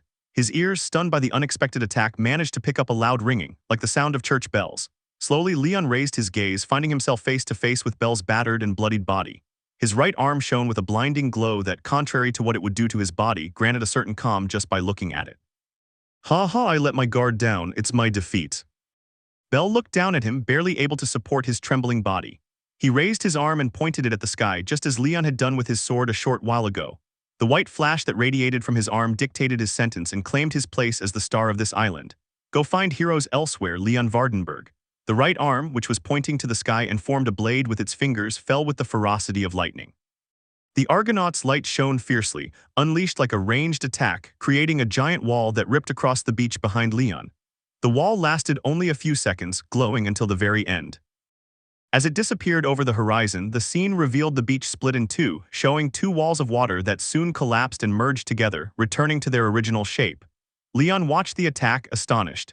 He split the sea. An attack that reminded him of his ultimate technique, Radiance or Castle Cutter. And it was done by a 14-year-old without the need for a sword, only with his arm forming a blade. It was still unrefined, but it was quite similar, both in appearance and power. Why, however, Leon's astonishment was not only because of the cut that divided the beach, but because that cut did not cut him. When he asked, Belle looked at him, staggering and on the verge of collapsing. Her dry, pale lips moved to form a response. I am not a murderer. After saying that, all trace of strength left his body, and pushed by the wind, he fell backward onto the sand, or so it should have been if it weren't for Reveria, who gently held him in her arms. The woman's eyes trembled uncontrollably, seeing the state of her beloved. The tears, which Leon thought were fake to deceive him, emerged sincerely, radiating sadness and concern. Reveria used her magic to administer first aid, closing the wound on Belle's abdomen and healing any internal damage. Only when her husband's breathing returned to normal did she look at Leon, who was looking at Belle. Go. I'll go see my father, and I'll make sure he thinks you had something to do with it. So do me a favor and go, Leon. Okay, I suppose asking for first aid wouldn't be appropriate. Be grateful that Belle still has a good heart. If it were up to me, I'd freeze you and throw you into the sea. Leon laughed openly, nodding at Reveria's words. She was certainly capable of something like that. He stood up and brushed the sand off his suit. His internal state was now slightly under control, but he still needed to return to the academy for treatment. When he was ready to leave, he turned one last time towards Reveria and Belle. Can you pass on a message for when he opens his eyes? It depends on the content. Your father didn't send me alone. What? I heard from my god that Alf's executioners were mobilized, and the last clue they left of their presence was in Aario. Just tell him to be careful and please forgive my recklessness. I won't appear before you again. Reveria nodded and Leon smiled one last time before disappearing. The beach grew calm, gentle waves caressing the sand. However, Reveria's heart was not. Leon's words, one part in particular, kept repeating in her head. The executioners, father, what are you thinking? With that thought, Reveria looked again at her unconscious husband. The soft breathing he was giving was proof that he was still alive. Reveria smiled with relief, hugging him tighter. For a few moments, she thought the life they had built on this island had almost been destroyed. That thought terrified her more than she thought it would. My lord, my lady. From a distance, Reveria managed to hear Melissa's screams as she ran towards them with tears covering her round little face. Behind her came the rest of the servants, displaying expressions of concern for their masters. My lady, my lord, you uwa. It's okay, Melissa, we're fine. Melissa jumped towards Reveria, wrapping her small arms around her and sobbing harder as she saw her master's bloody body up close. From her hero. There was no greater pain for a girl who had once lost everything than to see the one who had saved her from suffering in such a state.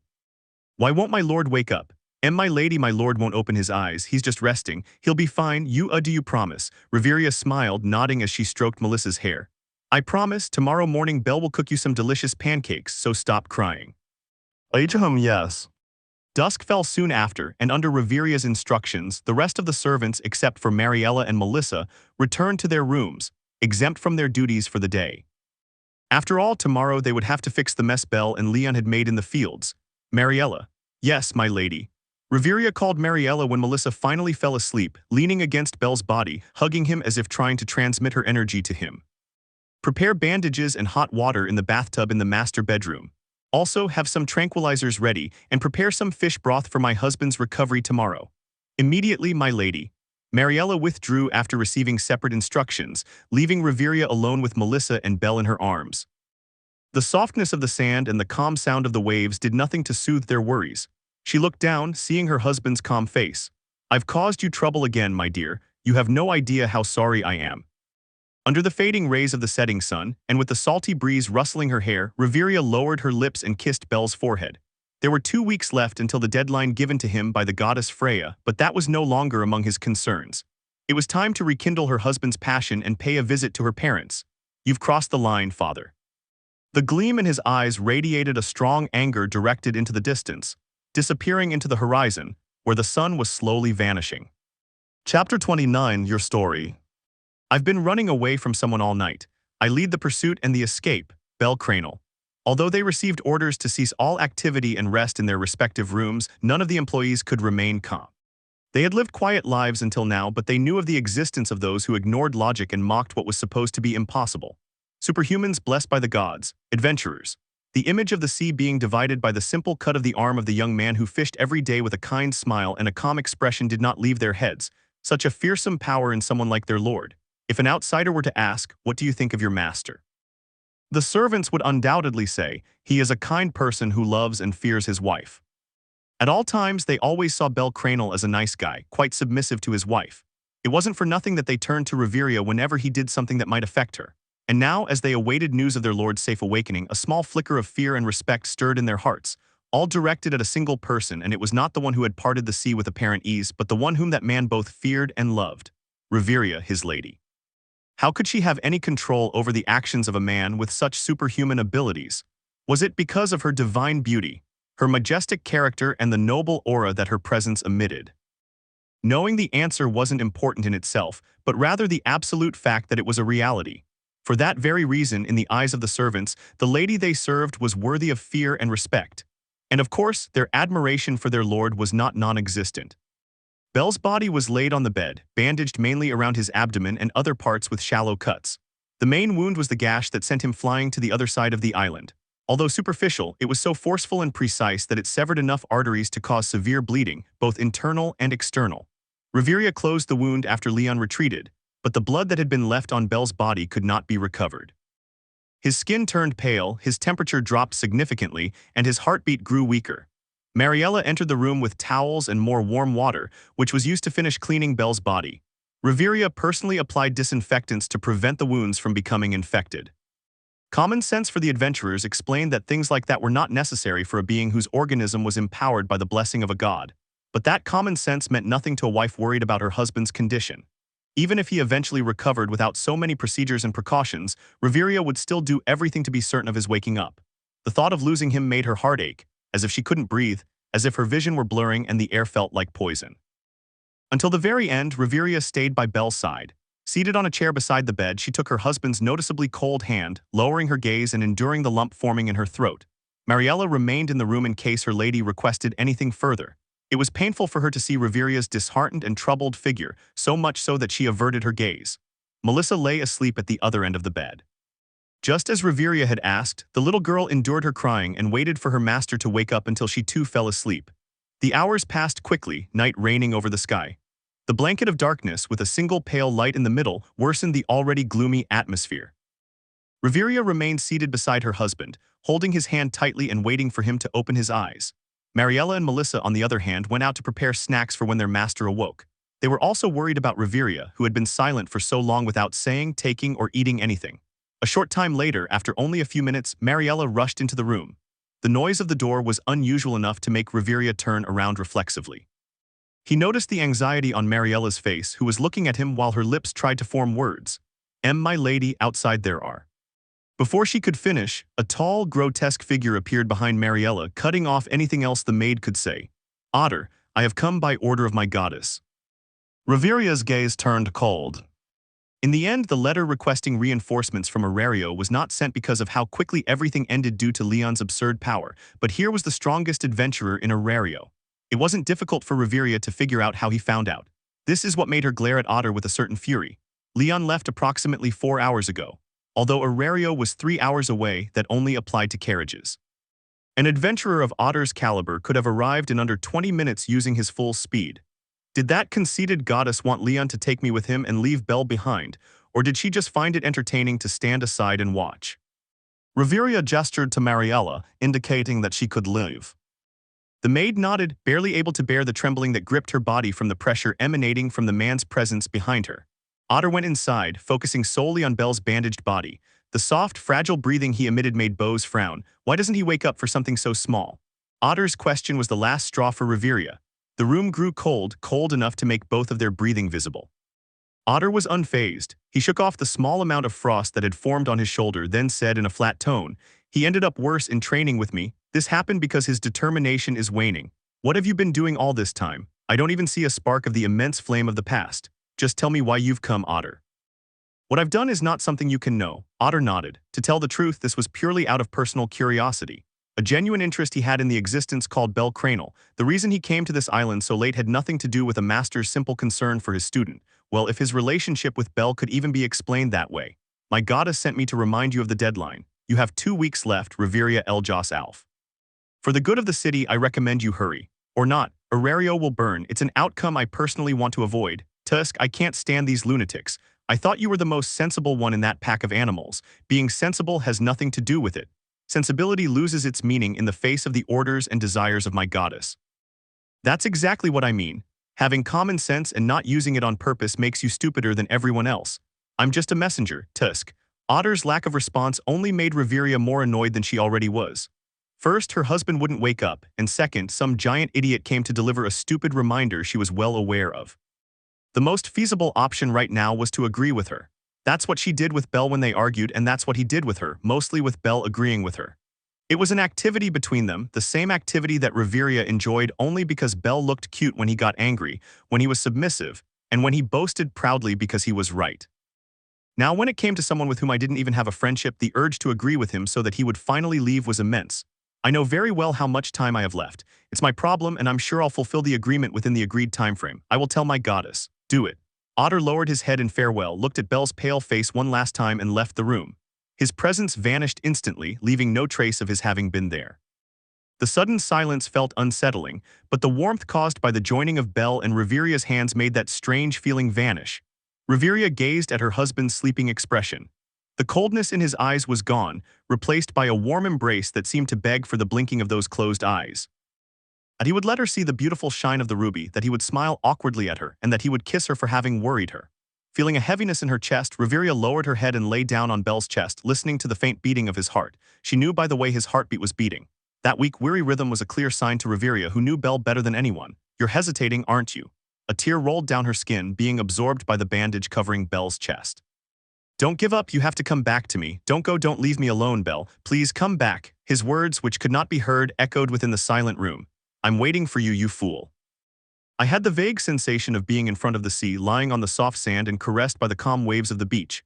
But it was just that, a vague feeling, an endless black space.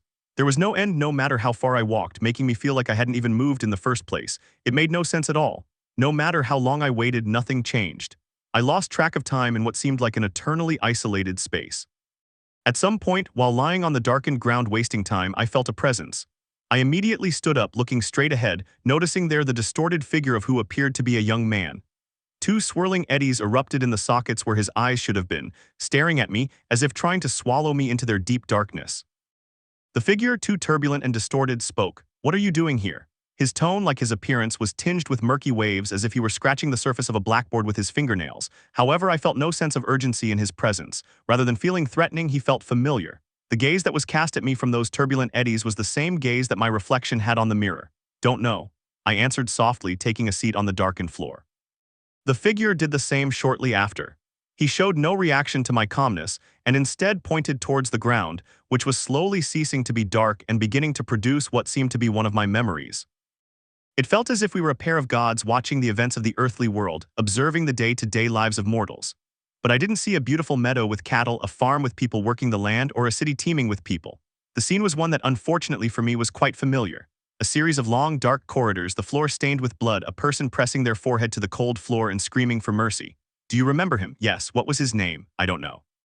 Why don't you know? I didn't ask. Why didn't you ask? The figure didn't press for an answer, as if it wasn't necessary in the first place. It pointed once more at the ground, indicating that I should continue watching the scene. The man who was pleading looked up. His face was stained with the blood of his companions who lay lifeless at his sides. Please spare my life. She screamed in despair. The tone of her voice stirred unpleasant memories that turned my stomach, making me feel nauseous. I will be a new person. I will leave the bad path and help others. Don't be afraid. A voice said, that's all. I didn't see who it was and I didn't need to. I knew whose voice it was, my voice. No, please. The man on the ground screamed, don't be afraid. My voice spoke once more. Eventually, a silver blade covered in a deep, greasy red cut through the air and the throat of the man who was begging for mercy. His screams became muffled, bubbling through the liquid of his blood. His desperate attempt to cover his neck and stop the bleeding was in vain, and soon after he collapsed onto the cold ground, covered in the blood of his comrades and himself. The scene went dark at that moment, and the distorted figure turned its turbulent eyes toward me. "Why did you kill him?" he asked. His words slashed my body, but no blood came from the wounds. Just a deep, dark cut with nothing inside. "Why did you kill him?" he asked again. I looked up with no apparent tremor in my eyes. He was a bad person.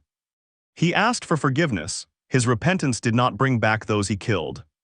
He said he would help others. He said he would become a good person. He lied. How would you know that? The tone of this reflection of me turned off. Not one you'd use to calm the atmosphere, but one to instigate chaos. I felt the rage and agony clinging to her words. "How would you know that, bellcranel?" I just knew it. Explain it. I wanted to wake up. To open my eyes and see my wife's face, to see her smile and feel her caresses. To touch her lips and her body, to have her share her warmth with me. I knew that to do it, like a premonition, I had to answer the questions of this reflection. Of my conscience. People like him are like that. How? They won't take the straight path after a life stained with blood. The indulgence of a good person, the mercy that man asked of me, they see as mere luck, the result of someone's stupidity. Forgiving someone who betrayed you would never be a good thing to do. Contrary to the faith and gratitude you expect from the person you forgave, that person would mock you and wait to strike an even harder blow. I would stab him with a sharper knife. If I had forgiven him, he would have gone after someone important to me, because he would have known that was the only way to hurt me. Don't you regret it? I didn't do it then, and I don't do it now. I didn't start that hunt with the intention of regretting it. I just believed the world would be better off without them. Are you saying you did something good? No, it wasn't a good thing. I'd say it was necessary. Was it good or was it bad? It all comes down to one or the other. Perhaps, but I'm not the one to decide. I only did what had to be done. Then keep looking at what you had to do. The figure again pointed to the dark floor, which was gradually being painted in colors and forming scenes from the raids I made into that artificial dungeon. The cries of those who begged for forgiveness echoed throughout the place without apparent end. The smell of blood tickled my nose, and the clean cut of steel on air and flesh tingled in my ears. I didn't blink until the very end, and I meticulously recorded the last moments of those who only lived on in my memories. Those monsters disguised as people who showed fear when they saw the same end they had inflicted on someone else. The blood ran across the floor and covered my hands. Even though I rubbed them through my clothes, it didn't seem to lessen. It was there, like the mark of a curse that would follow me for life. You are an existence that tramples everyone with your superior abilities. The figure spoke again. He stopped blaming me for the deaths of those criminals, and now he was blaming me for something completely different. Your innate talent brings despair to those who sacrifice a lifetime to achieve what you accomplish in just a few days. Your victory leads to someone else's failure. I could see his intentions clear as day. I understood them too, but not to the point of feeling bad about it. I worked hard to achieve what I achieved. Why should I feel bad? The steps I took were never intended to step on anyone else. Nor did I. Have you never stopped to think about the feelings of those you have defeated and surpassed? When you looked at their desperate and frustrated expressions, didn't you think that perhaps you were doing something wrong? The floor was repainted in vibrant colors depicting the numerous battles where I emerged victorious. It paid particular attention to my encounters with the elves, one in particular. I didn't remember his name, but I clearly remembered the bad times he put me through. He was the main instigator of the persecutions I suffered at the hands of the elves. This isn't going to work, I said softly. The figure looked at me, a great rage flashing from the swirls in its eye sockets. It stretched out its arms and scraped the ground with its nails. You're tired, aren't you? You're afraid I'll walk the hero's path again. That's fine, that's not my intention. Right now, I just want to protect my place with Reveria.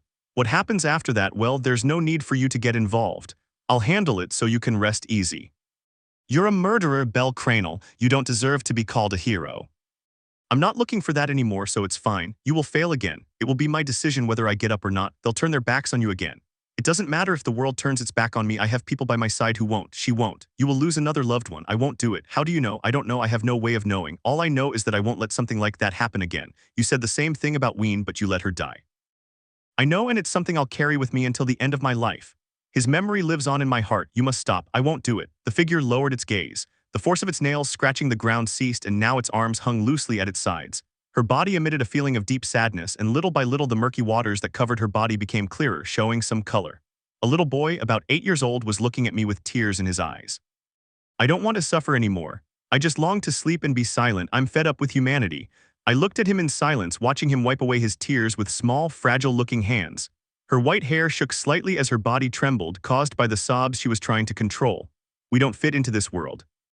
Well, that's fine. Who wants to fit in these times? People are bad. They seek their own benefit over the common good. They are. Then why? The boy stood up. His small stature barely reached my level as I sat on the floor. Why do you want to go back? They'll hurt us again. I haven't said anything about returning. I know you. I know myself perfectly. I know you'll come back. Aren't you afraid? Why should I be afraid? The world is scary, yes, but it's not something that overwhelms us. We are strong. We are not. No, you're wrong. We're strong. You're very strong. The boy stood there, trembling with helplessness and crying with sadness. The tears he shed were the same ones I had refused to shed when I should have. Now, because of my foolishness and my own fault, this little one was dealing with those complicated feelings. But he was still here even though he was scared, and that's why he was strong. Fear drives us to take a step forward, to not stay in one place whether we advance or retreat. Her red eyes met mine, then she screamed in tears, covering her face with her small arm, such a familiar image. I once did the same thing, lost in the grip of fear and sorrow. At that time I had my grandfather, but this child had no one here. He was alone. Until now. You'll be okay. I stood up and hugged the younger version of myself who was crying inconsolably. I pulled him into my arms and held him close. We'll be all right. He nodded, and along with that trembling movement of his head, the endless darkness shook noticeably, as if it were falling to pieces. It was time, please. The boy spoke in a murmur. Yes, prevent them from hurting us again. I smiled out of mere reflex and nodded in agreement with his request. It was like someone who hid their heart deep in their chest for fear of being hurt once again, but who ignored the consequences of doing such a thing. We must risk being hurt. If we avoid doing so, then the feeling called love will always be foreign, and that will be more painful than any other wound. Leave it to me. And one more thing, speak. Please don't punish our son with such a terrible name. What? Excuse me. You just wanted to make fun of Reveria a little, but the child isn't to blame. Think of another name. Of course. Now I was awkward, not knowing what to say, but fortunately there was no need for words. My younger self pulled away from my arms, creating distance between us. She wiped the tears from her eyes and waved goodbye. Her lips curved into a resolute smile, free of fear and brimming with happiness. Take care of us, Belle. I nodded one last time, returning his farewell. Space collapsed a few seconds later, and the figure of that little boy disappeared among the rubble like fog before the rays of the sun, like an illusion.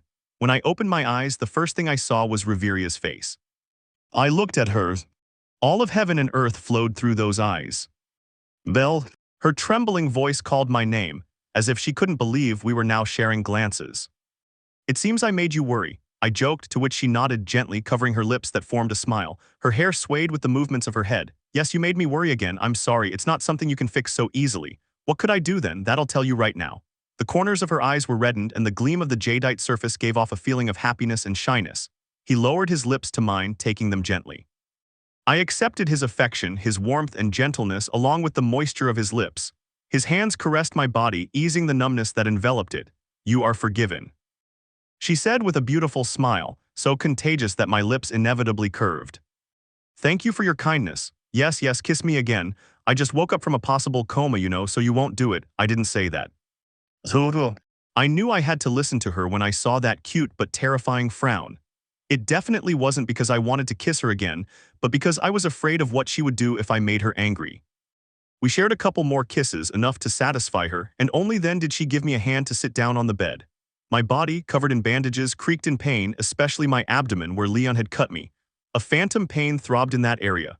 Reveria's palm gently pressed on that spot, applying healing magic to make the pain disappear completely. Her concentration was magnificent, and after a couple of minutes the pain vanished without a trace, allowing me to breathe comfortably. Thank you for that. I only relieve my husband's pain, he boasted in a joking tone, smiling sweetly. In these cases we would laugh together and recharge our bodies, then I would breathe deeply, close my eyes and enjoy the warmth and softness of his body, rest on his chest and sleep soundly. However, I couldn't do that. In that radiant smile whose glow made my heart flutter, there was a faint hint of sadness. The corners of her eyes drooped gently, her eyelashes dancing delicately. Are you okay? He asked. Although there weren't many words, the meaning and intention behind them were enough to take my breath away. True, she was always like that. Even though her gaze betrayed curiosity and a desire to know everything I had once done and hidden, she remained aloof and respected my silence. Even the few times she insisted on knowing, they were really just vague attempts that never went beyond a couple of unanswered questions. Her hands took mine, placing them over mine, caressing me slowly and transmitting her warmth. That warmth gave me absolute certainty that if it was her, I could confess my sins. If it was Reveria, I was sure she wouldn't judge my actions and instead would give me her support and understanding like a good wife. Can I ask you a question? Reveria nodded instantly, tightening her grip on my hand. The feeling in her eyes expressed her unconditional support for whatever I asked for. But it wasn't about receiving something. I went beyond their expectations and asked what I'd wanted to ask for a long time. Have you ever killed someone? What? Reveria blinked, incredulous. Her lips trembled momentarily, then she pressed them together as if afraid to give a reflexive answer. I knew it just by looking into her eyes, quite conflicted and insecure, but not insecure about her appearance. Insecurity as a human being, I should say. That was the kind of feeling it was. I was able to discern the truth in that reaction of his without needing to use Laplace, and yet I asked again, have you killed someone? This time there was no reaction in her eyes, having digested the question I asked unexpectedly. Reveria handled her feelings perfectly, showing no openness to. However, I knew about that intentional manipulation of emotions, and that alone was enough to break down the steel wall she had built for herself. Please answer. Why do you need an answer to that question? It's a completely different topic from the atmosphere we were creating. Reveria also knew that I knew about that artificial wall she was trying to keep away from me. Her cautious attitude was also a response, and she was probably aware of it too, as if she hoped that would be enough for me to stop trying to get her to say something she didn't want to say. But it was important to hear her answer, to hear it in her own voice. Because I want to know if you can understand me. What do you mean by? Just answer, please. The cold, flat, unreactive look in her eyes flickered momentarily with a small glimmer of complicity. Fear, I dare say. If I give you an answer, whether it's a yes or a no. Her lips trembled and her eyelashes, blinking endlessly, fluttered delicately. Will you be impartial? Impartial. Will I still be your wife? Will I still be just an ordinary wife? Will you still look at me with that same gaze, showing no change in the sparkle you display every time you see me? I held my breath. Now I could understand more perfectly the emotion dancing in the crystalline depths of her eyes. It was fear of rejection. What image did she have of me to think that I would change my treatment of her for something like this? Will I be able to stay by your side? I didn't need to think about it too much. I smiled slightly and nodded. No matter what, nothing will change between us. The corners of her eyes moistened as she heard my words, similar to being able to breathe after spending a long time underwater. Moments where you appreciate the simple fact of being able to breathe without any feeling of weight or pain. Yes, he said firmly, I have killed people. His breathing was heavy and erratic, but the tone of his voice remained steady until the end. I found myself needing to take lives in order to save lives. Was it during the dark age of Aario? Reveria nodded, oblivious to the momentary tremor I displayed upon hearing her words. She was too lost in thought to notice. That's right, those were times. Well, it was kill or be killed. I don't justify my actions, but the lives I took were tainted by a deep darkness, with no return to the light. If I had let them live, I can't imagine how many innocent lives they would have taken. The fear in her eyes intensified. She seemed to be expressing or asking what he thought of her now that she knew about the blood staining her hands. I didn't ask about that, I said softly, smiling with a hint of bitterness. My face tightened, and as a lump threatened to choke me, I said with a certain dread, if I. The knot tightened. That uncomfortable feeling of not being able to swallow, or of feeling like you weren't breathing even when you inhaled as much air as you could. Soon I found myself without the slightest idea of how to say it. Belle. Reveria's hand reached my cheek, caressing it gently. She noticed the trembling that gripped my body, and in her eyes there was no longer fear but concern. My troubled face was reflected in those beautiful jade jewels. Just say it, the simplicity of her words, supported by a strong and sincere emotion, undid the lump in my throat. A burning sensation appeared in my eyes, quite annoying. I stammered a couple of times, and gradually the moisture turned into tears streaming down my face. Reveria opened her eyes, perplexed, when she saw me crying out of nowhere. The concern in her eyes turned to panic, but all she did was tighten her grip on me. I didn't even know why I was crying. I tried to control the inexplicable feeling that gripped my chest, cracking with pain, but I tried in vain. It was a feeling of unease, nothing more. Intense, profound, and devastating, me too. It was because finally I was sharing the reason for the nightmares that tormented me at night. Endless and terrifying. The trembling in my hands did not stop. Reveria showed signs of wanting to hug me but held back so as not to interrupt me. I was both grateful and disappointed by her action. I wanted to confess, but I also wanted to be surrounded by his arms and receive the warmth of his chest. At this point, she surely deduced what I meant. I could tell by the contractions in her ivory face. However, he said nothing and waited. Patiently, without any obvious indication of rejection, much less a premature and hasty judgment. She continued to look at me with affection. She still saw me as her husband. I have killed people too. The moment those words left my mouth short but heavy, I collapsed right there. The lump in my throat disappeared completely, but the tears increased significantly. I didn't know what to do with the whirlwind of emotions exploding inside me. Desperate, I tried to reach her, but my body refused to obey me, as if it were saying I had no right to taint that light with my filth. I desperately looked at my wife's face, but I couldn't make out her expression. My vision suddenly blurred and panic gripped me. I couldn't see anything, I couldn't hear anything, I couldn't feel anything. I frantically looked around me and the darkness was the same wherever I looked. Reveria. There was no response to my call, Reveria. The darkness continued to spread. Reveria. Just when I thought I would be consumed by this cold, lonely darkness, I suddenly felt warmth. The familiar warmth of that person embraced me, bringing calm to the torment that had taken hold of me. The softness of his arms made me feel again. The whisper of his voice saying it's okay restored my sense of sound, and the soft scent of his body banished the turbulent darkness that obstructed my vision. I went back to the room. I was sitting on the bed, surrounded by Reveria in her arms, who was sobbing beside me. I could feel the caresses of her hands trying to calm the trembling of my body. I'm here. I could breathe at that moment. I'm with you. I was helpless, I felt fragile and lost, but I knew I was with her, that I was in her arms, and that as long as I could feel her warmth, even the most turbulent darkness was nothing. I snuggled up to his chest and cried for a long time. I looked pathetic, but I never felt judged. She just hugged me, sharing her warmth while she waited patiently for me to calm down. I didn't know if this was being accepted or being loved, but it was a pleasant feeling. I didn't know if I deserved to feel this warm feeling. I longed for somewhere to hide, somewhere I wouldn't have to do anything. The thought of becoming someone not only didn't appeal to me, it made me sick. Knowing this only confirmed how low I had fallen. The man who has nothing to fight for, nothing to love, nothing to live for is dead. Belle walked along the path that led to that pointless end.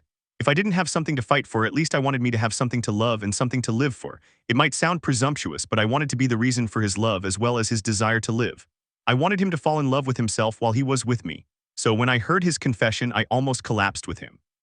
Because I remembered that time when he blamed me for abandoning him, a blame I denied. However, it turned out to be true. I abandoned him. I didn't do my job, I wasn't there for him, and because of my inefficiency, he ended up tarnishing the light that surrounded him. Tears ran down my cheeks. Belle looked lost, gripped by panic. He looked everywhere, desperate to find something he could hold on to. Seeing his pained expression made me want to look away. I couldn't accept the idea that this was the expression of someone who had once displayed the strongest and most radiant will I had ever seen in my long life. However, I understood that this was the result of my incompetence. As tears streamed from his tormented eyes, I rushed to him and wrapped my arms around him. I pressed his face to my chest, hoping it might soothe his despair. Within an embrace, anything can happen. You can smile and cry, be reborn and die, or simply stay put and tremble inside as if it were the first of many. I wasn't sure if it would help him, but it was better than doing nothing. After a while, the trembling of her body ceased significantly and the intensity of her tears subsided. I kept crying, clinging to him. It seemed like I was the one who was lost, but I didn't want to let go. I didn't have to ask who he killed. I quickly understood that this was the reason for his escapes, which he never told me about. I understood the reason for his nightmares, those that woke him up in the middle of the night, making him scream in terror and preventing him from sleeping. I understood many things which I regretted not having understood until now. I'm not what I used to be, Reveria. He said this when he managed to control most of his unstable emotions. I'm broken. No matter how hard I try, I can't fix the mess I am. Despite all my efforts, I can't shake off the sadness that I no longer even understand. That's not true, I stroked her hair. My heartbeat grew along with the tone of her voice that gave life to my words. You're a hero. I didn't say it lightly, I said it because I truly believed it. The man named bellcranel in my eyes was a genuine hero. A hero didn't have to be invincible, free from suffering and always smiling. A hero, contrary to fantasy stories, walked a path full of doubt and suffering while doing what he believed was right. That kind of hero was my husband. Even though he portrayed himself as a failure, you can't deny what he is, and he's a born warrior, a kind human being, and although it sometimes worked against him, quite aware of his actions. A hero. His voice pulled me from my thoughts. The tone in his words was steeped in self-loathing. Am I a hero? Without lifting his head, his resentful voice reached my ears. Have you taken a good look at me? I'm no damn hero. I'm barely a survivor. All that's left are scars and a damaged brain, so what? Only then, faced with my indifference, did Belle lift his head, leaving the warmth of my chest. His eyes met mine, our gazes intertwined amidst 1,000 feelings. I asked, so what? Her gaze trembled, wavering between fear and confusion. I softened my expression, smiled slightly, and touched her cheek. The warm surface of her skin was faintly imbued with the coolness of her now dried tears. I also fell at some point, but I have never regretted doing so. Belle instinctively tilted his head toward my hand, desperately seeking its warmth. Looking at him now, he was a lost young man who needed directions to find his way. I was hoping to be able to do something by telling a little about my past. Life throws us curveballs that we don't always understand, and sometimes they hurt more than we can imagine. No matter how much you regret something, nothing will change. Sometimes, no matter how hard you try, things just don't work out. I smiled somewhat bitterly. Belle was staring at me so intently that it became embarrassing when I realized I was showing more weakness than usual. It hurts, of course it hurts. But it was okay if he was the one I told my darkest secrets to. It hurts to see how everything falls apart, how the plans you made in your head become memories of what could have been, but over time I understood something. His red eyes trembled, showing interest, like a child searching for a way to cure his mother's illness. I breathed a sigh of relief at the memory of my mistakes. Falling doesn't mean staying down and giving up. It doesn't mean losing. Sometimes we just have to accept the bitterness of defeat. You can't cling to what's already happened. Maybe fate decides the paths, but you decide how to move forward. So yes, I too have lost and suffered, but I also learned, and that's why I'll never regret it. Belle's lips trembled, showing fragility. He asked in a short time, "What was it?" I knew what he meant. I closed my eyes, remembered the past for a few moments, and looked again at the face of this young man tormented by his mistakes. I made a decision that led to the deaths of innocent people. It was something that happened quite frequently in those days. It was a nasty experience. Seeing my reflection in the mirror made me nauseous. It was difficult, but I managed to come to terms with myself. How? Belle's body trembled again. He didn't seem to be in control, as the slightest provocation caused an obvious reaction. How did you overcome the fear of making the same mistake again? I wouldn't know how to give a proper answer. If I had to say something, then think about this. The ship is safer in the harbor, but that's not what it was built for, was it?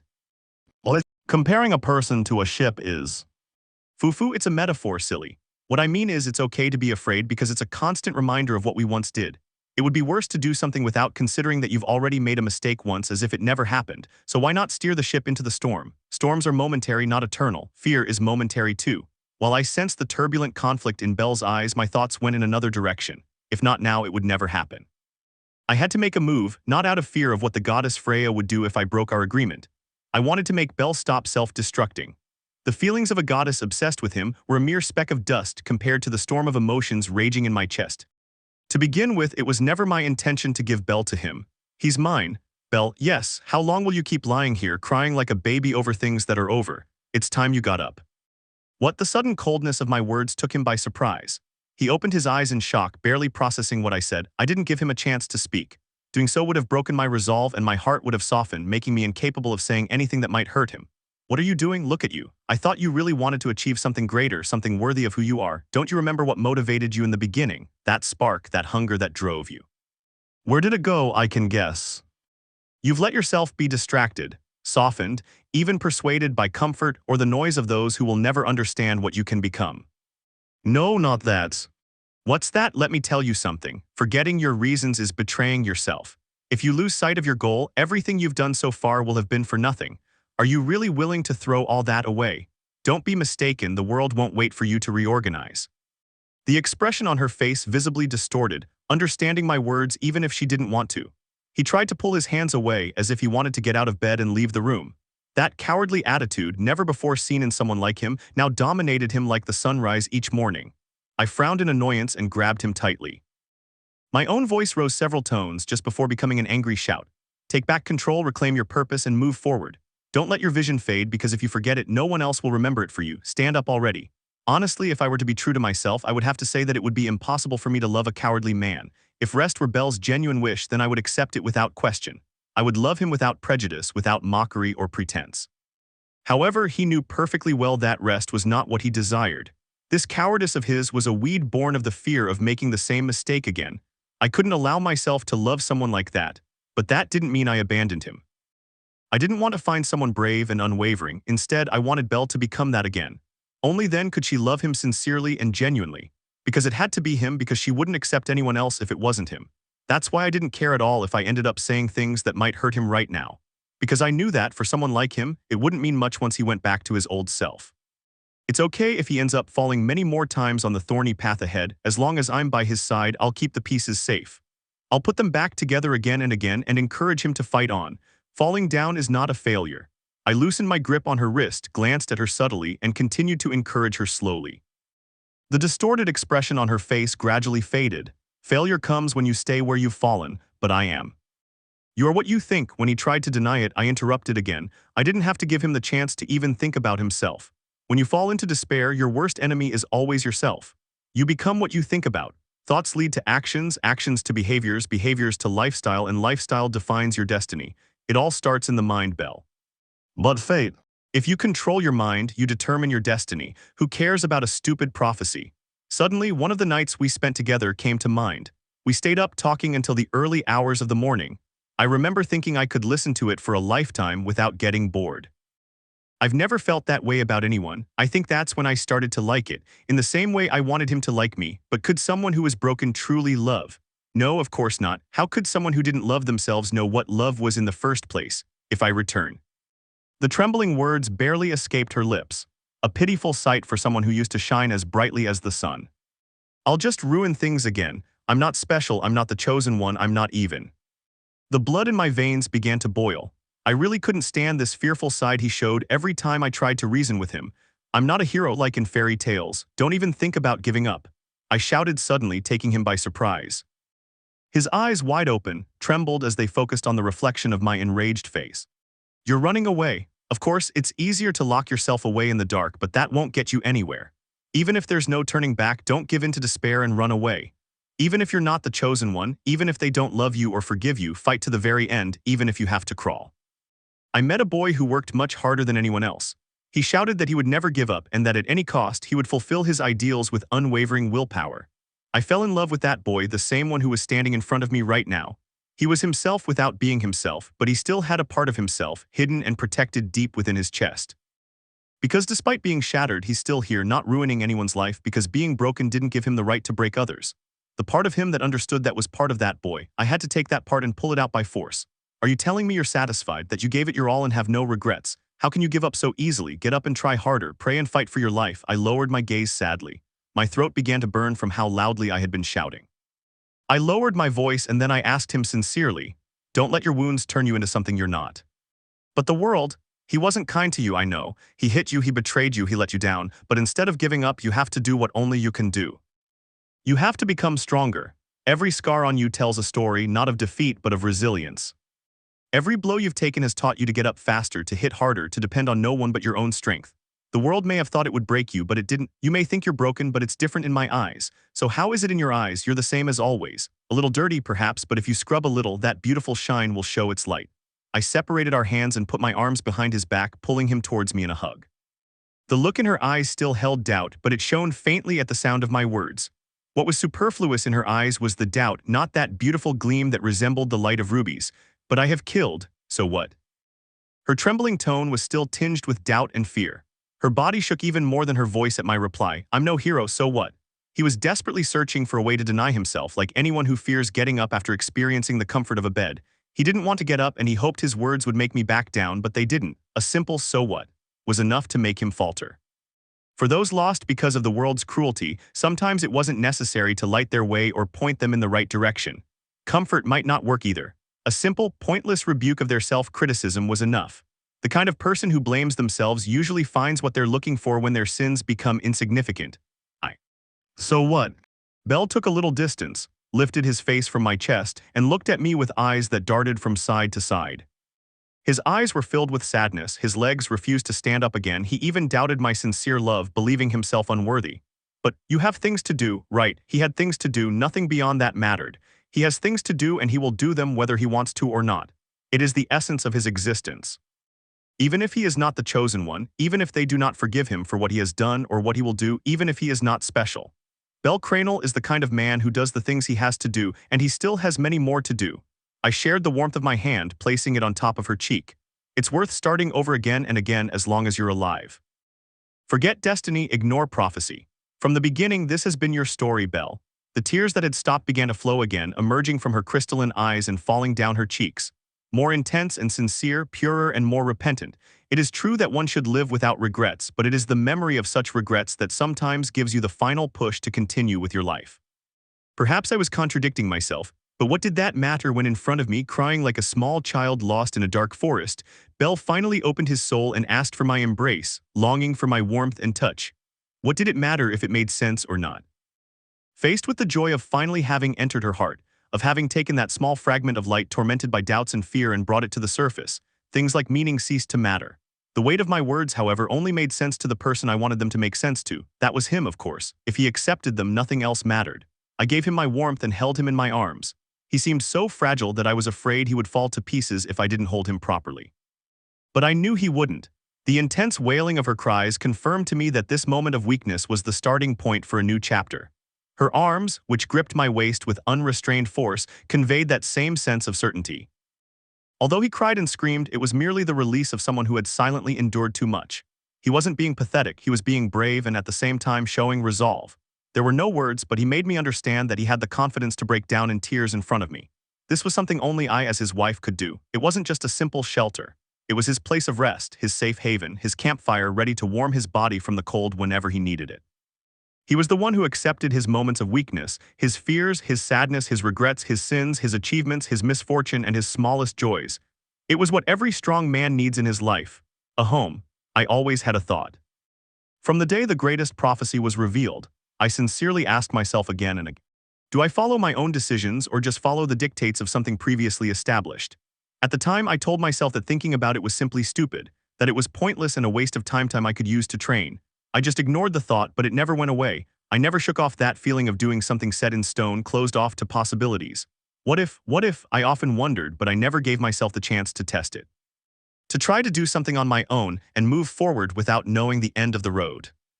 I felt fear in the face of something I wasn't sure would turn out well.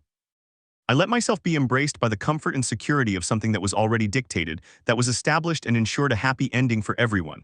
But I was also afraid of that. If I had to explain it, I couldn't. I only know that suddenly I felt a great fear about the way I was living, as if I were denying myself. Although a safe path was clearly offered to me, I stubbornly chose a different one. As a result of that decision, I lost a loved one. That event led me to shut myself away, afraid of making the same mistake again, of losing someone precious to me again. I thought perhaps it was a punishment from fate for daring to contradict him. I was certain it was a warning for the imprudence of my actions. They could see me walking, yes, but I doubted even the slightest step. I even doubted breathing, looking, listening, and speaking. At some point, I found myself doubting myself. I want to believe that was worse than death. How could it not be when it was thousands of times more painful than any near-death experience I've ever had? That's why I closed my heart. I turned a blind eye, a deaf ear, and a mute mouth to Reveria's desperate but sincere attempts to bring me back to the light. I assumed I was unworthy of their sincere effort. Eventually, although I accepted my role in the great play of destiny, I also hesitated to fulfill the only duty that was given to me. I claimed to do it with love, but I didn't even love myself. I certainly grew to like Reveria. How could I not? She's beautiful, understanding, and brimming with charisma. She radiated a different light than mine, and her warmth gave me the peace I needed to keep my destructive thoughts calm. But I also doubted her. I doubted whether the feelings that were born in my chest for her were truly sincere and not the result of the emotional attachment I developed because of the tranquility she gave to my torment. You could say that when I doubted myself, it was like being in the ocean without a moon. Still lifeless. But suddenly a moon appeared and the once calm tide began to flow again. Perhaps Reveria was that moon and I the tide longing for her company. However, right now all the conflict I had with myself vanished with a few words. It was as if the fear and doubt had never existed in the first place. From the beginning, this has been my story. Something in my chest broke when I heard her, but there was no pain. Instead, I could breathe again, and along with the air that filled my lungs, a growing sense of relief washed over me, mingling with the wave of emotions inside and exploding without warning. Unable to control such an outburst, I burst into tears. Nothing came out of my mouth but distorted, senseless screams, but it felt good. Every tear I shed, every scream I gave, lightened the burden on my shoulders, took the weight off my back, and relieved the torment of my soul. So I kept screaming and crying. Because finally, even though I was aware of my own story, someone finally gave credence to my existence. Not as part of destiny, but external. He saw in me the story that even I refused to look at for fear of seeing something disappointing. Panic, fear, sadness, bad memories, and my bitter existence. All of it was embraced by the warmth that Reveria shared with me. Then I asked myself, who else but her should I love? The next day I awoke in Reveria's embrace. My face rested comfortably on her breasts and her arms were firmly around my back. The scent of her body gave me a sense of relief, allowing me to breathe comfortably. You're finally awake, sleepy rabbit. Her voice came like a soft breeze caressing my cheeks. I rubbed my eyes, clearing my blurry vision and the sleepy look I was sure I had. I blinked a couple of times and only then was I able to see his face clearly. I felt strange instantly. Not because of myself, but because of the way Reveria looked, more radiant, beautiful, and overflowing with an unusual charm that captivated me effortlessly. What? Her eyes met mine, narrowing her gaze with a shy and adorable air. Even in the few seconds it took me to focus on her, I realized that every feature of hers was perfect. What's wrong? Are you still asleep? So. She approached me so naturally that I didn't find it strange. On the contrary, I was drawn to her beauty and the moist, glossy appearance of her pink lips, which slowly, with an enchanting slowness, touched mine gently and delicately. It was short, but it felt like a beautiful eternity. Reveria stepped back slightly, and those lips that had so gently touched mine just moments before curved into a soft smile. Her mischievous gaze held a hint of mockery for my appearance. Fufu, your face is so red. You look adorable. No, this was wrong, wasn't it? Only a day, a night, a few hours passed. So why did she look 100, 1,000, thousands, and hundreds of thousands of times more beautiful? My heart was pounding so hard I was afraid it would leap out of my chest. The blood rushing through my veins quickened and warmed my body. I felt incredibly embarrassed, strangely helpless and vulnerable under the enchanting gaze of her eyes. But more than that, I felt attracted. Like a stone sinking into the depths of the ocean, I fell deep into the waters of her beauty, not holding my breath, swallowing as much as I could. The warmth of her body embraced me, the floral scent of her skin sent me into an eternal trance. Enchanted, I moved my hands and as if it were night, touched her body with enough desire to drive me mad. The softness of her buttocks silenced my sense of touch. Reveria's eyes showed surprise, but soon they slanted as if smiling at my unexpected actions. Look at you, acting so cute and desperate. Do you like my body that much? I could only nod. I was unaware of the intoxicating madness that was controlling my body, but I didn't find it unpleasant. Reveria laughed softly, stroking my hair for a few seconds before taking my hands and moving them away from her rear. Huh. I looked at her confused, pleading for an explanation with my eyes. Her smile widened, revealing a mischievous expression. It makes me happy, but not today, because my heart was beating so hard that it wouldn't be surprising if it stopped at any moment. I was paralyzed. Isn't it obvious, you idiot? If you just want to tease me a little, I'll pass. If we're going to do something naughty, let's go all the way, but have you forgotten we're not alone? Melissa, Mariella, and the others are waiting for you to wake up. Oh, that. If you've understood, then calm down and get up. It's midday. Yes, saying that, Reveria turned away from me and got out of bed. Her naked body was revealed before my eyes, but she moved further away with each step she took toward the shower. Her curved back, painted by the jade green of her hair falling like a waterfall, and her round bottom, which rose and fell tantalizingly with each step she took, quickly disappeared from my sight. I released the breath I'd been holding in my chest and stared blankly at the ceiling. Lower my fever. For starters, I wasn't hot, not at all. Now I'm ashamed. Being rejected when I finally took the initiative left a bitter taste in my mouth. No, not just in my mouth, but all over my body. Perhaps I was too hasty. It's true that we're not alone, but I don't think that was the reason for her refusal. I looked for something else, but nothing sensible came to mind. In the end, I had to get up and take a bath. I thought it would be nice to shower with her, but she kicked me out as soon as I set foot in the bathroom. What was happening? Sometime later, around 1:00 p.m., Belle and Reveria left their room and went down to the main lobby, where all the servants were waiting with anxious and worried expressions. Those same expressions disappeared when they saw their master, the same one who had been dying until the night before, coming down the stairs holding Reveria's hand and smiling gently. Melissa, who was on Mariella's lap, stood up and ran towards them with tears in her eyes. The little girl hugged Belle's legs, and soon after her body was held by a pair of strong hands, lifting her upwards. Did I worry you? Her master's gentle smile and kind gaze made Melissa cry harder. She could only nod, trying to stifle her sobs with trembling lips and twitching cheeks. I'm sorry, but as you can see, I'm fine, so stop crying, you. After being stroked and hugged for a few minutes, Melissa finally calmed her crying. Only then did Belle approach the servants, who looked at her with relieved faces. Among them, Mariella stepped forward and bowed her head. I'm glad to see you well, my lord. Thank you, Mariella. You must be hungry. If you'll allow me, I'll cook something to give you back some energy. Belle nodded with a smile. I'm counting on you. At your service. Mariella and a couple of other maids headed to the kitchen after offering their greetings and best wishes. The rest of the staff offered a few words of encouragement to their master before returning to their duties. Now that Belle's health was confirmed, everyone could work comfortably. The day passed quickly. The food was ready in no time, the servants worked quietly, and Belle chatted casually with Reveria and Melissa in the inner garden after the meal. They started making clay figures sitting on the artificial grass. Melissa kept creating horrifying creatures, while Belle made basic things like flowers and flower pots. Reveria, on the other hand, seemed particularly focused on her technique. The clay on the rotating base was molded by her hands with the utmost delicacy. What are you doing, my lady? Melissa asked, having just finished another unpleasant-looking monster. Reveria flashed a sweet smile. A baby, cough, cough, a baby. Melissa's joyful shout drowned out Belle's cough, who had nearly choked on his own saliva at Reveria's words. A baby. He turned toward the clay being molded by Reveria's hands, and sure enough, it was taking the shape of a baby.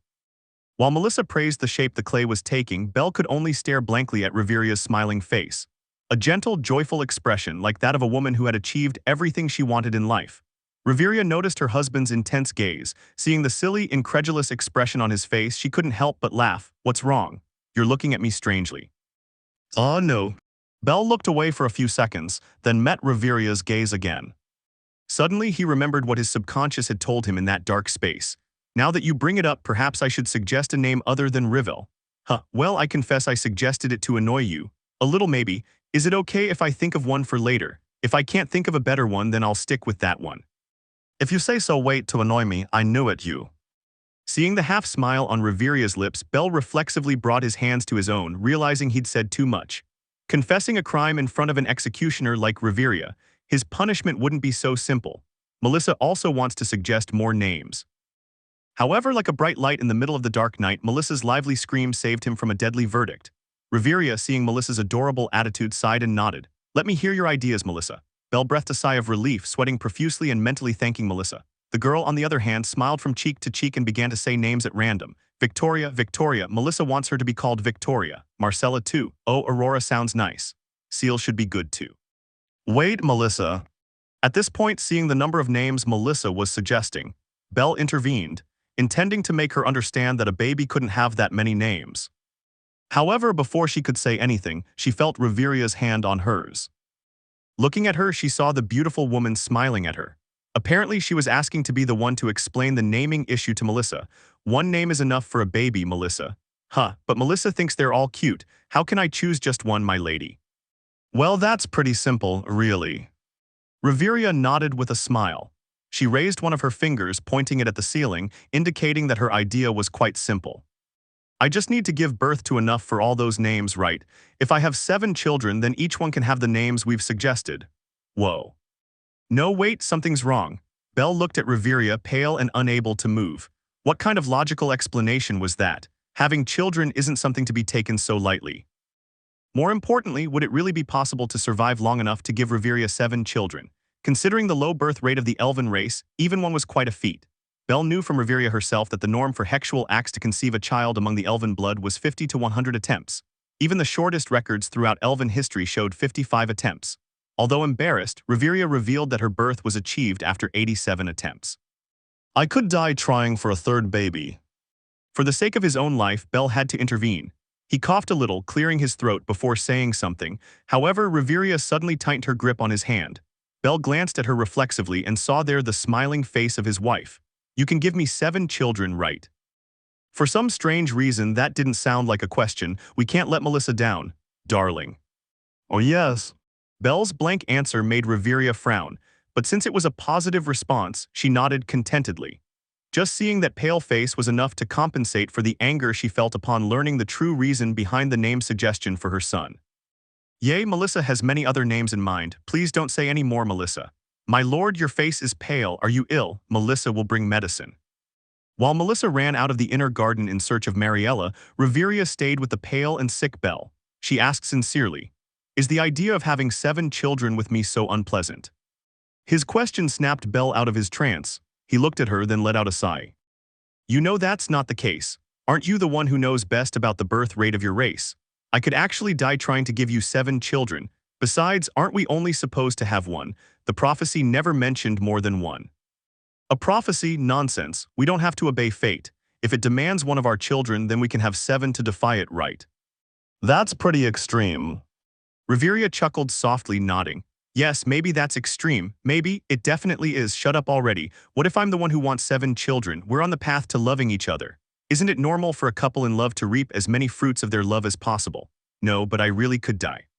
You keep talking about dying, huh? As a man, isn't it your duty to fulfill your wife's wishes? If I want 7 children, you're obligated to give me 7 children, even if it leads to your death. Wouldn't it be magnificent to die that way? I'm a goddess-level beauty after all.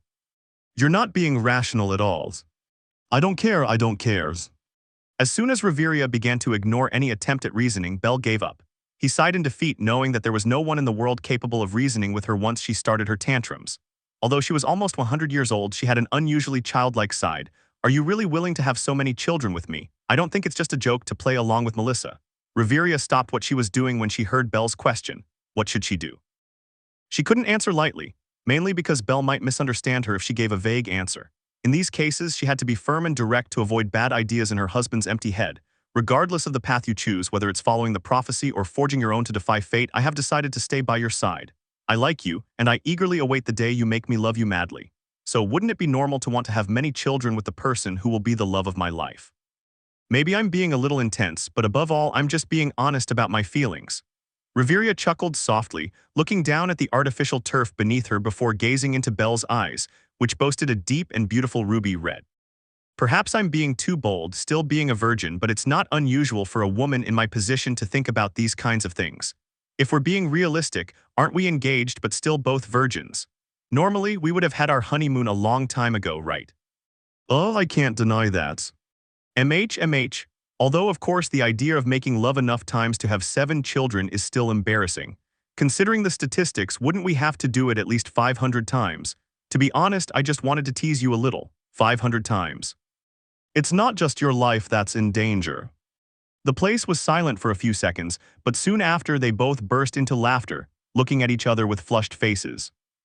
The absurd idea of having so many sexual encounters was enough to make them laugh in order to avoid the shame that was burning them up inside.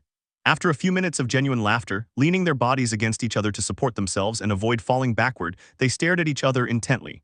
Reveria caressed Belle's face, and he gently took her by the waist. The proximity between the two was short enough for their breaths to intertwine. You really don't think you can do it 500 times with me, Belle? Reveria's floral scent stirred Belle's mind. The soft, full lips that always kissed him now brushed against his, giving light, small kisses. Intoxicated by the sensation, Belle nodded out of mere reflex. I'll do my best. Foo-foo, is that so? Yes. Then I should reward you, shouldn't I, Reveria? My lovely husband. Their lips met a couple of times, sharing a passionate kiss. The hands that had been holding Reveria's waist slid down, targeting her smooth, firm bottom. However, under his wife's spell, Belle was able to notice a third presence in the inner garden. Melissa stood at the entrance, watching them in amazement while holding some medicine in her hands. Belle and Reveria stopped dead in their tracks, looking with forced and awkward smiles at little Melissa, who was looking at them somewhat shyly. My lord and lady love each other very much, hee. Melissa's innocent statement made both Belle and Reveria feel embarrassed enough to suppress their desires for each other. They stood up immediately, walking towards Melissa and exchanging glances for a second, reaching a tacit agreement. Reveria took her chin, opting for a thoughtful pose. Now that I think about it, haven't I given the staff days off? Rest is important after all, isn't it, darling? Oh yes, ha. Staff from across the island gathered at their master's summons. Mariella, in charge of all the servants, stood at the front awaiting instructions. These were, as I expected, an unannounced day off the island. It was an occasional event that usually happened once or twice a week. Of course, Mariella could guess the reason behind these breaks. Privacy was essential for a newlywed couple after all. However, Mariella noticed that something was different this time. As she watched Melissa's routine tantrum to stay with her masters, she noticed something odd about Belle and Reveria's behavior. It wasn't that impatience to be alone to give in to their desires, but something more complicated. Whatever it is, my duty is to follow his instructions. Unable to figure out where that strange feeling was coming from, Mariella gave up and concluded there was nothing to worry about. Because whatever it was, she was sure it wasn't anything negative. I challenge you to a duel, my lord. What? Melissa's sudden shout made Mariella raise an eyebrow. Her usual tantrum was going further than usual. In past cases, a little persuasion was enough to get the little girl to leave the island. However, now she seemed more reluctant to part with Belle and Reveria. If I win, I'll stay. If I lose, I'll go quietly with Mariella. Oh, is that okay? The staff smiled, finding the scene quite amusing. It was always delightful to watch little Melissa's antics in front of her employers, especially when Belle was involved. He was seen as quite docile and kind, and every interaction he had with Melissa ended up being either very funny or very adorable. Since I am your superior, I will let you strike first. I'll gladly accept. With an air of superiority, Belle crossed his arms and looked down at Melissa. The little girl, no taller than 110 cm, nodded firmly and made small fists with both hands. Ultimate technique. In an instant, he ran straight towards Belle, and using all his strength, he took a small leap and struck the exact spot where Leon had made a deep cut. Devastating blow, huh? The strange thing was that despite having formed powerful fists, it wasn't the fists that struck, but Melissa's own head. It didn't seem planned, but rather an action taken on the fly when he found himself unable to reach Belle's height due to his stature. Reveria, Belle, Mariella, and the rest of the staff watched as a second after the punch, Melissa fell to the ground in complete silence. A short time later, she stood up, brushed the dust off her face, and smiled victoriously. This is my victory. The staff were about to smile and applaud in an attempt to cheer up Melissa, but Reveria and Mariella thought differently. Unlike the others, they didn't see Melissa but Belle, whose face was becoming increasingly pale. Reveria displayed a bitter smile. Even if he's healed and out of danger, recovering from a wound like that would take at least a week. Melissa certainly aimed well. Following his thought, a harsh sound rang out. It was Belle, who, unable to bear the pain of being struck in a fatal wound that was barely beginning to heal, fell unconscious, foaming at the mouth. Did you all see it? The staff, who were prepared to applaud Melissa so as not to make her feel bad, stared in panic and disbelief at their master's fallen body as Melissa herself began to scream loudly. I have defeated the man who parted the sea. From now on, I will be your boss. When an inevitable repressive regime and a cruel dictatorship were about to emerge, Reveria sprang into action and struck Melissa on the head with his hand, forming a blade. It certainly wasn't fatal, but for someone like Melissa, who used to be pampered every day, it felt more like a scolding than a blow itself. You shouldn't treat someone who's recovering from a serious injury like that, Melissa. As punishment, you will have to go with Mariella and the others to Melon. Understood? Understood, my lady. By the time Belle woke up, it was just the two of us on the island. I sat facing the beach, his head in my lap, the evening breeze caressing my face. Belle blinked a few times, her sleepy expression brightening as the seconds ticked by. When she seemed to be fully awake, she smiled sweetly at me. That really hurt, I could see it. Are you coming back tomorrow? It can be until the day after tomorrow if you want. No, what would we do with all that time, just the two of us? What couldn't we do? Her face turned red instantly. I didn't just say something suggestive, I said it while looking at him with obvious desire and singing seductively as my hands caressed his body. The firmness of his muscles sent shivers through my body through the contact between his skin and my hands. Every time I ran my fingers over her skin, her body visibly trembled. I found her embarrassed expression utterly adorable. You? His voice sounded soft, somewhat shy as his eyes wandered over my body. Why are you wearing a bikini? She asked curiously. I hummed a little, then answered that cute question. Why don't I wear one when I'm at the beach? What, it doesn't fit me, I thought you'd like. I didn't mean that, you know, no, I don't know, what did you mean then? As soon as the words left my lips, Belle gave me a certain look. Did he notice? His eyes left me and, turning his head to the side, focused on the nearly empty wine bottle buried in the sand. Then he looked at me again. Have you been drinking? Just a little. Enough to make me feel relaxed and happy. The alcohol coursing through my veins kept my body slightly warm. My thoughts were a little clouded, but not to the point of being unable to think about anything. I was only a little drunk maybe, however I was still aware of myself. Belle raised an eyebrow with clear concern. You didn't drink too much, did you? Of course not, you fool. I said calmly before returning to the matter at hand. This fool thought he could change the subject in front of me, Reveria Eljos Alf, just because he'd had a couple of drinks. Try again another day, then just say it. Do you like my swimsuit or not? I wore it thinking of you. All about that, Wilda. What? Just say it. Belle jumped abruptly, seemingly startled by my sudden shout. Maybe I raised my voice too much. Well, I didn't shout maliciously. If I had to put it that way, it was more like an adorably demanding "yeah." I wanted to know what my husband thought of my swimsuit. It looks good on you. When he finally gave an answer, I wasn't satisfied. A little happiness settled in my chest, but it wasn't enough. Moreover, I wanted more praise for this silly, cute rabbit. Is that all? I feel so sad. I began to fake a sob, and Belle reacted immediately, panic flashing in his charming eyes. Perhaps he thought I was already too drunk to be reasonable. It's incredible. She suddenly shouted, taking me by surprise. A deep blush adorned her face as she continued to compliment my swimsuit. You look so beautiful, I'm speechless. It's hexy and cute, too hexy actually. Barely. Yes. He seemed to hesitate for a moment, acting timid, but at my gentle urging to continue, he quickly said what he had originally wanted to say. I can barely contain myself. I was speechless for a few seconds, feeling an intense burning sensation spread across my face, reaching my ears. If he could barely contain himself, was he admitting that he found me attractive enough to make him want to attack and possess me? It was a bold enough statement to make me feel shy, if he wanted to take me. There's no need to hold back. I murmured under my breath, unable to fully reveal it. Perhaps I was being influenced by the drink, but I was still aware of what was happening. It wasn't possible today. What did you just say? I didn't hear you. Nothing. I just said you're a horny pervert. I am not a pervert, so horny then. Neither. I laughed the moment Belle started denying my jokes. He seemed to calm down at my laughter, watching me silently with a hint of suspicion in his eyes. Can I ask you something? I raised an eyebrow, curious about what this man of mine might ask. Sure, go ahead. I allowed it while stroking her hair and abdomen at the same time. Then, Belle asked something I definitely wasn't expecting. What exactly was your relationship with Leon Vardenberg? I blinked, completely incredulous. The question was so unexpected that for a moment I thought I was free from the effects of alcohol, although it was only for a moment. A second later I smiled mischievously, sounding playful, and asked, jealous. Hee, are you really jealous? How cute. He said something about an arranged marriage. Were they engaged? I remained silent when I saw that Belle wasn't following my jokes and continued asking questions with a serious look in his eyes. If that was the case, then she couldn't joke around casually. There was a risk of hurting his feelings, and even if it was just a joke, it was something she didn't want to do. In healthy relationships, respecting certain boundaries was essential. I wouldn't say committed. It was more like a proposal on the table. I said softly, certainly that was the case. The engagement back then was something that was proposed but not carried out. Of course, mainly due to my firm refuse.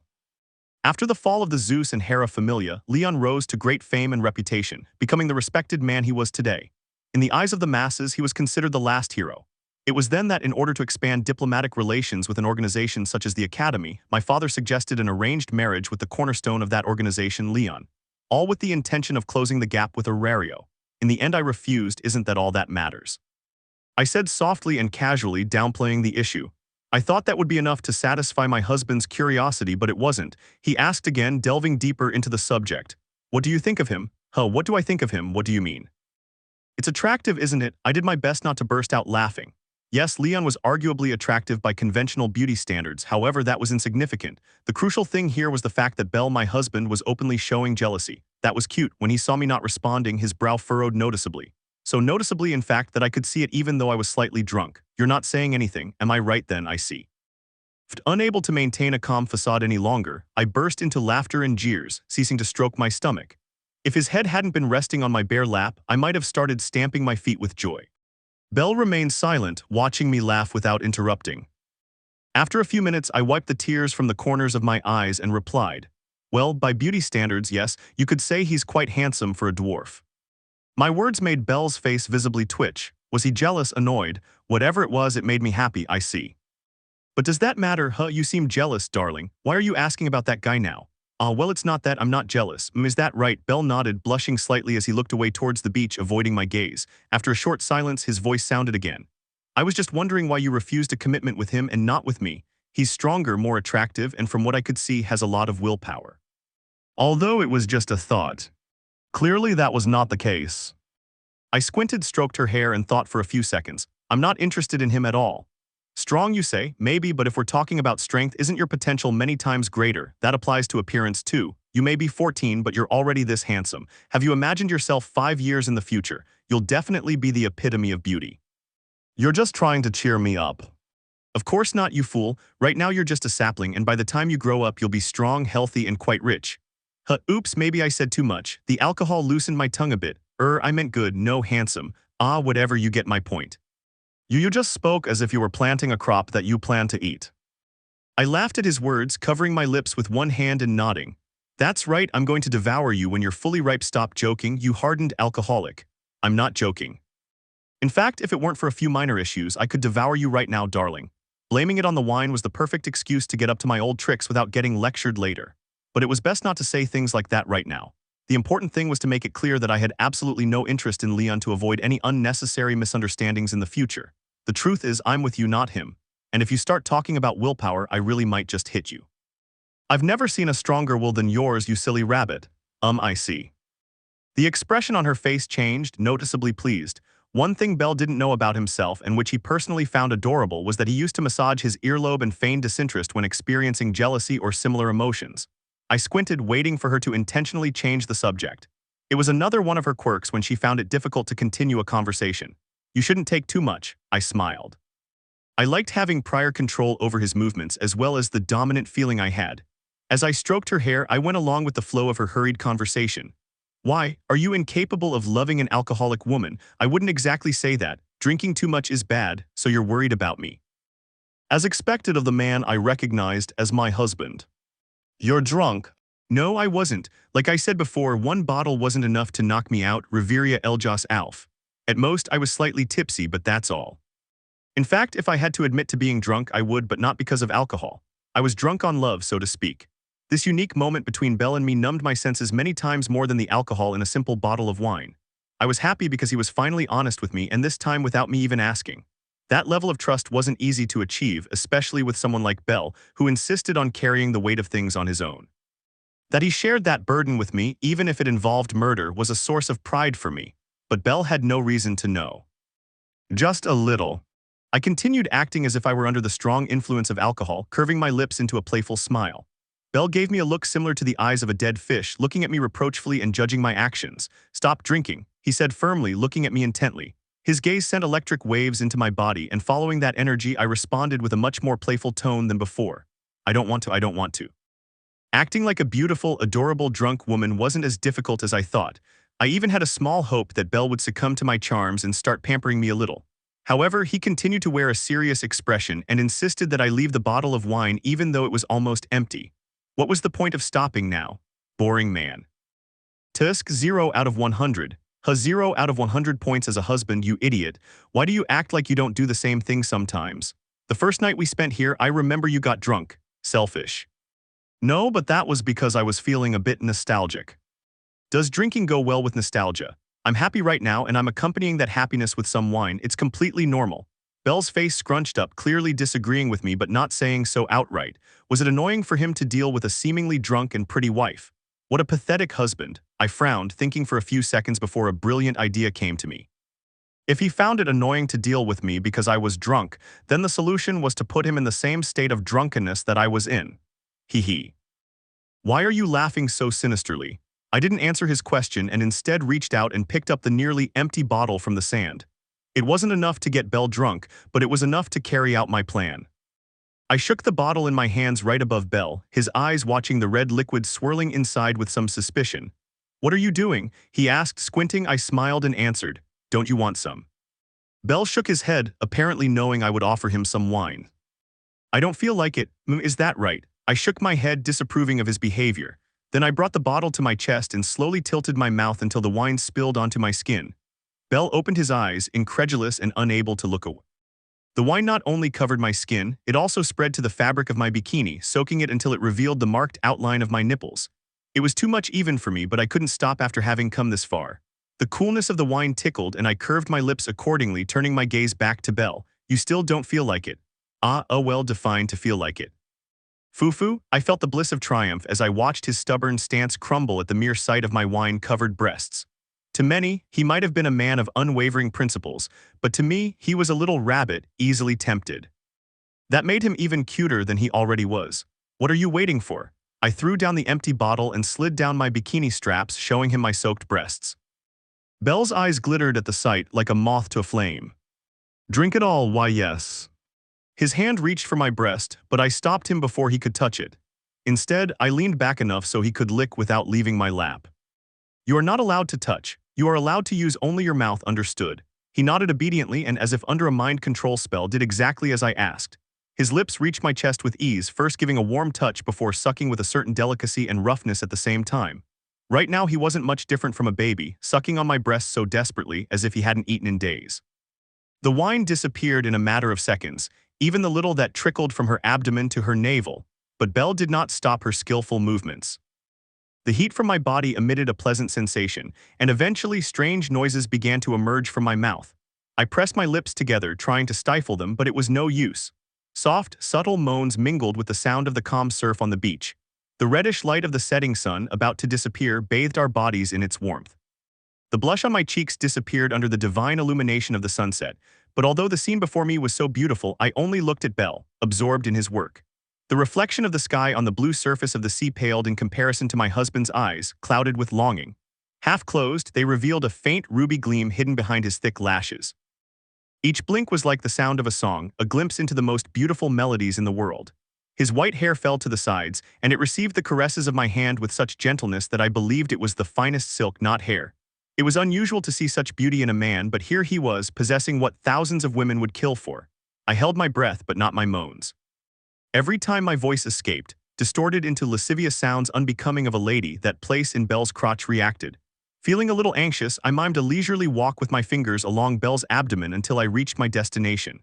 Belle noticed, but I stopped any movement he might have made by applying a little pressure with my breasts. Her body relaxed in an instant, granting permission she hadn't even needed at first. Just as my body was hers, her body was mine. An equivalent exchange, I'd say. I licked my lips and unbuttoned his pants, slowly lowering the zipper until I finally saw what I wanted to see. My sanity reached its limit when I saw his member. The breathing I had been holding until now became erratic, giving me a feeling of anxiety and something akin to panic. Eventually, something as big and thick as this would be inside me. The idea filled me with a certain amount of fear and, to my shame, anticipation. Although right now I was just holding it. My hand didn't even cover half its size, but from Belle's heated gasps, I could tell he was enjoying this little bit of service. "Consider this a reward for your good work," I whispered softly, battling my own moans and the heat emanating from Belle's member in my hand. I slowly went up and down, increasing the speed as her moans and my moans mingled in harmony with the waves of the sea. Doing something so indecent in front of such a beautiful scene could be considered a sin, but if so, it would be a sin I would commit as many times as necessary. I didn't consider this merely sexual or lustful impulses. It was a unification of our bodies, a blending of our souls, and a fusion of our feelings and emotions. Passion, desire, and lust could well be the trinity of love. We couldn't hide it, even though we both continued to deny it so carefully and held back those emotions for fear of an unwanted reaction. Although we knew that falling in love was the end result, the process still frightened us somewhat. In my case, I feared for the still hidden feelings Belle had for Aizu. Despite having given her up, I knew very well that it wasn't entirely true. Forgetting your first love couldn't be that simple. That's why I hesitated, fearing the possibility that those feelings confined deep within his heart might suddenly break free from their chains and leave me alone, heartbroken with my words of love hanging in the air, unreceived and unaccepted. As for him, well, I still didn't know. He did something like a confession which made me happy, but he still hadn't taken a significant step. Despite our carnal encounters in the middle of the night, my ring finger remained empty.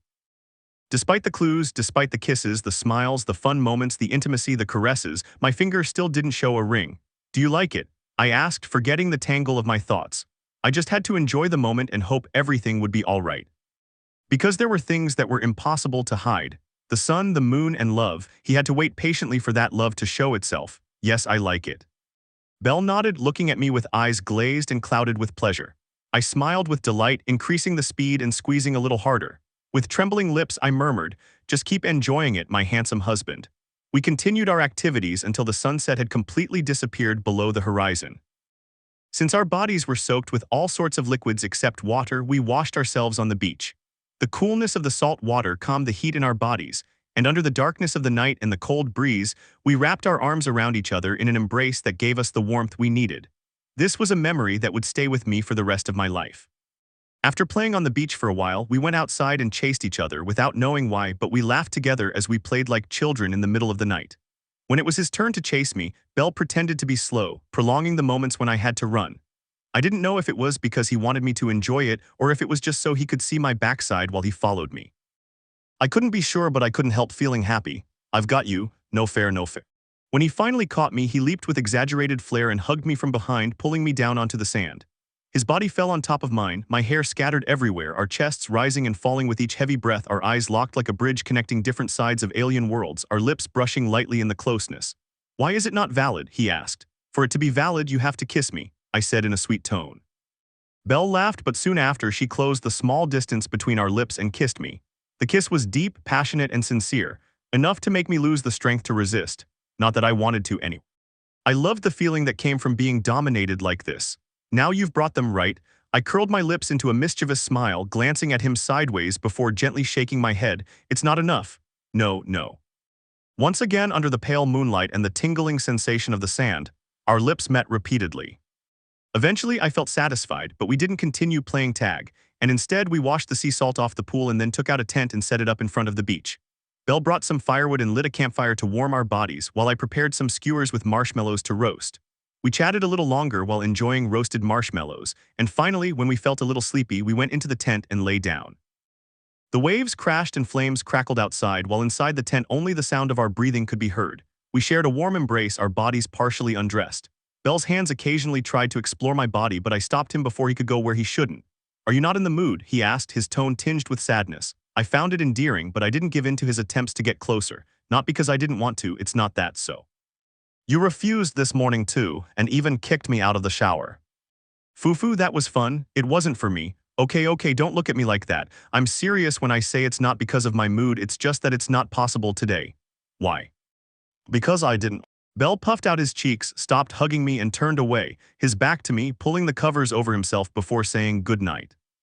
Was he throwing a tantrum? That was cute, but I couldn't let him get away with it.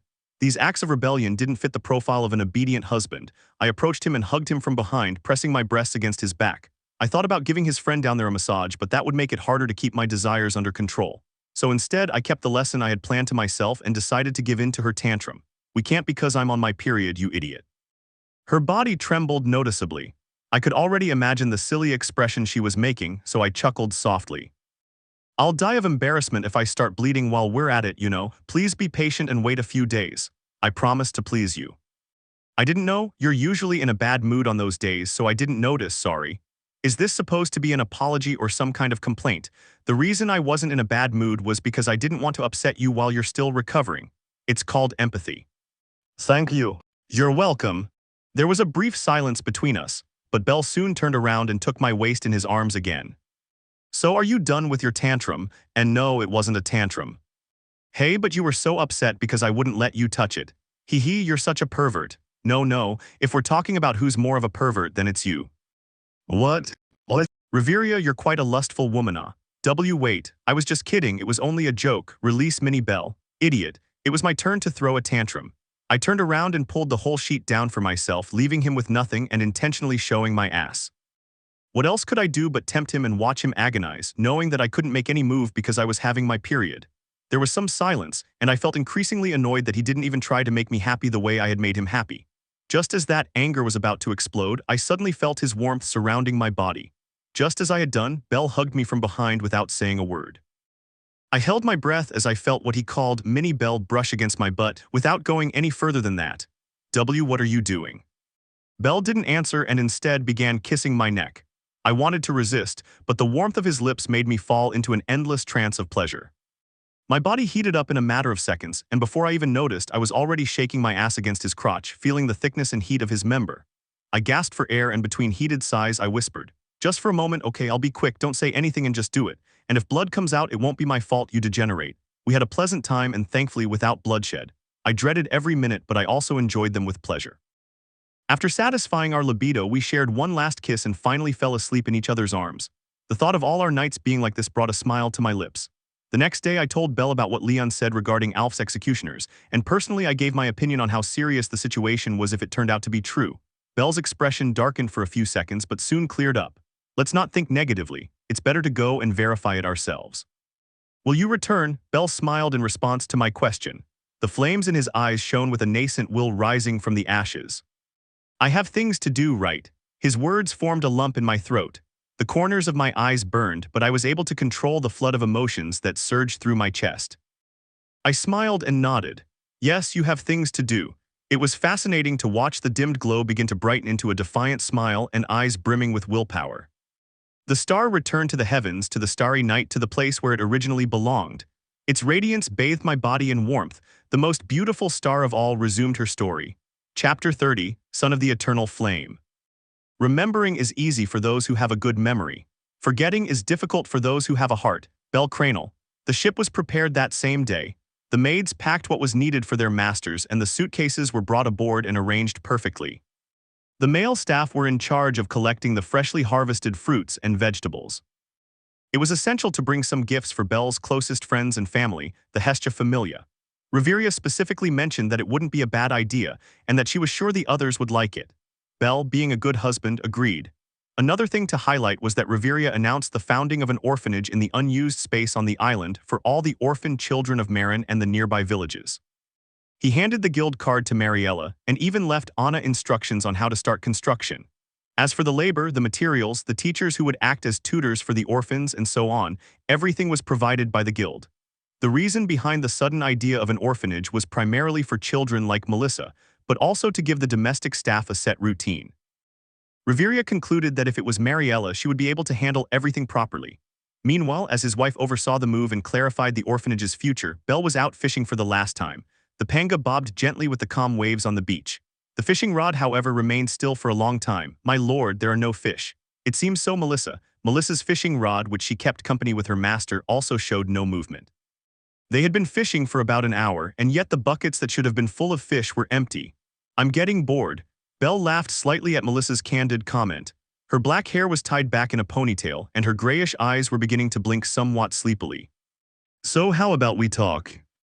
Belle suggested, catching Melissa's attention. The little girl rubbed her sleepy eyes and looked at her master. It was always a relief for her whenever she looked at his face, which always wore a kind and gentle expression. He might be her master, but Melissa looked at him in many other ways. a master who guided her through the art of swordsmanship. Although her sword was made of wood, it was crafted by Belle himself, and for Melissa it held great sentimental value. He was also the older brother she never had. He indulged her during most of her tantrums, and whenever she craved something, he got it for her with a smile.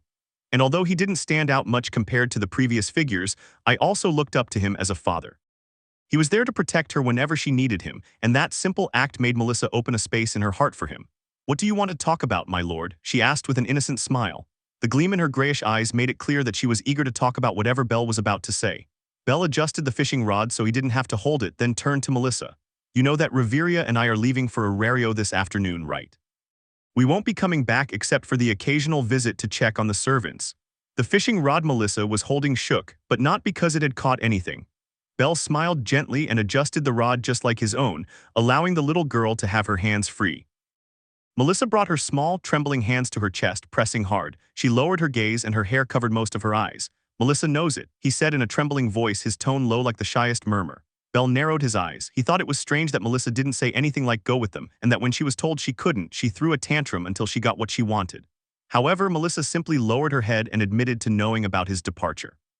She said or did nothing beyond that. Belle looked at her silently for a few seconds, then reached up and touched Melissa's head gently. He stroked it carefully and spoke, "Don't you want to come with us?" Melissa raised her head in an instant. She could feel the warmth emanating from the hand that stroked her hair, as well as its heaviness, and yet she made an effort to meet her lord's gaze. The eyes of the man who acted like a loving brother emitted a pure and sincere feeling, and that same feeling was transmitted to Melissa. The little girl, who until just under 2 months ago wandered the streets and did her best to earn her daily bread and survive, could not contain the emotion that overwhelmed her. She tried to maintain her composure, but the corners of her eyes suddenly began to burn. Small, crystalline tears emerged one by one, tracing paths down her chubby cheeks. Her small body trembled slightly, and although her vision became blurred due to tears, she did not stop seeing her lord's face. The face of the young man who gave her the opportunity to live a dignified and abundant life, who came to her, who was surrounded by the shadows of the cruel world, like a dazzling comet that illuminated everything in its path, her own hero. "Yes, Melissa wants to go with her lord." Her trembling voice mingled with the small sobs that escaped her lips. Her body moved on its own and she threw herself into Belle's arms, who received her warmly. The sudden movement made the panga thrash about unsteadily, but she calmed down after a few seconds. Holding Melissa in her arms, Belle decided to comment on what Riveria suggested a few nights ago. "Melissa, yes, my lord. If I tell you that Riveria and I want to adopt you, what would you say? Does the idea appeal to you?" His words made Melissa's crying, now a little calmer, disappear completely. Her small body stopped trembling, and without saying anything, she moved slightly away from him. She looked up and met his eyes. "Excuse me?" he asked incredulously, displaying a stunned expression that looked extremely adorable on his childlike face. Belle gave a gentle smile. "We want to adopt you as our daughter. An official document will be issued, so you would have to take either my last name or Riveria's. Of course, we understand if you object to the idea. We know we can't replace your biological parents. So what do you think? You can be honest." Melissa thought for a few seconds. Countless emotions swirled in her chest, and if she was honest, Belle's words made her happy. Although she was still practically a child, the life she had led thus far had given her a great capacity for understanding. He understood that the offer he was given right now was something that all street children would accept with a smile and tears of joy. After all, Belle and Riveria were a kind and loving couple. They owned an island and they had tons of money. Whatever she asked for, she was sure she'd get it. However, his heart continued to feel anguish. She wasn't ambitious. It was enough for her to be Riveria's chief assistant, her beloved lady, and to lead a quiet, peaceful life serving her until her time came. The simple fact of eating 3 times a day, dressing properly, having a comfortable bed and a roof over his head was something that could be considered perfect for someone who lived on a little bread and water for a long time. Deeply in his mind was the idea that asking for more than this would be a sin and an act of ingratitude. However, that was not the source of the doubt that flashed in her grayish eyes. "Will I have to call them Mom and Dad?" she asked with tears in her eyes. Although she was raised solely by her father due to the premature death of her mother, Melissa heard countless stories from her father about the woman who brought her into the world. Because she was still so young, her memories remained fresh, and she frequently dreamed of the woman described in her father's stories. These dreams were strong evidence that Melissa, despite not knowing her, still had a mother who loved her. It was the same with his father. No matter how grateful she was to Belle and Riveria, calling them father and mother was something she couldn't do. Her heart wouldn't allow her to do such a thing. Because the space was already occupied by her real parents, who she was sure were watching over her from beyond the grave. No. Belle's firm answer allowed Melissa to breathe again. He continued smiling kindly, looking at her with warm eyes. You can call us whatever you prefer, we don't mind that. It's something you can think about later and give us an answer when you feel ready. There's no pressure. Melissa pressed her trembling lips together and stared intently at her master. Tears continued to flow and her small arms refused to let go of him. Shortly afterwards he nodded gently. I want to think about it, my lord. Okay, feel free to do so. Thank you. The panga continued moving with the tide and Belle and Melissa remained there for a while. Until the very end, the fishing rods showed no sign of catching anything. Belle, Reveria, and Melissa watched as the servants gathered before them to bid them farewell. Each of them, all over 35 years old, lovingly embraced Melissa, who was seen as a sweet and adorable granddaughter by everyone. Mariella, the head maid, led the others, smiling at her masters. I wish you good fortune on your journey, my lady, my lord. Reveria nodded. We're leaving you in charge, Mariella. We trust you'll run the place perfectly, and if any problems arise, you can contact me via a magic item I'll send you in a couple of days. I will not disappoint you, my lady. I know. Then see you soon. Mariella curtsied and the servants behind her followed suit. Some even carved small tears into her eyes, creating an emotional and dramatic atmosphere. After a final goodbye, Belle, Reveria, and Melissa boarded the ship bound for Marin, where a caravan of carriages awaited them to take them to Aario with all their luggage. The carriages were loaded without any problems, and before the sun had set on the horizon, they were already leaving Marin heading for Aario. The journey was peaceful from the start.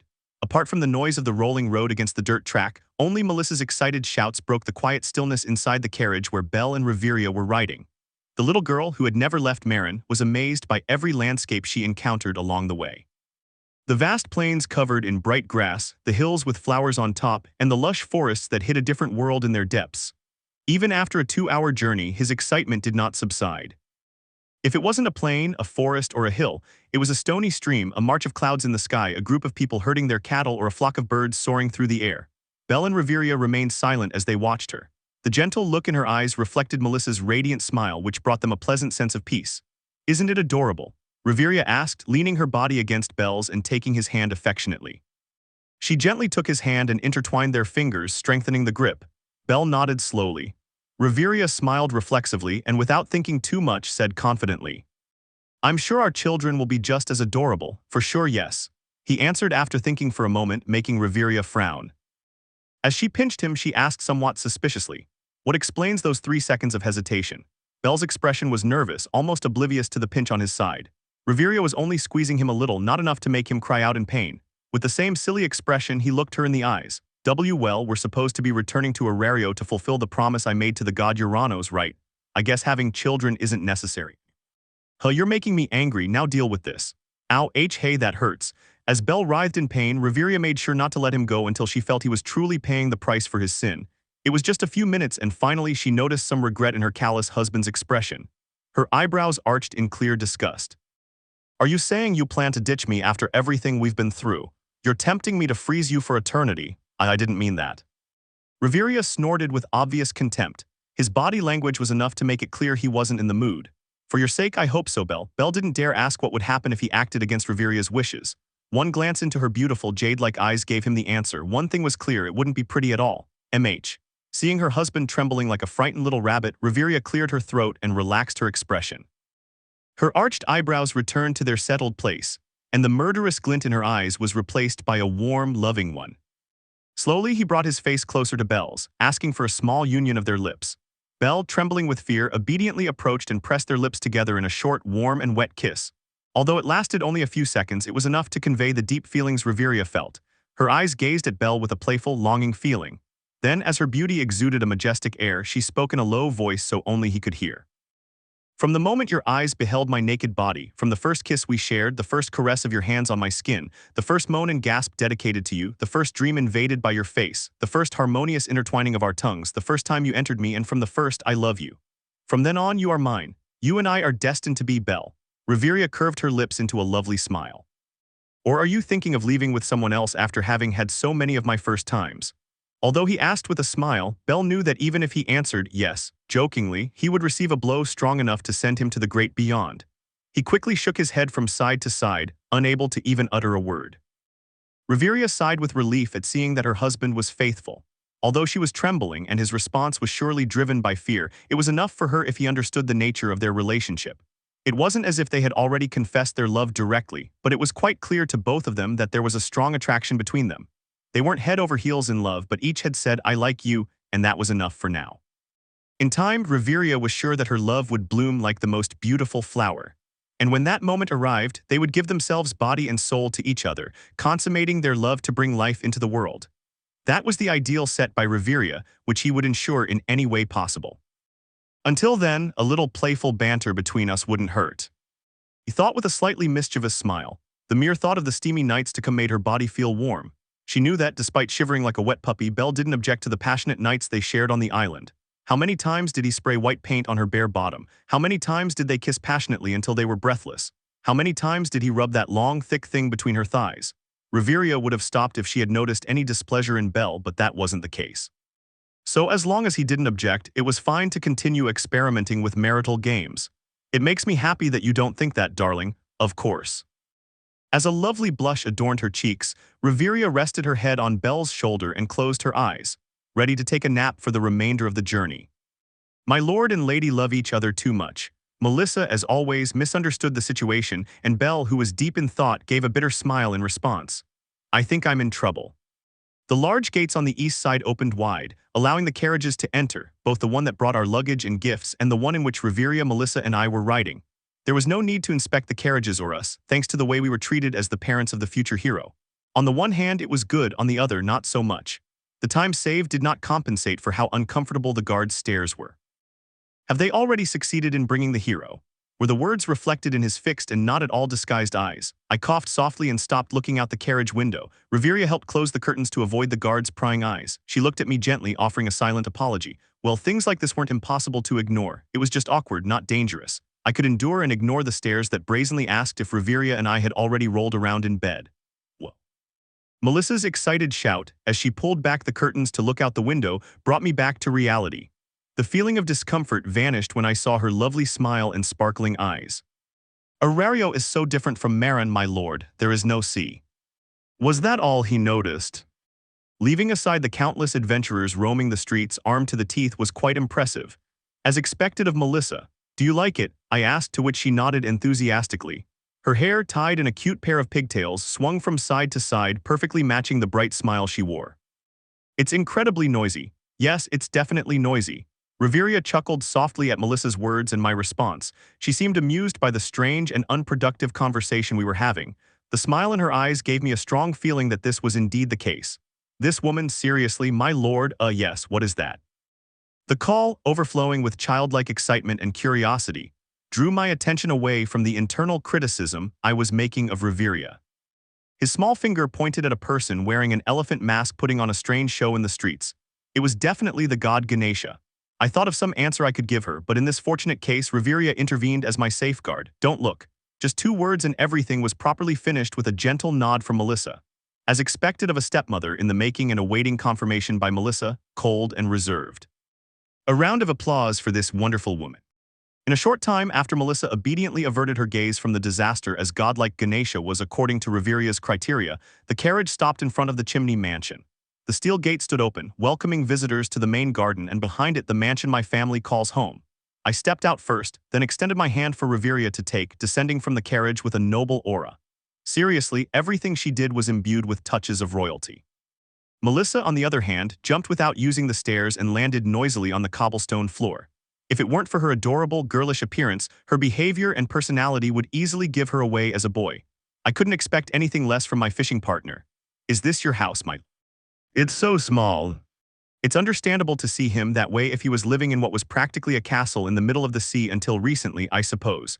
I chuckled softly and nodded, and in my place, Riveria's voice sounded somewhat stern. "That comment was rude, Melissa. You should be more considerate in other people's homes." "Why, yes, my lady." Melissa lowered her head, embarrassed and shy at being called out. I, on the other hand, looked at Riveria. Our eyes met, lost in the sparkle of each other's. The jade green of his eyes reflected a firm stance while I tried to convey that a little freedom wouldn't be so bad. After all, Melissa was still just a child. "Ha!" Riveria sighed, rubbed her temple, and nodded, a hint of annoyance in her eyes. I thought it was all settled, but just as I was about to smile in thanks, her fingers pinched my side. I winced, enduring the pain. Soon I could feel his soft, warm breath on my ear, followed by his words, "Don't expect any kind of affection tonight, husband." I smiled somewhat bitterly, following the rhythm of his walk towards the entrance of the mansion. Well, what kind of threat was that? It's not like he was addicted to our nightly escapades. I couldn't deny that I liked them, but they weren't vital to my daily life. Try blackmailing me another day, wife, Belle. A sharp, familiar shout snapped me out of my thoughts. I looked ahead and there was my goddess, running excitedly toward me. Behind her came Lily, Haruheim, Makoto, and two people I didn't recognize. I didn't see Welf anywhere. Well, he's probably busy. I quickened my pace toward my goddess, who was charging toward me like a bull. I smiled with a certain relief, noticing that she still had that childlike aura surrounding her. So when I was close enough, I opened my arms wide, intending to hug her. I certainly didn't expect her to leap and launch herself at me like a meteor so unexpectedly. Belle Kuwun, Hestia saw ugh. I fell to the ground on my rear, feeling the unexpected weight of my goddess on top of me. Her chubby cheeks rubbed against my chest again and again, conveying her affection. I could also feel the large size of her breasts, which made me feel quite embarrassed and uncomfortable. Yuahua, my Belle is back. I missed you so much, my little bunny. It took a while for Hestia-sama to calm down. She cried buckets, tears, and snot spilling onto my chest. All I could do was smile and stroke her head, waiting for her emotions to subside enough to move her off me. Especially since Reveria's gaze was starting to be quite frightening, she really should learn some self-control regarding her jealousy. There are two looks. The heightened sensitivity I developed after arriving in Aario allowed me to perceive a second glance. However, it wasn't imbued with murderous emotions, but rather with disappointment and disgust. I looked back, and there, standing to one side of Reveria, was Melissa. Her empty eyes stared at me as if I were the worst scum in the world, scum at its finest. Her too. To be honest, she already had enough to deal with Reveria. I let out a tired sigh and took Hestia-sama by the shoulders. We should go in, Hestia-sama. I suggested it with my life on the line. Hestia-sama finished drying her tears as she nodded weakly. She really must have missed me even though I was only gone for 2 months. Of course, she said with a rampant, joyful smile. I stood up first and helped her to her feet, then I looked at the others.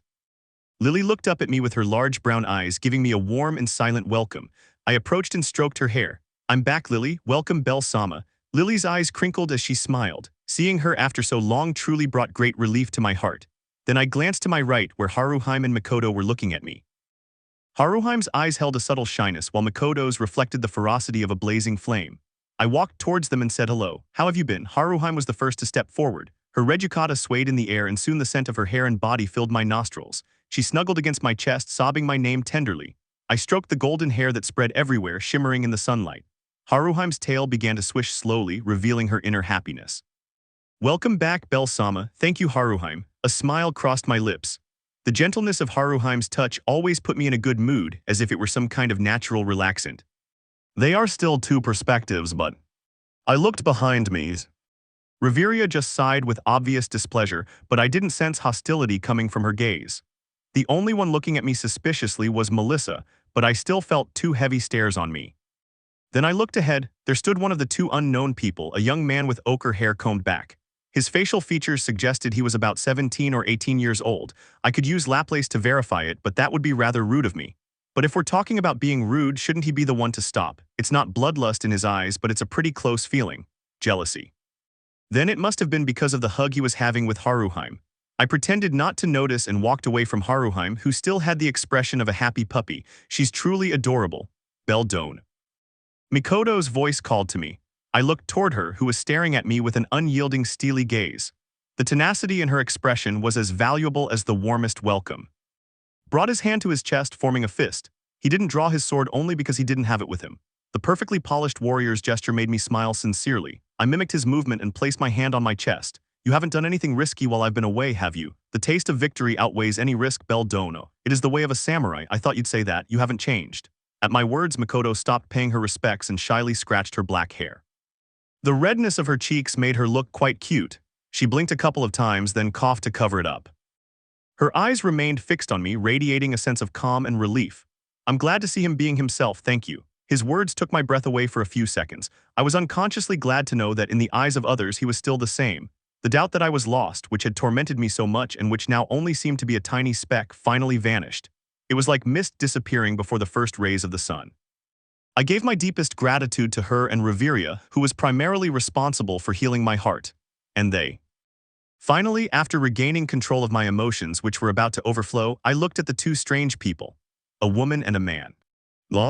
As if she knew what she was about to say, Hestia-sama leaped forward while letting out an animated shout. They are the newest members of the family. New members. I looked closely at the 2 people. The boy with ochre hair was no longer giving me dirty looks, which was a relief, but I focused my eyes especially on the woman. If I had to guess, she looked about 20. Fair skin, black hair, and a sleepy smile that could infect you if you stared at it for too long. That was my first impression of her. Let me introduce them. Hestia-sama ran to their side and pulled them towards me. They both smiled as they followed her, ending up about 2 meters away. This playboy-looking guy is Arthur, and this quiet girl is Margaret. Guys, this is my precious Belle, captain of the Hestia Familia. Now salute properly. Arthur gave a small bow, saying, "It's a pleasure to finally meet you, Captain. I've heard wonderful things about you. No, you're supposed to be older than me. Why are you speaking to me so formally? I feel pressured and embarrassed. It's reassuring that the family captain is quite handsome." Margaret said that with a carefree smile, waving her hand in greeting. Was it okay with him as long as he was handsome? She felt a strange familiarity with his personality, though she couldn't remember whose it was. "It's a pleasure." I smiled awkwardly and returned the greetings. I wanted to say something more, but the weariness of the journey was beginning to weigh heavily on my shoulders, especially Melissa's death stare. She wasn't even looking at me but at Margaret, who had recently complimented my appearance. What's wrong with this little girl? I turned my head while holding back a sigh, looking at Hestia-sama. I don't see Welf anywhere. Is he out? Ah, Welf-kun. He said something about metal, fire, and swords. You know how blacksmiths are. Ha ha ho ho ho. I opened my eyes momentarily.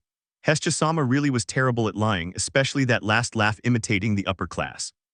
However, I didn't mention it. If Welf were in trouble, Hestia-sama would be the first to say so, even if it went against my stubborn friend's wishes. It couldn't be anything serious if it was showing me an obvious lie right in front of my face. I see, I nodded with a smile. Welf is usually like that, isn't he? Yes, yes.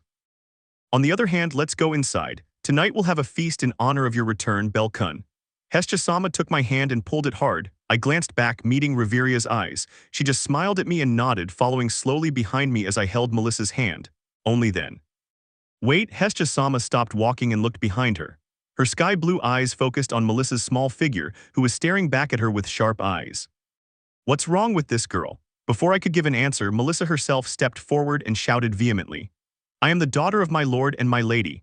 That stomp he made at the end was completely unnecessary, as it further emphasized the inexplicable silence that hung over the mansion's main garden.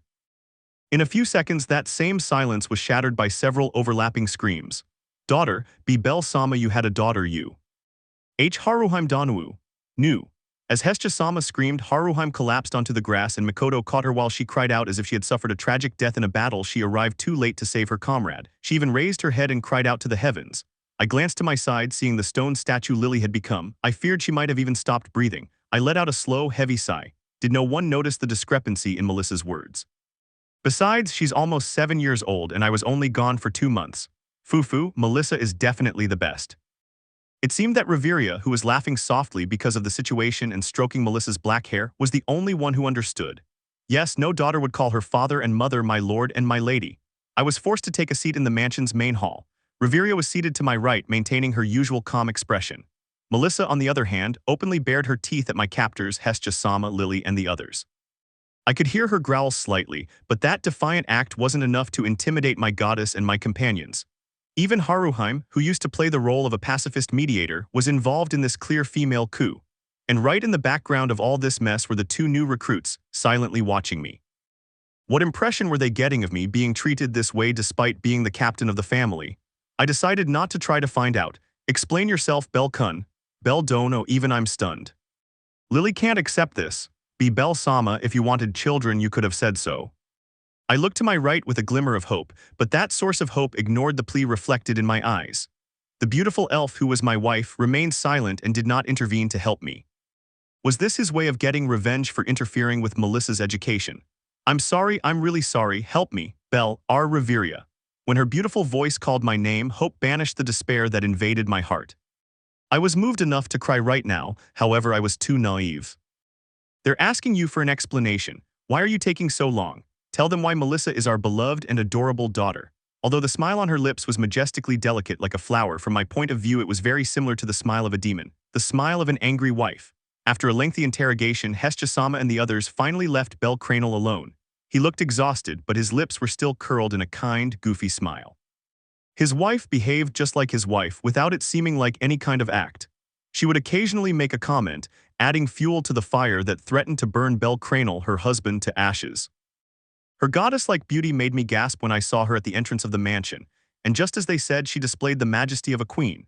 The little girl who came with them, Melissa Chan, was adorable. She really is adorable.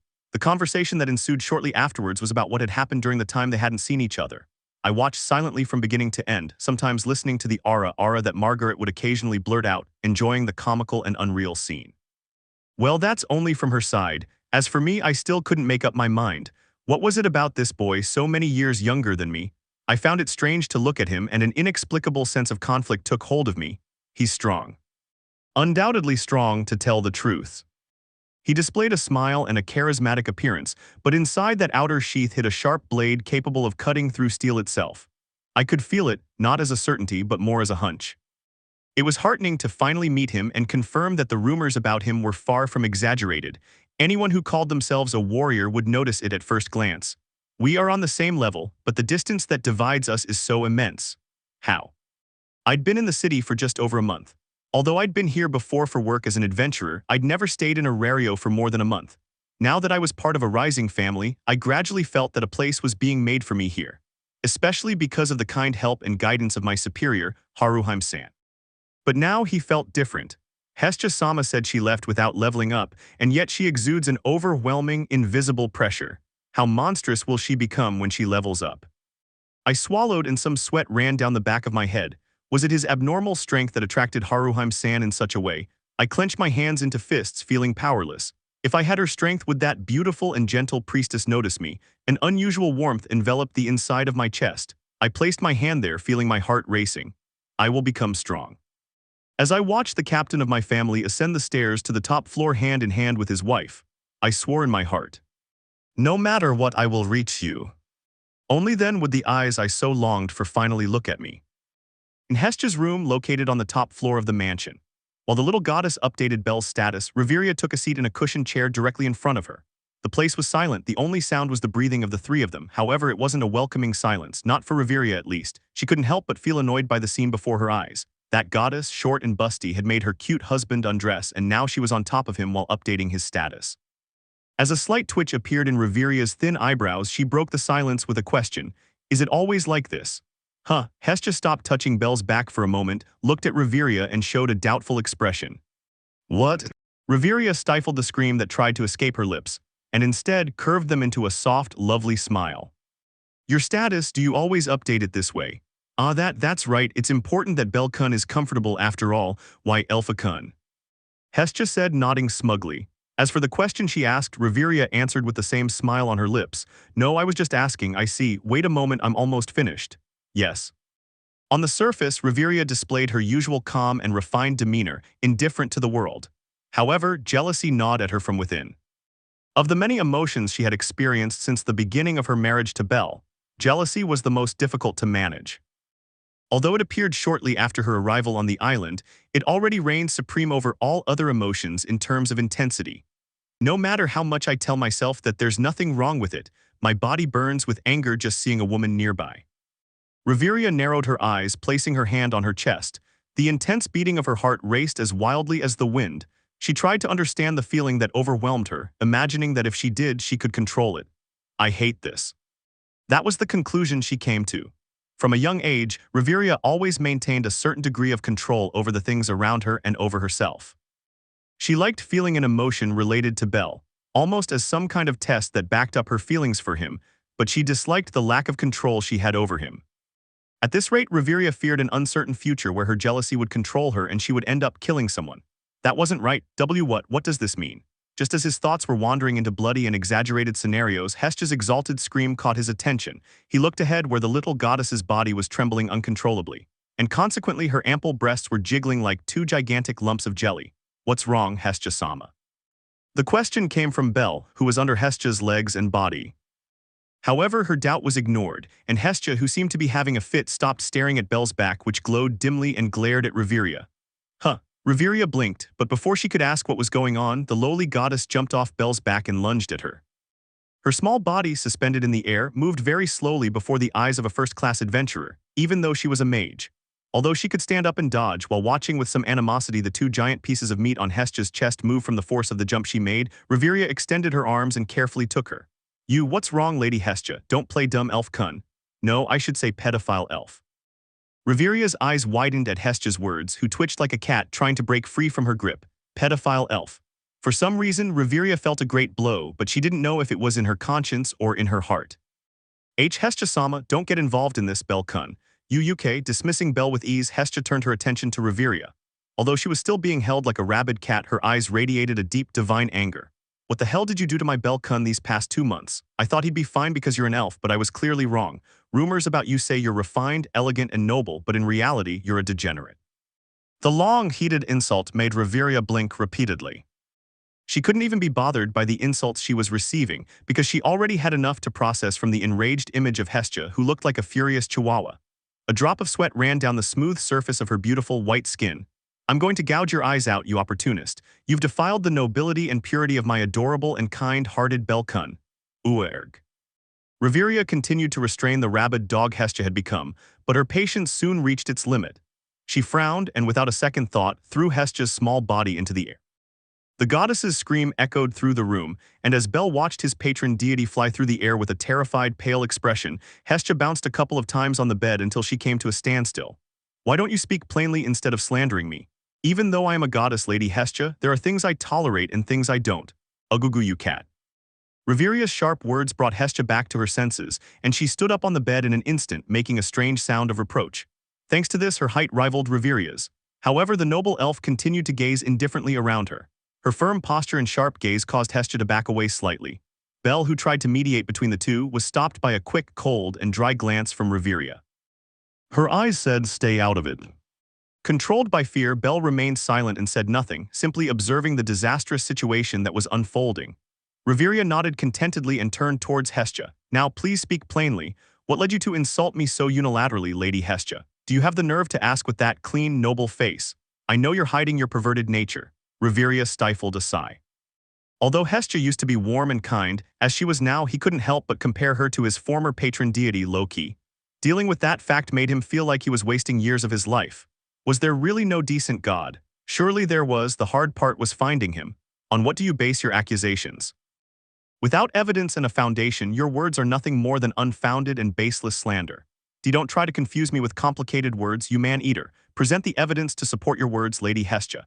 Reveria's eyes flashed a dangerous gleam, and Hestia, sensing the danger, visibly backed away. Although she was a goddess and Reveria a mortal, there was a certain heaviness and coldness in the aura she gave off. So very reluctantly she said, "Fine, you want proof, I'll give it to you. Belle-kun, what, get on the bed, why yes." Hestia's sudden shout made Belle stand up, ready to climb onto the bed and lie face down. However, narrowing her eyes, Reveria spoke. She wasn't in the mood to allow another approach like the previous one, even if it involved goddess and dependent. No, if you're going to transfer his state to a leaf, then you can do it without climbing on top of him. Do it the normal way. Belle-kun, get in bed. Belle, do it normally, sitting down, lie down, sit down, lie down, sit down. Before long, Hestia and Reveria were at each other's throats.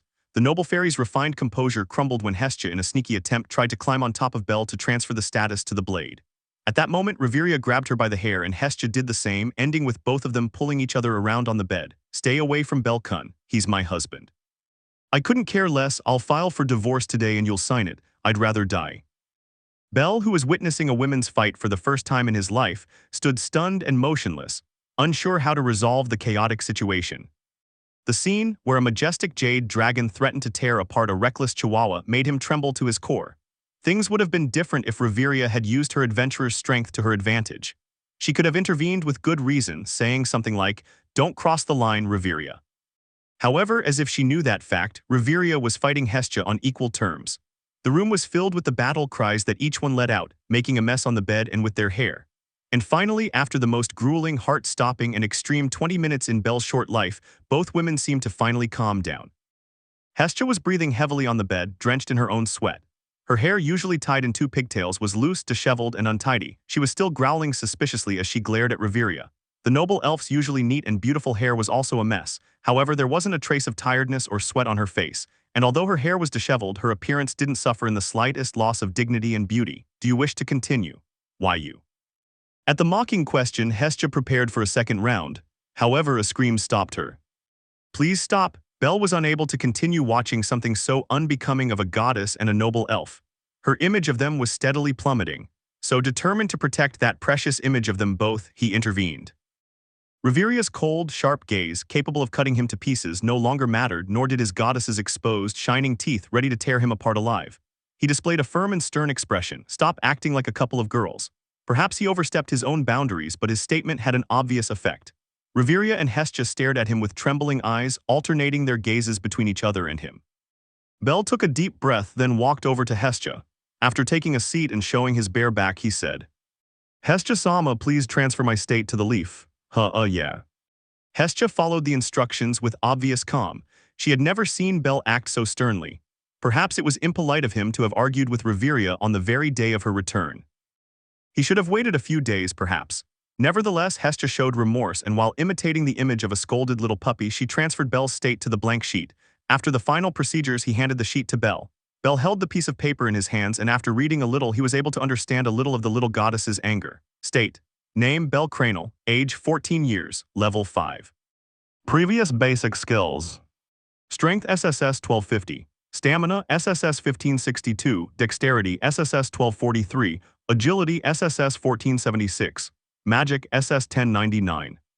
Current basic skills: strength I0, stamina I0, dexterity I0, agility I0, magic I0. Developmental skills: luck F, abnormal resistance D, magic resistance F, mana burst I knew. The user's mana increases explosively upon suffering a mind 0. Magic: fire bolt Eads Vesta, fire type long enchantment magic. It transforms the user's body and cancels out physical damage. It consumes the user's mana massively. Activation chant: sacred flame, eternal flame. Shine bright and radiate, do not be extinguished. Protect my mortal body, cover my wounds with the divine blessing of immortal fire. It burns and consumes, it blazes and protects, it shines and gleams. Return my soul to the eternal sacred fire, Eads Vesta. Skills: unwavering desire, Argonaut, Laplace, Imitator, Utternez, new Princess's Consort, regenerates the user's mind and mana. Explosively increases the effects of magic. Belle's eyes trembled, radiating a mixture of joy, confusion, and embarrassment. He was speechless after reading the contents of his status, mainly because of the new magic Eads Vesta. His second magic seemed incredibly powerful, making his chest heave like crazy. However, that wild excitement cooled down when they reached the bottom in the skills section. Erdnez, consort of the princess in the language of the gods. Although it wasn't the most absurd thing about his state, it certainly stood out because of the meaning behind it. The word consort was the key. In the strange world of blessings bestowed upon humanity by gods, those who dedicated themselves to describing the unknown of the strange world that were the states of adventurers managed to reach a consensus. The abilities, magic, and everything related to it sprang from the user's deepest desires, fears, regrets, or joys, and in some cases from experiences that left a significant mark on their life. Utternez was born from the latter, an experience that marked Belle, and if it was something as intimate as consort, even a fool could guess the meaning. Bellcranel and Reviria Eljas Alf were close enough to give rise to such an ability, of course both physical and emotional closeness. That fact was the reason behind the impulsive and aggressive actions of the goddess Loli, who continued to grumble under her breath. Let me see. Noticing her husband's strange behavior, Reviria, who had already styled her hair back to its previous state, stepped forward and took the status sheet. Her eyes narrowed as she read from beginning to end. She showed surprise and joy at seeing how incredible her husband's state was, but like him, Reviria froze when she reached the end, that brief paragraph that showed the skill Utternez. Her cheeks turned noticeably red. Now do you understand, you perverted elf? Tell me what you did to my Belle-kun on that island. Right now, we didn't do anything. You're lying. Have you forgotten that I'm a goddess? Even if I weren't, your face, red as a sheet, clearly says you're lying. Reviria feigned ignorance, but that very ignorance further fueled the flames of anger boiling within Hestia's small body. Initially, he should have acknowledged the situation and offered an apology. However, Reviria didn't consider doing such a thing. She adjusted her voice, and while calming the cute redness on her cheeks, she looked at Hestia haughtily. I don't understand your discontent, Lady Hestia. This ability is incredibly efficient for someone like Belle, who uses magic in hand-to-hand combat. Aren't you happy for him? Besides, this new magic bears the name of one of your authorities, doesn't it? You should be jumping for joy, instead of complaining about the things we didn't do on the island. If you put it that way, certainly wait, no. Don't try to ensnare me with cunning words. Tell me this very instant what you've done with my Belle-kun. Reviria clicked her tongue in obvious annoyance when she saw that the goddess wasn't being fooled as she'd hoped. Her head ached from listening to the shrieks she let out, never stopping for a single second. It really looked like a chihuahua. Unable to stop herself, she let out a long, heavy sigh. The air around her changed, and it was quickly noticed by Hestia. "Okay, I'll show you, H-huh. The answer you seek, Lady Hestia, I will show you right now." Hestia had a bad feeling, but she couldn't move. Especially since she wanted the perverted, disguised noble princess in front of her to confess once and for all. "Belle?" Reveria's voice called to the boy, who was still looking at both women with some uncertainty. Upon hearing his name, Belle almost instinctively backed away. She had heard Reveria's words, and she didn't need to think too much to know what she wanted to do. Reveria, wait a moment." "No waiting, we must obey Lady Hestia's orders. Be but shhh." Hestia turned to stone as she watched Reveria, who had been standing in front of her just seconds before, turn around and corner Belle, who was still sitting on the bed. The slender, delicate arms took hold of the reluctant boy's body and charmed him with extreme speed, as if it were something his body demanded regardless of Belle's wishes. Long, slender fingers held Belle's chin, and slowly the elf, as if casting a spell on a mortal hypnotized by her beauty, brought her lips closer. Their breathing collided and blended harmoniously. By the time Hestia realized what was about to happen, it was too late. Her small body moved as fast as she could, yet she was unable to prevent what was inevitably going to happen. He jumped, and while his body was suspended in the air, the scene before his eyes was slowly etched into his memory. Belle, her cute assistant, caught in the web of that lascivious woman with a noble and charming appearance, was completely red. His red eyes flicked across and made contact with Hestia's, but Reveria's skillful hand turned him around, demanding that right now he should only focus on her. Time seemed to stand still for Hestia, who gazed with despair etched in her sky-blue eyes. Belle's red, glossy lips were consumed by Reveria's pastel-pink lips. They joined, they separated, and they joined again. The heated, wet dance of their lips was reflected in the blue sky like a work of art that inspired pain in her heart. Hestia fell to the ground, unable to reach them. When she raised her head and looked ahead, Belle and Reveria's positions had changed. Like a predator, the noble elf pushed Belle's chest, causing him to fall backward onto the bed with her on top of him, their lips dancing in a hot and intense kiss. Belle's arms twitched in resistance, but only at first. Within seconds, swallowed by the pleasurable sensation of his wife's full lips, he lost any sign of rejection. His arms fell lifeless, unable to even move a finger. Stop. With tears in her eyes, Hestia screamed like a mother would watching her child die before her very eyes. Her voice rose explosively, emitting the divine despair that consumed her. "Please stop." Despite Hestia's desperate pleas, Reveria didn't stop until after what felt like an eternity of 10 minutes. The intensity was so great that Belle ended up losing consciousness. When I regained consciousness after what was an unexpected kiss, I timidly saw my goddess, who remained curled up in a ball in the corner of the room, playing with her finger on the wooden surface. Belle was defiled. I should have stopped him from leaving. Why did I trust that degenerate? After all, she's still a woman. Belle's charms even made a noble elf fall for him. He muttered things like that in a dead tone. I forced myself to look away out of respect for my goddess and for my own good. Seeing a god in that state, who should be the embodiment of justice, dignity, and righteousness, left a bitter taste in my mouth. Don't you think you exaggerated? I only did what he asked me to do. I turned my attention to the source of this whole matter. I didn't even have time to enjoy the newfound strength coursing through my body, or rejoice in the new magic and developmental abilities I had gained.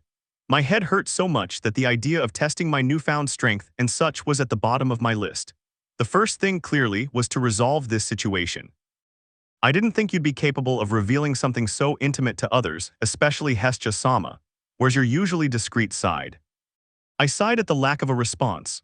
Reveria just frowned, raised her eyebrows in obvious displeasure, and turned her gaze away from me. With her throwing a tantrum of indignation and Hestia-sama suffering an existential crisis, I really didn't know what to do right now. I sighed in annoyance, trying to think of a solution. It didn't have to be good, just fix the situation and that's it. I could explain to Hestia-sama that due to the prophecy we had to begin intimacy for the sake of the world. Kisses were the first step, and after that we didn't go any further. But such an obvious lie will be noticed, and it will surely explode the moment it hears my words. I had to find a way to twist my words to make them seem true, a lie told with truths.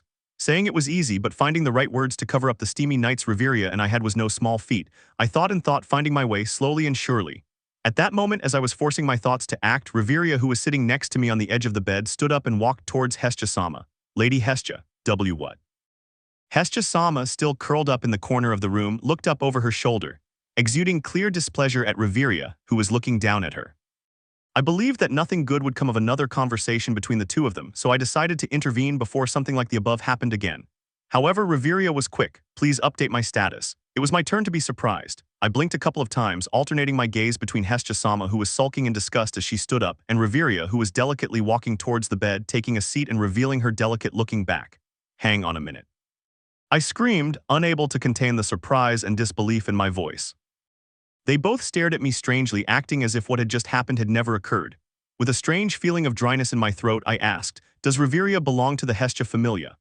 In response to my question, Hestia-sama raised an eyebrow with obvious doubt, then looked at Reveria.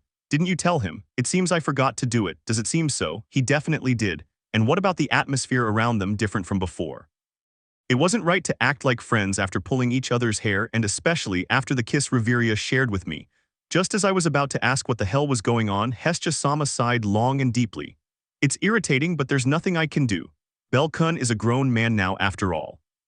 If I keep throwing a tantrum over something that's already happened, my dignity as a goddess will truly plummet." I opened my eyes, clearly surprised. Hestia-sama displayed a weary smile, but one that also held a faint hint of sadness and nostalgia. It was the smile of someone resigned to the facts. Her mature appearance, one I had never seen in the usually childlike goddess who welcomed me, left me speechless. "Above all, I am the goddess of the hearth. My authority encompasses many things, and among them are love and family. If Belle-kun has found a form of love in this pedophile elf, well, there's nothing I can do." Hestia-sama. "Lady Hestia, thank you for your blessing." "Blessing my ass. Me saying this doesn't imply acceptance of you, old ha. If I see the slightest opportunity, I'll personally pull you away from Belle-kun." Just when I thought Hestia-sama really was a goddess, she suddenly burst into shouts at Reveria's words. They really didn't get along, and let that be clear, he shouted sternly. "No amorous, affectionate, or indecent acts in this house. Above all my authorities, the one I value most is that of virginity. I will not tolerate a pair of horny old men, understand?" Hestia-sama, I never. I'm not saying it because of you, Belle-kun." Hestia-sama turned towards me with a radiant and kind expression, like that of a mother looking at her adorable child. Then that same expression was distorted into the expression that a third-rate thug would make in front of a poor citizen who got lost in the alleys of the slums. I'm clearly referring to this cunning woman. Reveria remained silent, indifferent to the insults Hestia-sama implied. My goddess paid no attention and with renewed energy approached me, took my hands and asked in a welcoming tone of voice, "Belle-kun, why her? She's 100 years old, you know. She's at the age to be your great-grandmother." I forced a smile. Reveria was supposed to update her status, but somehow things ended up like this. Hestia-sama kept muttering things about Reveria's advanced age, which had always been a sensitive subject that touched a nerve with her. I glanced surreptitiously past my goddess's adorable face, seeing my wife's figure, which was beginning to emanate some kind of black miasma throughout her body. The shiver that ran down my spine was no joke. Ahem. When she adjusted her throat, I jumped involuntarily in fear. I had a strong urge to jump out the window and escape. "Lady Hestia, look at me." Reveria stood up. "What's happening now, old lady?" Hestia-sama turned around, displaying the same thuggish expression. Just when I thought that this time I would definitely have to intervene to prevent my goddess from ascending to the heavens, Reveria raised her face. A haughty expression, a confident and bright gaze, and above all an aura overflowing with dignity and beauty. As she gazed down at Hestia-sama, her pink lips moved gracefully, gleaming enticingly. The delicate movement of her finger tucking the jade-colored hair behind her long, pointed ear caught my attention. Looking at myself now, do I really look like someone who's 100 years old? I blushed immediately. Not just her posture, her voice, or the expression on her beautiful face. From her body language, the tilt of her gaze, the tone of her skin, the perfect symmetry of her face, everything exuded an exceptional beauty that could be considered divine. She evoked the image of an arrogant and vain queen, and that very image completely captivated me. I was surprised that she could exude this kind of beauty, so different from the one she usually projected since we started living together as a couple. For the first time, Hestia-sama was speechless. "The occasion is perfect," Reveria continued, this time softening his expression and leaving the haughtiness in his voice. "I understand your concern for Belle very well, Lady Hestia. So if there's one thing I can say with absolute certainty, it's that there's no woman better suited for him than me." This time, too, I was a prisoner of silence. Had I had a drink in my mouth, I definitely would have spat it out. If it was embarrassing for me to listen to her, then I couldn't imagine the immense shame that was eating away at Reveria from the inside. "I'm not completely sure," Hestia-sama said, this time standing firm. She's sitting on the edge of the bed just like me, crossed her arms under her ample breasts, making them stand out even more. "What makes you believe such a thing?" Reveria smiled smugly. "I'm one of the most beautiful women in the city, goddesses included. I easily make the top 10. Besides, I'm a first-class adventurer. It's crucial that the woman walking beside me is strong, right?" "Why yes, indeed. Wait, didn't you just sound a little narcissistic?" "I'm rich too. I've amassed a considerable fortune working as an adventurer. Financial stability is important, isn't it? That could be the case, but money isn't the most important thing in life. The blood running through my veins, my lineage, is the noblest among my race. It is important to have good origins and be from a good family so that our descendants will enjoy great beauty and reputation. Descendants. It's too soon to talk about having children, but above all. Reveria paused, looking at me for a brief moment before meeting Hestia-sama's gaze again. Her lips curved into a beautiful, radiant smile, leaving me speechless, stealing my breath. My feelings for Belle are sincere. Hestia-sama's lips moved, but no words came out. Her eyes, trembling for a moment, shone with a feeling of satisfaction. "You're not lying," he said with a tired smile, but at the same time one filled with relief. The long sigh she let out shortly afterwards felt as if she had been freed from a burden she had been carrying until now, one that I was completely unaware of. I didn't ask anything, and instead I looked at Reveria. My flushed face was reflected in her jade-colored eyes, which gazed at me with tenderness and affection. I wanted to speak, but at that moment Hestia-sama clapped her hands in obvious annoyance. She had the face of someone who had suddenly chewed something extremely sour. Okay, stop staring at each other like a pair of lovebirds. Belle-kun, come out right now. I'll update this old woman's status, so get out. You're not allowed to look at her in my presence. Ah, yes. That's how I was kicked out of Hestia-sama's room. Reveria didn't say anything, but she kept her loving eyes on me the whole time. The small, mischievous smile at the end, just before her beautiful face disappeared behind the door, made my heart leap like crazy. I'll have to take care of myself tonight. The next day, sitting at the desk in the family captain's office, I skimmed through several reports related to the dungeon. I needed to catch up as quickly as possible, otherwise time would swallow me whole.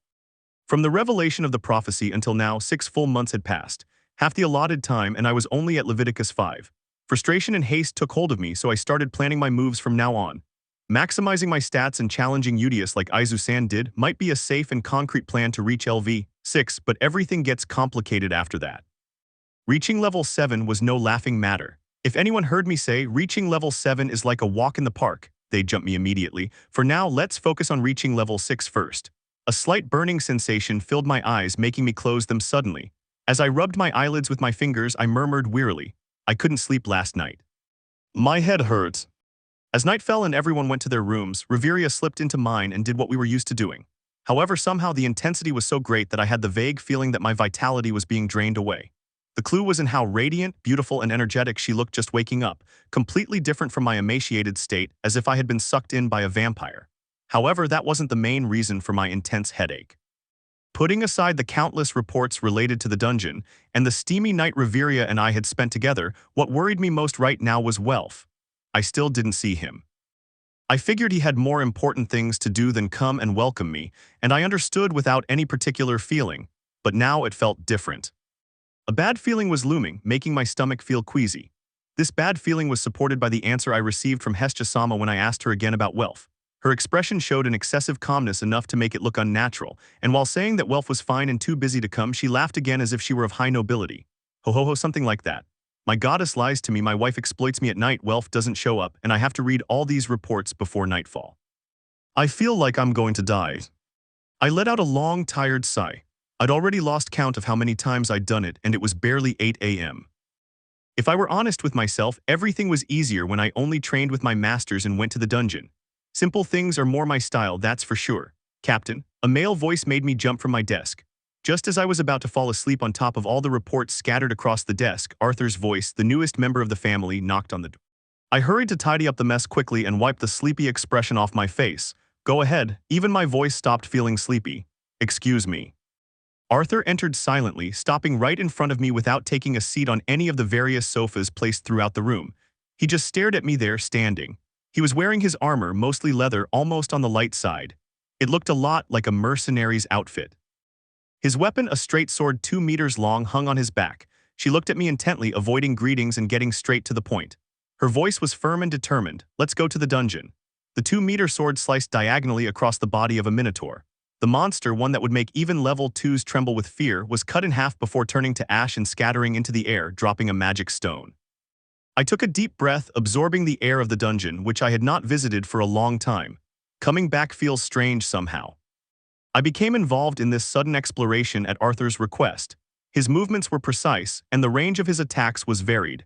I didn't need to draw the Hestia dagger the entire way here, to the 16th floor of the dungeon. "You're pretty good," I said sincerely, and in response Arthur snorted. With his sword in hand, he continued on his path, cutting down all the monsters that stood in his way. Well, any monster on this floor wouldn't pose a problem for a level 4 like him. He still didn't know its origin, but he trusted Hestia-sama's judgment. If she allowed him to join, then he wasn't a bad guy. Captain. Arthur called my name when we reached the end of the 16th floor, a few meters from the path that led us to the next one, the 17th floor. He looked at me over his shoulder and asked, "Am I strong?" I blinked, confused. I didn't understand why he was asking a question like that, but I nodded in response. He huffed again, sounding annoyed. Without saying anything more, he went into the 17th floor, the area of the floor manager of the upper floors. The information posted on the guild's mission board stated that the Goliath was about to regenerate and that the subjugation raid would take place in a couple of days. As always, the task was left to the inhabitants of Riviera. However, what Arthur wanted was this, to eliminate the floor manager himself. I didn't understand the reason behind it, nor did I ask. I only came as a backup in case it failed. I had to admit it felt strange that he would confide something so important in me when he barely knew me. Even though he was the captain of the family, this level of trust left a bad taste in my mouth. I mean, am I even worthy of that trust? Me. "I'll leave the rest of your hands, Captain." Yes. We reached the Wailing Wall, which, faced with the presence of hostiles, began to crack rapidly. Debris rained down, the ground shook, and the air pressure changed noticeably. The wall collapsed completely, and from within emerged the gigantic body of Goliath, the boss of this floor. The Rex monster, as if driven by primal instinct, turned in our direction and howled. Its roar echoed throughout the room, shaking the place. One step, then another. Each one made the ground tremble, but Arthur didn't take a step back. His back seemed steady, and the sword in his hand didn't even tremble. It was fixed, overflowing with the will of its owner. Heya! Arthur's thunderous scream mingled with Goliath's howls, creating a loud and violent note. His body, small compared to the monster, leaped high into the... The sword flashed, tracing a clean cut. That cut in my eyes was reason enough to start loading Argonauta. Something was missing. Shit, this damn monster. The Goliath thrashed its fists, trying to strike Arthur and missing. Although it lacked strength, the speed of a level 4 allowed it to escape the powerful blows with apparent ease. One of Goliath's fists slammed into the crystallized ground, and Arthur seized the opportunity to make a horizontal slash. The blade formed a crescent shape that expanded several meters, catching the monster's hand in the process. A precise and powerful blow. However, it wasn't just sword technique. That cutting wave had to be some kind of skill. If used correctly, then victory wasn't so far from reality for Arthur. He just had to. Goliath's remaining hand, open in a palm shape, reached Arthur and threw him into the air, slamming him against the wall. The path to victory I envisioned was shattered in that moment of carelessness. Had I not been complacent and let my guard down after taking Goliath's hand, dodging the attack would have been easy for someone like him. However, his movements weren't those of an amateur. Why would someone like him let his guard down at such an obvious moment? Somehow he seemed unfocused, if it continued like this. Firebolt. The firebolt, coated with Argonaut, tore through the air like a furious arrow and pierced Goliath's chest, tearing a hole through its thick hide and shattering the magic stone inside. In a few seconds, his giant body began to turn to ash. Why did you do that? Arthur turned towards me, who was at the rear. His eyes were trembling wildly and his expression was anything but calm. Furious, he asked again, "Why the hell did you do that?" His hands gripped the collar of my shirt and his bloodshot eyes stared at me. He seemed out of control, and it wouldn't be surprising if he suddenly lashed out at me, but he didn't. I was simply asking for an answer, and I really didn't know what to say. If I had anything to say, it would be that. "Do you like Haruheim?" His reaction was answer enough. Arthur's body stiffened, and his hands, which had been holding my clothes, fell limply. I looked at him for a bit, then I continued. "I noticed you were acting strange since I arrived. Your eyes look at me with hostility, but not one that intends to harm me. Is it jealousy? I think it might be, considering that your hostility increases every time Haruheim speaks to me or comes near me. I have no right to tell you who to love, but as captain I can tell you this." I took a couple of steps, canceling the distance Arthur created by letting go of me. I looked him in the eyes. "Respect Haruheim's feelings. Don't cross the line. If you like it, do things right, don't push what shouldn't be pushed, and respect what should be respected. Above all, respect the family." Friendly and loving bonds are clearly distinguishable. I thought about stopping, saying it was a game, and leaving. However, as captain, he couldn't do it. Win Haruheim's heart as a man, and if she rejects you, just accept it. Don't mistake her kindness for affection, though, as that could lead you to think things you shouldn't. If you feel confident, then ask her directly. If she accepts you, then make her happy. Haruheim deserves to be. I smiled at the memory of her innocent face and her shy but kind voice. Her image, which radiated innocence, brought out my protective side. I wanted Haruheim to be part of the family, and it would be enough for me if she found a good man. If she chose him, then I could rest easy. But if he didn't choose it, and if Arthur did something strange as a result, then he had to set the boundaries right now. Arthur. I placed my hand on his shoulder and applied a little pressure. He looked at me intently. Please remember that, don't cross the line. The response I received to my words was a gentle nod. As I expected, it's strong, monstrously strong. I had the confidence to defeat Goliath despite the mistake I made, but the scene where he, with a single word, defeated something that was costing me so much left me breathless. The wall in front of me was immense. Even worse, he noticed my feelings for Haruhime-san and even gave me a clear warning. But he did not object to or deny what I felt for someone from the same family. I even felt it as a breath of fresh air and at the same time as an ultimatum. If I were to hurt or try to force my feelings on Haruhime-san, I would take my life. She didn't put it into words, but her gaze, red as a sea of shining blood, spelled it out for me letter by letter. Fear gripped my body, paralyzing me. I could only nod because my whole being was screaming at me that it was what I had to do. He's not a bad guy. I smiled slightly. The cold sweat running down my head was beginning to disappear, leaving only a chilly feeling. I followed the captain from behind on our return to the surface. He didn't say a single word since we left the 17th floor and just stared straight ahead, walking in silence. Although he was younger than me, I had the feeling of being in the presence of an older person. Captain, I called him, but I didn't get an answer. His silence indicated that I could say what I had to say, so I did. I didn't take it badly and I said what I wanted to say. It's about Welf Krazo. As soon as that name left my mouth, the captain stopped and turned to look at me. As if he already suspected there was something strange going on with Welf Krazo, he asked, "What happened to Welf?" I arrived at the Diane Seth family clinic at noon. Armid-san looked surprised, but after a sigh she let me into the room where Welf was. Upon entering, what was revealed before my eyes was a peculiar scene. The goddess Hephaestus, with a strange smile on his lips, cheerfully fed a bitter Welf, lying in bed with both arms in casts. "Come on, say stop doing that." They seemed to be having fun, that's for sure. But all that romantic atmosphere between the two disappeared as soon as my eyes and Welf's made contact. The piece of apple that was about to be swallowed fell from his open mouth. The goddess Hephaestus also froze, and as if noticing how bad she looked acting like a lovesick girl, she coughed a couple of times and returned to her usual gruff and wise demeanor. I didn't have time to tell him it was a bit late to try and fix his reputation. I could only look at Welf, who was giving me a complicated look. I walked toward him. I could feel my lips trembling as I tried to ask what the hell had happened to make him end up like this. No, that's not what I wanted to ask. Suddenly my body began to heat up. A strange tingling sensation ran through every part of me and I could feel the blood coursing through my veins boiling. Then I asked, who was it? Those weren't injuries a monster would make. Just his arms, only his 2 arms. Her face, her legs, and the rest of her body were in perfect condition except for her arms. He wasn't a monster, it wasn't because of the dungeon. It was a person, that's why. Who was it? I asked again. Chapter 31, Outside of Aario. At your best, you still won't be good enough for the wrong person, but at your worst, you'll still be worth it to the right person. Revereal Eljas Alf. The small clinic room fell silent. A heavy, soporific silence, serious enough to make the goddess Hephaestus stand up and, coughing discreetly, leave with a "excuse me." Belle and Welf continued looking at each other for a long time. Welf was the first to break the silence. A long, heavy sigh escaped his lips, which then curved into a bitter smile. "It's good to see you. Welcome, friend. Who was it?" The blacksmith's words had no effect on the white-haired youth. His eyes, fixed like nails in wood, continued to stare into those of his bedridden friend. There was a certain madness, no, a certain feeling unlike anything usually seen. His eyes were like the broken hands of an old clock. "Who was it, Welf?" he asked again. The air in the room grew heavy. The atmosphere felt cold and desolate, as if the very air itself were escaping in fear of a terrifying presence. Welf sighed again. He didn't know whether to feel moved or guilty by his friend's anger. He lowered his gaze, glancing at his bandaged arms. A phantom pain made him grimace. Bitterly, he recalled what had happened last week when they arrived at the Chimney Mansion.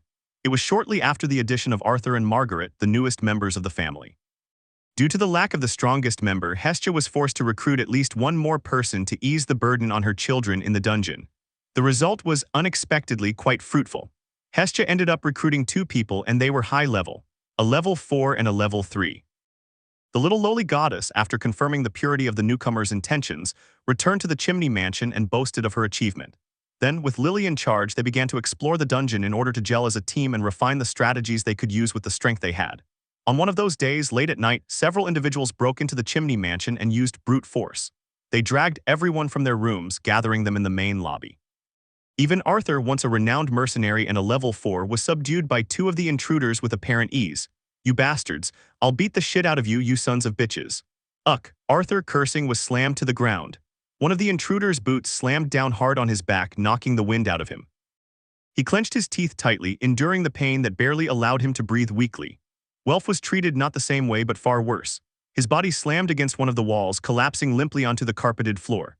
The screams of Lily, Hestia, Haruheim, and Mikoto echoed loudly.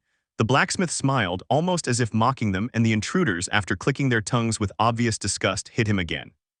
Margaret, on her knees with her hands behind her head, remained silent, clinging to the faint hope of not being beaten. Her silence was so unbelievable that it seemed to vanish and reappear at times. Who are you?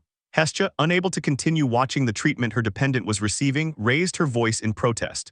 12 shadows surrounded her. Even the 3 who were beating Welf, their silhouettes vanished into the darkness and reappeared beside Hestia. One of them stepped forward and asked, "Where is bellcranel?" Hestia's eyes widened noticeably at the mention of her beloved servant.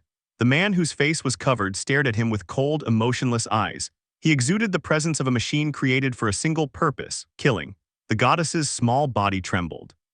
Not out of fear for what might happen to her, but for the safety of her dependents and above all for that of her beloved Belle. Why were these men and apparently some women looking for him? The ease with which they dominated Arthur, a veteran LV4, made it clear to him the level of strength they possessed. I don't know. The man looked at Hestia in silence, who had answered in a stammer. Clearly, she was lying. She knew Belle's exact location, but she would never give it up to these guys, although deep in his mind was the line, Belle would wipe these guys out in seconds. His unconditional love for his dependent prevented him from doing anything that would put him in a difficult position. The man narrowed his eyes, and after a few seconds he signaled to 2 of his companions. Break the blacksmith's arms. He gave the order indifferently. Hestia, letting out a stifled cry, stood up but was stopped by 2 women. They, knowing they were dealing with a god, held her by the shoulders without being too rough. The other 2, those who received the leader's order on the other hand, seemed quite pleased as they dragged Welf along the ground and out into the front garden of the mansion. Welf dono, Welf-sama. Leave Welf-sama alone, you bastards. Mikoto, Haruheim, and Lily protested, but they themselves were being restrained in the same way as Hestia. Mainly Mikoto, who was restrained with a melee hold, preventing her from moving any muscle. Margaret continued pretending to be invisible, and Arthur, with veins bulging over his temples, screamed angrily, powerless to do anything. Thank you. At that moment, Welf clicked his tongue. The thunderous sound echoed through the chaotic sea of screams, like the flapping of a cicada's wings in a torrential downpour. As he was being dragged away, he flashed a haughty smile. Filthy shitty elves, the intruders who had perfectly concealed their identities, even using magical artifacts to hide the feature that distinguished them from other race, their ear stopped in the act. Their leader walked up to him and asked, as Welf spat, "How could I not know, you idiot? You're always like this, acting all big and powerful when in reality you're no better than cow dung. You really disgust me. Your disgusting ears remind me of the goblins on the first floor of the dungeon." Actually, the reason Welf discovered them was because of the rough and excessive treatment he was receiving. He didn't want his friends treated the same way he was, naturally. Except that in an environment where those who didn't resist weren't harmed, he who also didn't resist was brutally beaten. There was only one race that hated the blood running through their veins enough to act this way. However, instead of saying such a thing, he seized the opportunity to insult them. From his perspective, it was more productive and satisfying. Although he knew he would get beaten up. The elven leader, now revealed, removed the artifact that concealed his long ears. The hood covering his head fell back, revealing beautiful golden hair. His deep jade eyes stared at Welf's battered figure. That he is not capable of forging a sword in his lifetime, he said in a cold, emotionless voice. The other elves restrained Hestia and the others, who immediately screamed and tried to help Welf, especially Arthur. His resistance was so great that he ended up being knocked unconscious by one of the elves. Remember this day as a lesson, you dirty Krazo. The elf and the blacksmith's eyes met, exuding coldness and disinterest respectively. Welf, despite having his arms restrained and on the verge of being rendered useless, continued to display that slight mocking curve in his lips.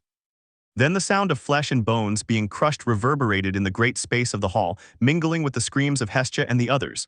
The floor of the room felt strange. A feeling of dizziness distorted my vision, making everything blurry. What was this excruciating headache? I was short of breath. Even though I was sitting down, everything was spinning. I felt like I was actually rotating in the air, unable to touch the ground beneath my feet. It's repulsive, I am repulsive. Hypocritically, I left Aario under the flimsy excuse that I could no longer go on. I abandoned my friends, defenseless against the swords of those who harbor resentment toward me. Because of me, they leave. I stood up and walked to the exit. As soon as I grasped the doorknob, Welf's voice, heavy with some bitter feeling, called my name. Belle, this wasn't your fault. The doorknob in my hand shattered into pieces. Her words, meant to comfort me and free me from self-criticism, only made me feel worse than I already did. I took a deep breath and after pushing the door I left. Leave. Welf's voice never called my name again. Loki family headquarters, Twilight Mansion. After a good night's sleep and a wonderful awakening, Reveria decided to leave her husband and greet her former colleagues. She especially wanted to see how Aizu and the others were doing. Apparently they had only recently returned from an expedition. It was already midday. So what was it you wanted to talk about in private, Loki? Reveria's voice echoed in the silent room. Aizu, Lefia, and the Amazon twins went to collect their weapons, which had been worn out during the expedition, and Loki, seizing the moment, suggested a private conversation between the two. The goddess smiled. Come on, there's no need to rush things, right? It's been a while, so why not catch up? I'll bring some good wine. Passed. You're quite cold. Reveria let out a long sigh at Loki's playful, childish behavior. If she didn't know that something truly serious would follow the games, she would have left long ago. It was only about 6 hours, but she already missed seeing Belle. She was curious to know what that silly rabbit was doing, and she wondered if he was thinking about her too. I did miss her, even if only a little. Hey, Loki called. When he looked up and saw her, what Reveria's eyes found was a smile unsuitable for divine beings such as the gods. It was that same smile that made her doubt whether Loki was really a goddess and not a demon who reigned over indecency and vulgarity. Stop smiling like that, you're scary. Yeah, let's go. Just ask what you want to ask. You can save yourself the creepy smile. So if you put it that way, then. The smile vanished from Loki's lips. All his carefree demeanor vanished, replaced by a serious and majestic-looking goddess. Reveria narrowed her eyes. If Loki was so serious, then the matter couldn't be trivial. Did they have hex? Loki's face, which had been serious, was slammed into Reveria's fist. His body was thrown from the chair he was sitting in, and he ended up rolling on the floor. What? Wait, Reveria. Desperate, the goddess tried to stop Reveria's advance, who had her wizard's staff in her hands, ready to beat her to death. Reveria's face was red. From her cheeks to the tips of her ears, the entire surface of her white skin was painted with an intense blush. I'll send you to heaven, you perverted goddess. I was just curious. You two spent 2 months alone, you know. Something had to have happened between you two. Kisses, a makeout session. At least tell me you've seen his hennies. Did you grab it? I bet you did. Why, you shut your damn mouth once and for all. I didn't do such a thing. That was a lie. Have you forgotten that I'm a goddess? Then they've already knew. No matter how much Loki pleaded or screamed, Reveria did not stop the blows of her staff. The commotion reached such a point that Finn and Gareth had to intervene after hearing their goddess's agonized cries. Of course, Reveria was not completely stopped. If it weren't for the fact that it would break before it could be sent back to the skies, then it really wouldn't have stopped. It was around 7 p.m. I finally caught up with my friends, and somehow with that slowpoke Loki, I was still embarrassed about being caught because of my outburst of anger. The only thing that reassured me was the fact that I'd made her swear not to tell anyone. If she did, then I'd truly send her back to heaven. Well, I trust he won't say anything. On the other hand, as I walked through the streets of Aario, avoiding most of the crowds by taking alleyways, I thought of Belle. A smile appeared on my lips. Just imagining my own expression right now, which should be pretty silly, made me feel incredibly embarrassed. The blush on my cheeks, gently burning, was proof of that. I can't wait to see it. I wondered if this was what being in love felt like. Well, I certainly like Belle. As a man, he's more than perfect. I couldn't be irresponsible and throw around words like I love you so lightly, but I was sure I was on the right path, the end of which was to confidently tell him that I love him. He's shown some resistance since we decided to return to Aario, but it's not a problem. If he thinks he can escape me, then he can try. It'll be fun. I found myself humming a tune as those thoughts crossed my mind. I was aware that I was being a little unreasonable, but I didn't find it excessive. A woman who assures her man can't be wrong. Knowing him, he must have thought of me at least once. I continued moving through the alleyways until I finally reached the street that led to Chimney Mansion. It was the house Belle and I had, but we weren't planning on returning until next week. To be honest, I was eager for the week to pass quickly. Belle's friends are nice, but nothing beats having complete privacy for ourselves. Belle's room at Chimney Mansion had no soundproofing whatsoever, and because of that, I had to be quite quiet last night when I snuck out for some couple's time. The memory stirred that sinful thrill at the idea of being heard, but I quickly suppressed it. I was finally standing before the headquarters doors, and showing any side of myself that deviated from my usual calm demeanor was out of the question. In everyone's eyes, I had to maintain my refined and noble elf persona to avoid suspicion. Well, except for Lady Hestia, who knew a little about what was going on between Belle and me. You finally arrived, Elf Kun. I stopped halfway through the garden, watching with some disbelief the small body of Lady Hestia, who was running desperately towards me. Why was she coming out instead of my husband? It was obvious that a wife should be greeted by her husband, wasn't it? Believing that firmly, I watched Lady Hestia approaching at great speed as an unpleasant discomfort settled over my body. Please do something, Elfa Kun. Lady Hestia, with tears in her eyes, shouted at me with imploring words in her voice. I blinked a couple of times, unable to understand the situation. I wanted to ask what was happening, but she kept moving and shouting Belle's name over and over again.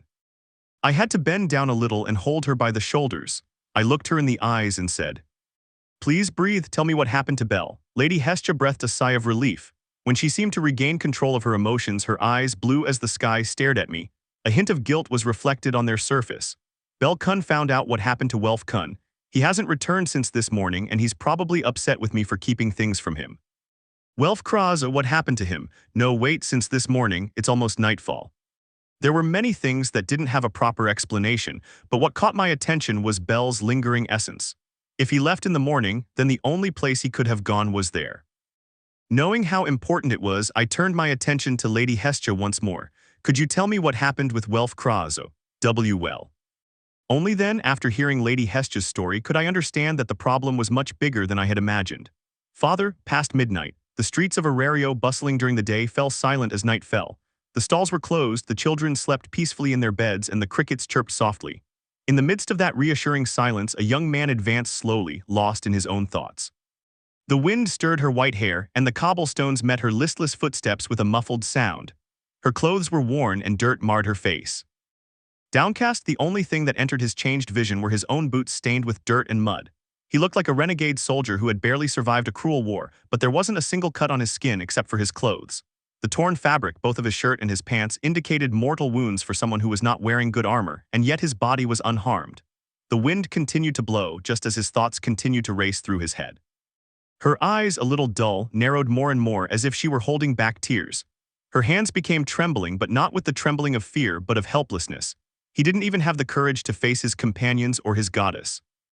That's why, instead of taking the path that led to the chimney mansion, he went down a completely different one. He took the one that would lead him to his second home, to the house where he lived with that stubborn and refined woman, beautiful and dangerous, but above all understanding. That home he hadn't visited in a long time was his only hope of taking a break from the world, from the voices of his friends, from the gaze of his goddess, and from the warm touch of his wife. I'm back. His voice came out like the murmur of a dead man. I had entered the house directly, passing through the main garden to the entrance to reach the living room. The lights were off, and as expected, the interior was filled with a reassuring silence. The air felt light. Although he had been away for 2 months, it didn't feel strange at all. There was no dust or dirt either. Surely one of his acquaintances had taken care of the cleaning, or perhaps it was a magical item meant for preservation. It's so peaceful. Belle's first thought, devoid of pessimism, was simple. Although she announced her arrival, she didn't expect a response, even if she wanted one. Welcome, an unexpected but familiar voice answered. Belle reflexively turned toward the fountain, and there, sitting on one of the living room sofas and shrouded in shadows, was Reveria, his wife. The magic crystal lamp was lit, illuminating the beautiful elf's face. The light spread through the space, banishing the darkness until it reached Belle. Her silhouette was faintly visible. The surprise in her eyes lasted only a few seconds, and then, looking down, she asked, "What are you doing here?" Reveria smiled without any particular emotion. She simply smiled like a wife would at her husband. He stood up and walked towards the solitary figure of that man who was looking down in such a pathetic way. "Well, I got worried when my husband didn't show up all day. I thought you weren't going to Chimney Manor, so I came here and waited for you. Judging by your appearance, were you in the dungeon?" "I'm sure you know everything, Fufu, it's a wife's duty." The distance between them narrowed significantly. Reveria extended her arm and gently cupping Belle's cheek made him look up. Their eyes met. "What's wrong? You seem sad." "No, I'd say it's a mixture of sadness, confusion, and helplessness." "Do you regret something?" "No, you're blaming yourself for something." "Leave me alone." "That's not going to work, you idiot." Despite Belle's clear rejection, Reveria maintained that warm smile. Preventing her from backing away or looking away again, she spoke. "Lady Hestia told me what happened. As for Welf Krazo, your friend." "I said leave me alone." Belle raised his voice, pulled Reveria's hand away from him, and took a step back. Even so, Reveria remained unfazed. His expression indicated that he had expected such a reaction. Seeing her react like that only made Belle feel more frustrated. Sometimes, very rarely, he hated the way Reveria predicted his actions.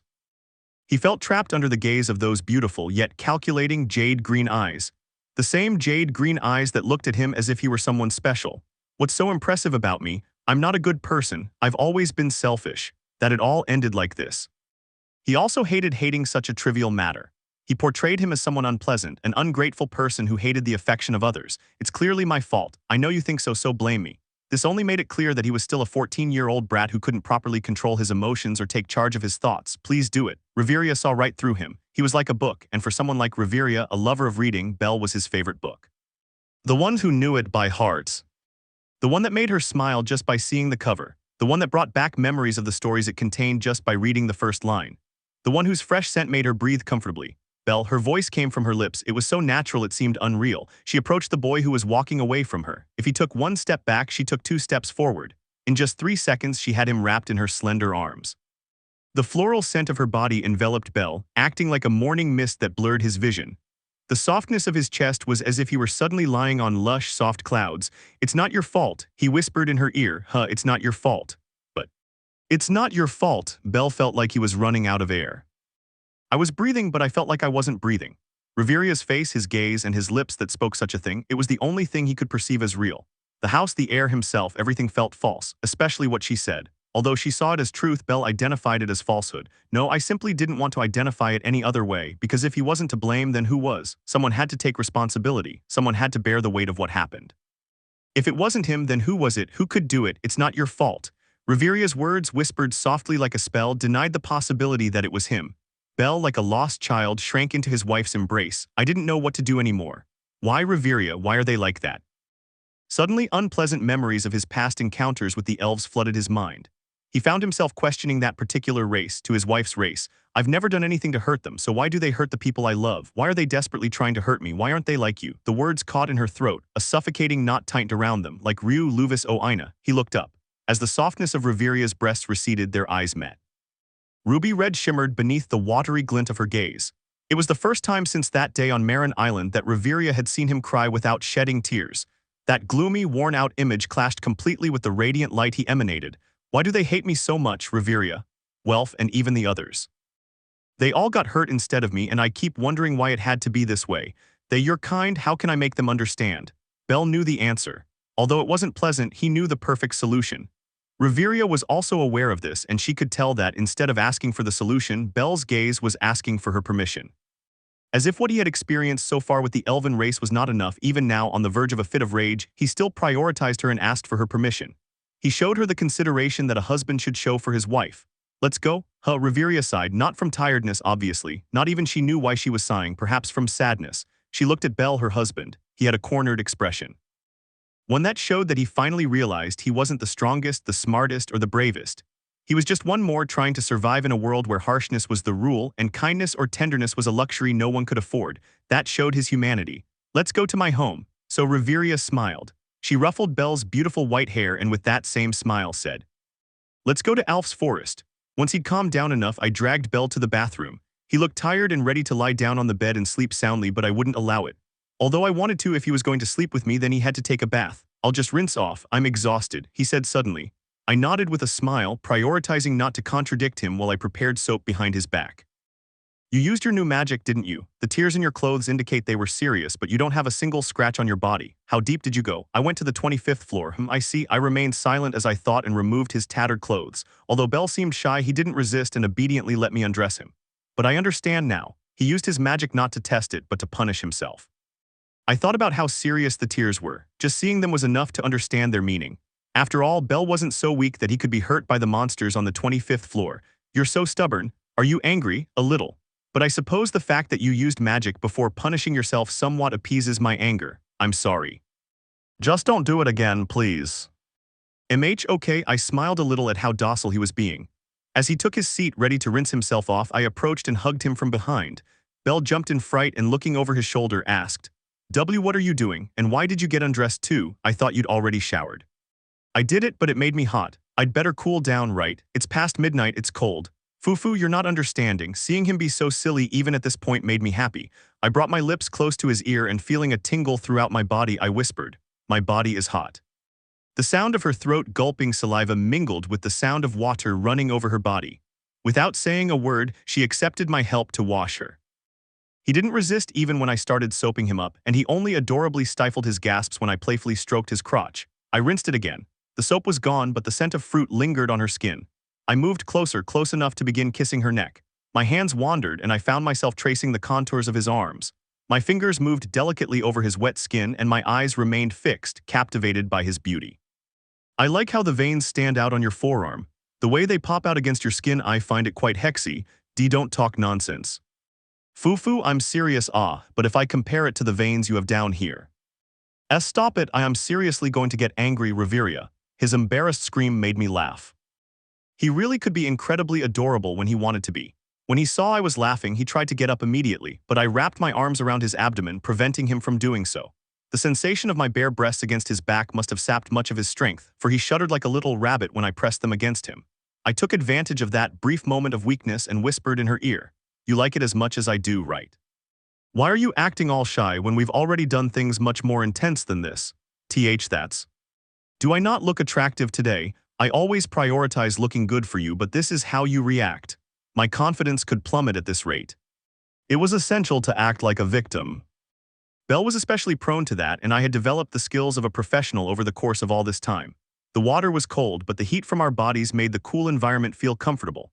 I continued using my hands to caress his body, enticing him to succumb to temptation to immerse himself in pleasure with me. My chest pounded just imagining us losing our breath between kisses and gasps.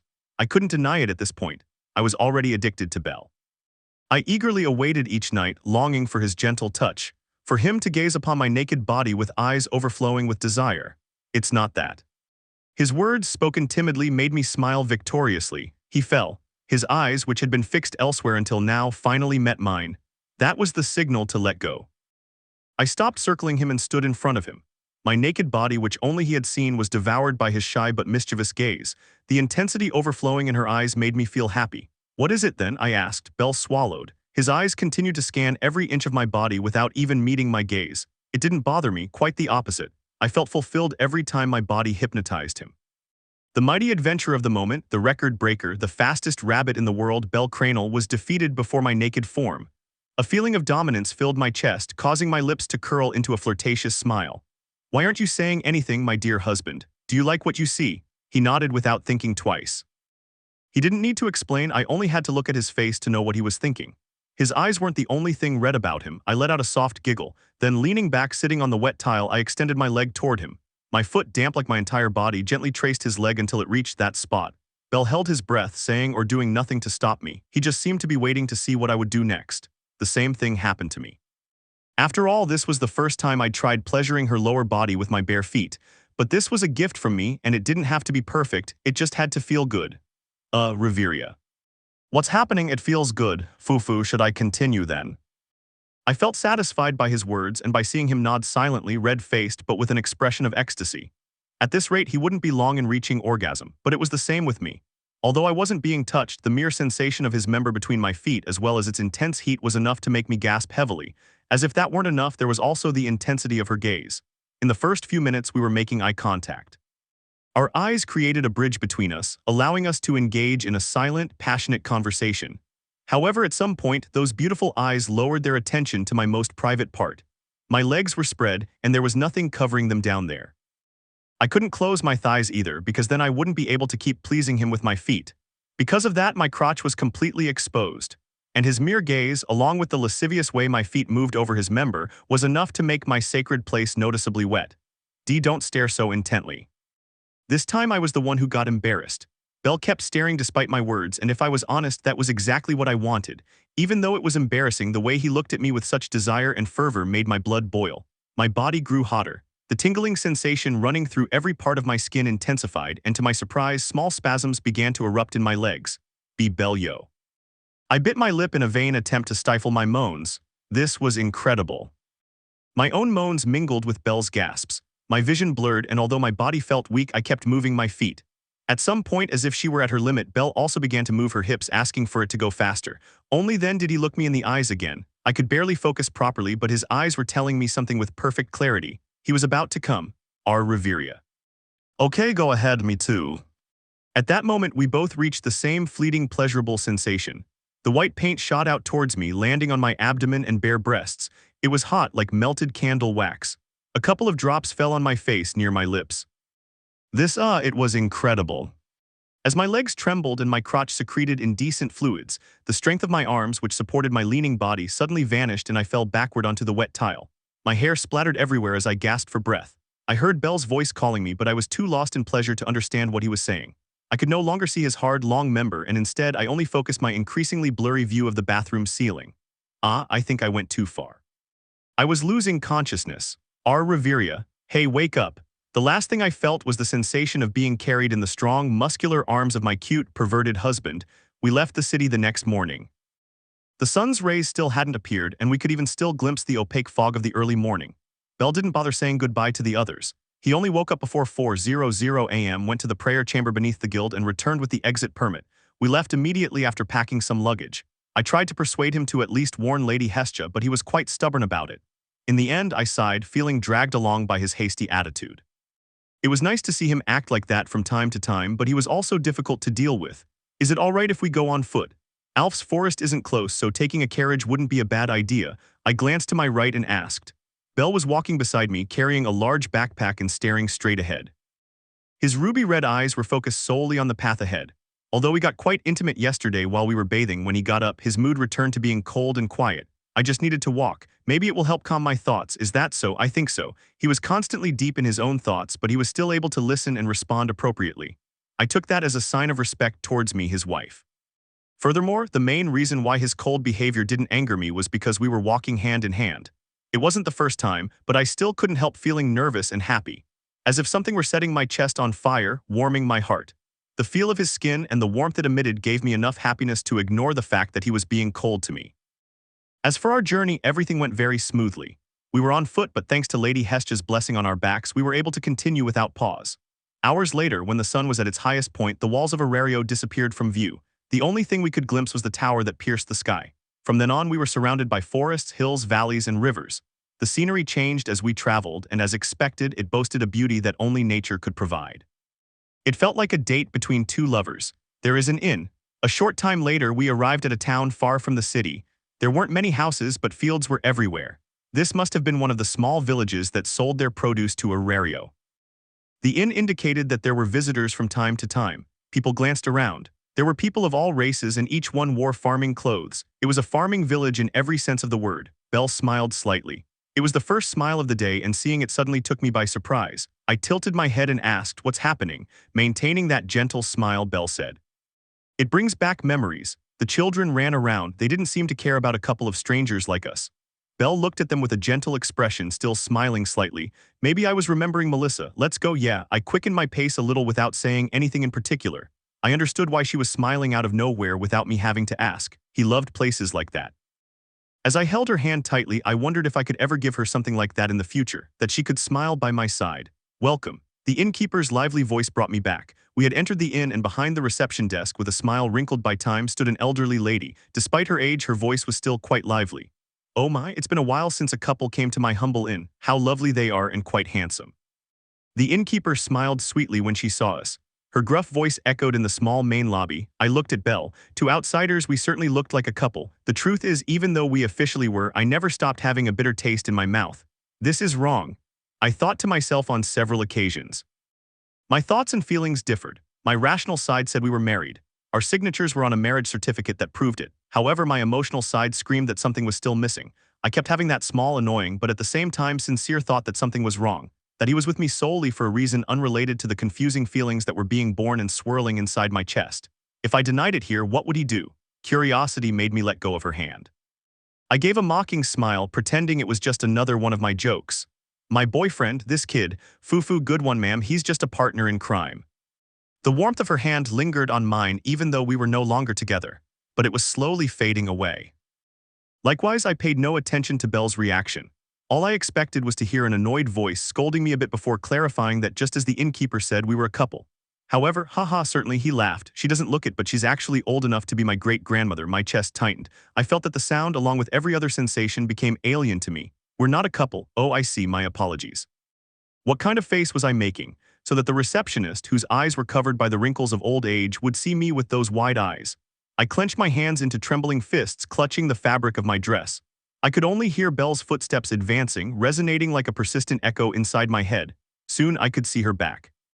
She seemed distant and indifferent to my presence. Do you have double rooms? Yes, it's 7,000 volleys a night. We'll take it. Thank you very much. The low price of the inn didn't surprise me, nor did the receptionist's awkward tone. I didn't feel surprised at all by Belle's words and actions. The question is that how he sees me. seemed absurd, something inside me knew it. Although he already confessed his feelings for me in Marin, although we have shared so many romantic and intimate moments, in the end it was like this. She was developing those feelings out of a sense of responsibility for prophecy, not out of a feeling of genuine attraction. I looked down. Something burned in my eyes and something scraped in my throat. A suffocating feeling pressed on my chest and strangled it with a dry cruelty. I stood there while Belle paid and went upstairs without even asking me anything.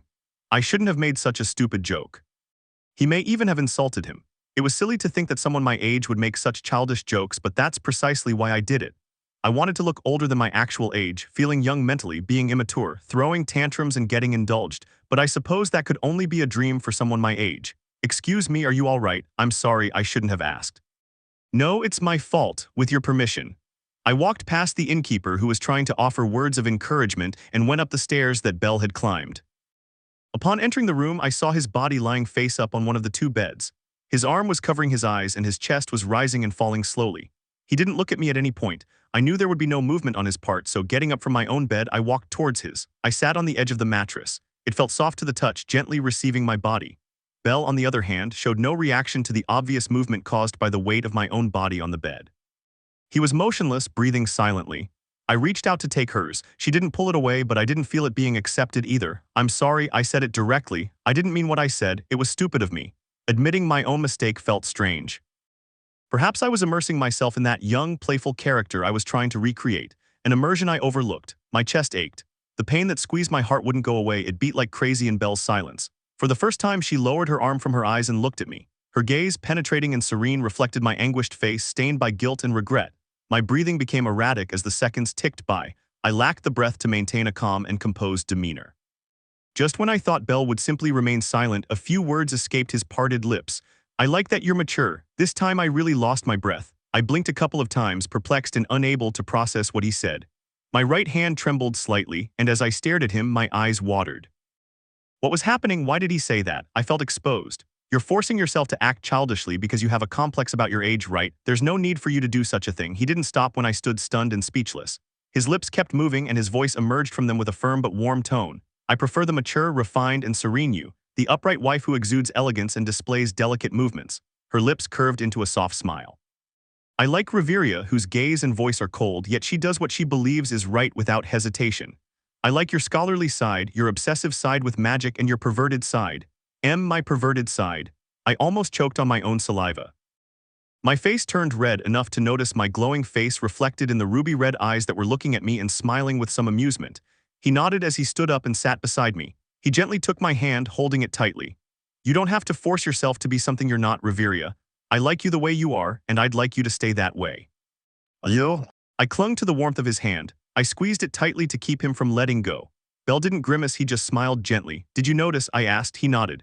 He nodded with that silly grin, looking at me with eyes that seemed to see right through me, as if I were an open book just for him. So why? I swallowed hard, and after wiping the moisture from the corner of my eyes, I faced him.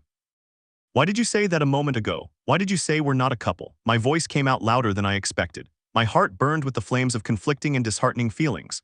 Why didn't you assert your position as my husband instead? You should have called me crazy and said I'm your wife. This place couldn't possibly have an air of seclusion. We were surely being heard by the other tenants if there were any and the landlady downstairs, but that didn't matter. I just wanted an answer from the insensitive fool standing before me, an apology maybe, or just a warm hug. Well. Belle smiled slightly, his lips curved with a hint of bitterness and sadness as if he were disheartened. Then he said, "It hurt quite a bit, I suppose. When you rejected me, my chest ached. I guess I couldn't take it well and acted on impulse. I wanted to give you a taste of your own medicine. I was childish, I know, but it really hurt." I lowered my gaze. Was she really that stupid? Out of sheer curiosity and my own insecurities, I ended up hurting Belle. Why didn't I consider his feelings? Why didn't I see things from his perspective? And yet he was the one who called himself childish and admitted the pain he felt. That wasn't childish. It was far more mature than I could possibly show right now. A sincere man, that was my husband, I'm sorry. I took her hand in both of mine, squeezed tightly, and murmured apologies over and over. I felt moisture welling up in the corner of my eyes, and slowly my heart pounded in my chest until it ached with pain. Belle said nothing. She removed one of her hands and stroked my hair. Softly and delicately, her fingers sank into the jade-colored strands. I surrendered to his touch. The warmth of his hands surrounded not only my head but spread throughout my entire body, sending small electric shocks through me. Without realizing it, Christian tears were falling from my eyes. I refused to raise my head for fear of showing a deplorable state, but he insisted that I look up. When I finally gave in, her eyes were smiling at me. It was a difficult image to process or digest, a smile in her gaze. It wasn't easy for me, who had seen countless beautiful things throughout my life, to see it as something normal, beautiful. That smiling look was definitely something as beautiful as the most unique landscapes in the world or the dungeon. "All right," he said softly. "You don't need my forgiveness, but if you want it so badly, then I'll give it to you. Although I would appreciate it if next time you thought a little more about my feelings." I'll never say anything to make you feel bad again, I swear." Haha, well, that might be a bit extreme. Let's not forget the potential arguments we'll have in the future. You tend to be quite strict when I do crazy things without consulting you first. You just have to convince me it's not difficult. And how would that work? I answered without hesitation, kissing me. Belle blinked in disbelief, but quickly regained that beautiful smile in his eyes. He nodded slowly. "All right, hugging me, yeah, touching me, I will do that." Suddenly his arms encircled my body. I surrendered without resistance, falling onto his firm chest and feeling the warmth of his skin. The scent of her body reached my nose, a fresh and inviting aroma. Without realizing it, I started sniffing him more than necessary, almost seeming odd. However, Belle didn't seem bothered. His hands continued to caress my hair and back. I let myself be captivated by his touch. I deliberately let my body fall onto his, causing us both to fall onto the mattress. I could feel the firmness of his body with much greater precision the more I pressed my body against his. Silence filled the place. Only the faint sound of our breaths, slightly agitated by our closeness, could be heard. I could have easily closed my eyes and enjoyed a peaceful sleep with his body heat gently embracing me. However, I wanted to make something clear. I understand that you like me the way I am, and I also understand that you prefer my mature and refined side. However, I am still a woman. What do you mean? Like every woman, there will be days when I want to be pampered by my man. It doesn't matter if I act childish and immature. On those days, please turn a blind eye and give me affection. It's not something difficult to do. That answer is quite satisfactory. I lifted my body, which was resting beside him, and climbed on top of him. My clothing, mostly loose-fitting, fluttered slowly with each swift movement. Then, while flashing a flirty smile and looking directly into the ruby-red eyes watching from below, I slid down the straps of my dress. The thin fabric fell from my shoulders, and my dress, with nothing to hold onto and yielding to gravity, fell like a feather in the air. The fabric sliding by tickled my skin. My husband, yes, seeing the noticeable blush on Belle's cheeks, a satisfied smile adorned my curved lips. "It seems today is one of those days," I said in a mischievous voice. "Vive problema." Belle smiled with a hint of bitterness. His expression indicated that he had expected this move from me, but was still surprised by the cunning I displayed. I slowly lowered myself and brought my lips close to his. When I could feel the warmth and moisture, I murmured, "Confronting." In response, instead of words or laughter, Belle swallowed audibly. The next day, after a dreamy and rather noisy night, we left the inn hand in hand. The landlady gave us a mocking yet relieved smile tinged with age. 3 days later, in the royal audience hall in the Forest of Alf, I saw with skeptical and trembling eyes the image of my husband, who was being pierced by the edge of swords, spears, and the deadly points of numerous arrows. "Belle," my trembling voice uttered his name. Blood trickled from the grotesque wounds across the metal blades, dripping onto the floor and forming a crimson lake beneath his figure. His eyes, more intense than the blood leaving his body, remained fixed on himself. "End your misery." My father's voice, Larful Eljas Alf, resonated with a chilly and eerie feeling. I got up immediately, gathered mana, and tried to make a desperate retreat from the place. However, the swords of the kingdom, the executioners of the Alf forest, had already surrounded and bound my husband. One of them, the commander, was impaling his sword on Belle from behind, and Belle spoke. "Sacred flame, eternal flame." Let me know in the comments below if you guys want the next part. Also check out my other video that has been shown and left. Thank you for watching. If you enjoyed this video, please like and share this video. And have a fantastic day. Bye.